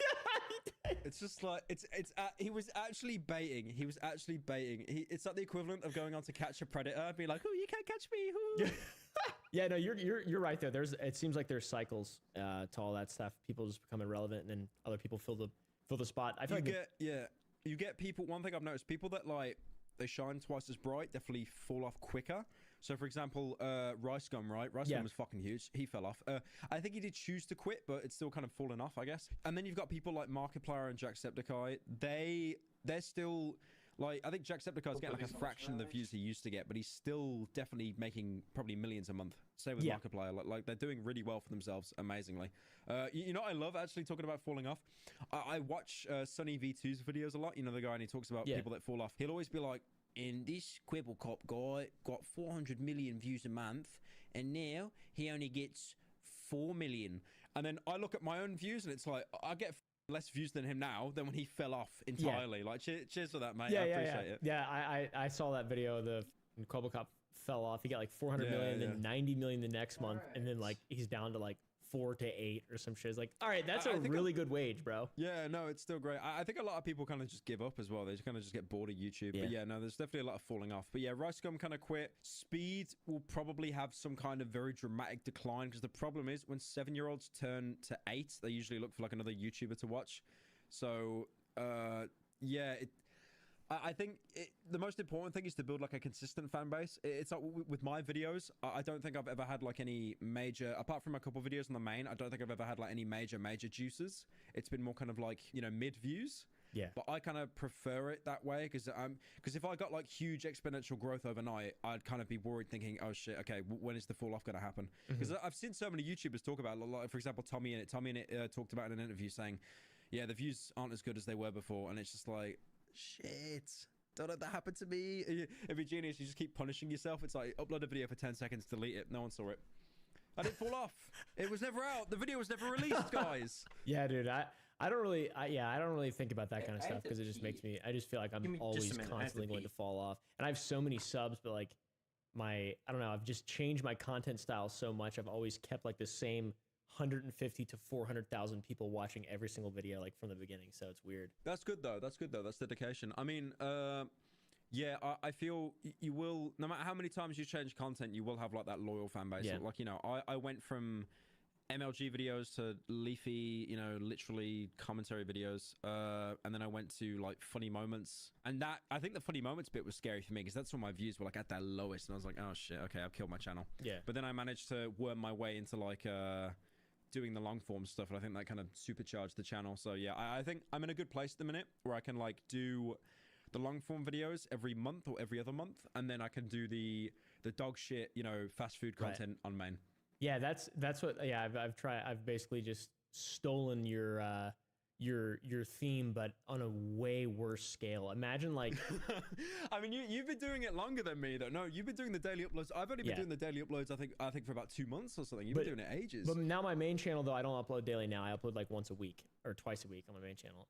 But what I do is I just take a normal shitty video and I just make it longer. Yeah. But I'm trying to actually like do some cool shit. I've got some cool stuff hopefully planned, but yeah, but the way you did it is I think very intelligent. Okay. I think it's probably the smart way to do it, where you have like one sort of passion project channel to help with, you know, your pride and like feeling good and actually making good shit, right, and expressing yourself, and then one to appease YouTube. Yeah, no, I appreciate that. I definitely think it's like, it helps keep me sane as well. Because if I was just doing the daily videos, even though the money I'm making is like 10 times more than what I'd make on the main, I don't want to, you know, wake up every day and be like, oh, what did James Charles do today? You know, just like just something I don't give a fuck about. Yeah. I don't give a fuck. But yeah, it's just passion project and also appeasing Susan. So, well, who's your favorite content creator right now, you think? Big or small? You know what? You are, Umpa. You're my favorite content creator. No way. I literally don't believe that for a moment. Nah. I was gonna say what? Andrew I don't Tate, know, man. I feel like, yeah, no, Andrew. What was this channel called? Tate Speech. Nice. Yeah, I can literally just imagine all the incels applauding with their elbows. Like, oh, I get it. Yeah, I don't know. I feel you reach a point on YouTube where you stop watching YouTubers unless you're like stealing video ideas from them. Yeah, don't no, know if I you've don't done watch that? any YouTubers. Yeah. Yeah. I don't watch any of them. I talked to Max Mofo about this a couple of years ago. I don't think YouTubers watch YouTubers ever. We don't unless we're mindlessly scrolling or we're watching some kind of something to steal a video idea from. Yeah. No, I completely agree. It sounds really jaded and bitter, but I don't really see a problem Just with how it. it is, yeah. I think it's almost like like we're all working in the same office block, right? It's like, why would you want to look at someone else's work unless you want to Yoink.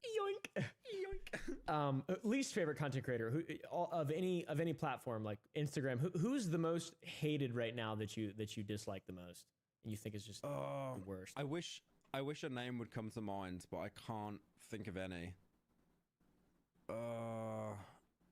Yeah, I couldn't even say. I mean, I'd say Keemstar, but he kind of fell off. Keemstar, he kind of fell off. Yeah. What about like the pink sauce girl from TikTok? Do you like her? Have you seen her? Oh, please don't tell me she made money off that, man. I beg. I bought 5 bottles of it. They still haven't arrived, and that was over a month and a half ago. It's just, like you saw all the stuff about it, right? That it wasn't refrigerated properly and stuff, and just everything. Yeah, and then she's blaming like the other companies and stuff. It's genius. Well, I will never understand how like kids buy this random crap. It's just sauce, but it's pink. I mean, obviously you bought it because you saw it was blowing up and you wanted to milk the trend. That's totally fine. But obviously, if it wasn't a trend to begin with, you wouldn't have bought. I also really wanted to get to cleaning the animal cages tonight on stream since I was supposed to do that anyway. But we're not going to get a chance to do that. So I'll just do that tomorrow after I get home from work. But that's it. That's what we set out to do tonight, was get that set built. I wanted to put it up on the shelf, maybe start laying stuff out. Kind of fill in that space, We did what we wanted to do. It was a fun little stream, just fun little chill, hang out, watch some videos kind of deal. Might not have been the most exciting stream, but we still got stuff done, so I'm pretty happy about that. I finally got all my Lego sets that I have currently assembled. So that's really nice. I'm really happy about that. Ooh, pull that back out. There we go.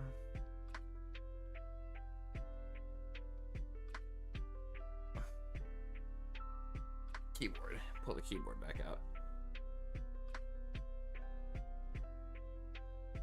Oh. I can't remember what I wrote down. What did I write down? I think we're gonna do some more Minecraft on this next weekend. As well as get back into a little bit of shiny hunting just because it's been so long, and the Pokemon Scarlet and Violet DLC Part 2 is getting ready to come out here soon, so why not slide back into a little bit of Pokemon before that comes in, just like a smooth transition, But yeah, I've already been streaming a lot longer than I planned to tonight. I have to get up really early to open the store tomorrow. The dog's whining at me. I'm gonna go ahead and get out of here. You guys have a good night. Thanks for hanging out. Thanks for chilling while we build the Legos. I will see you next week, or next weekend, or this week, whatever the fuck. New schedule I will post tomorrow so you guys can see exactly what we're doing. But that's it. I will see you guys later. I'm hitting the buttons. Bye bye.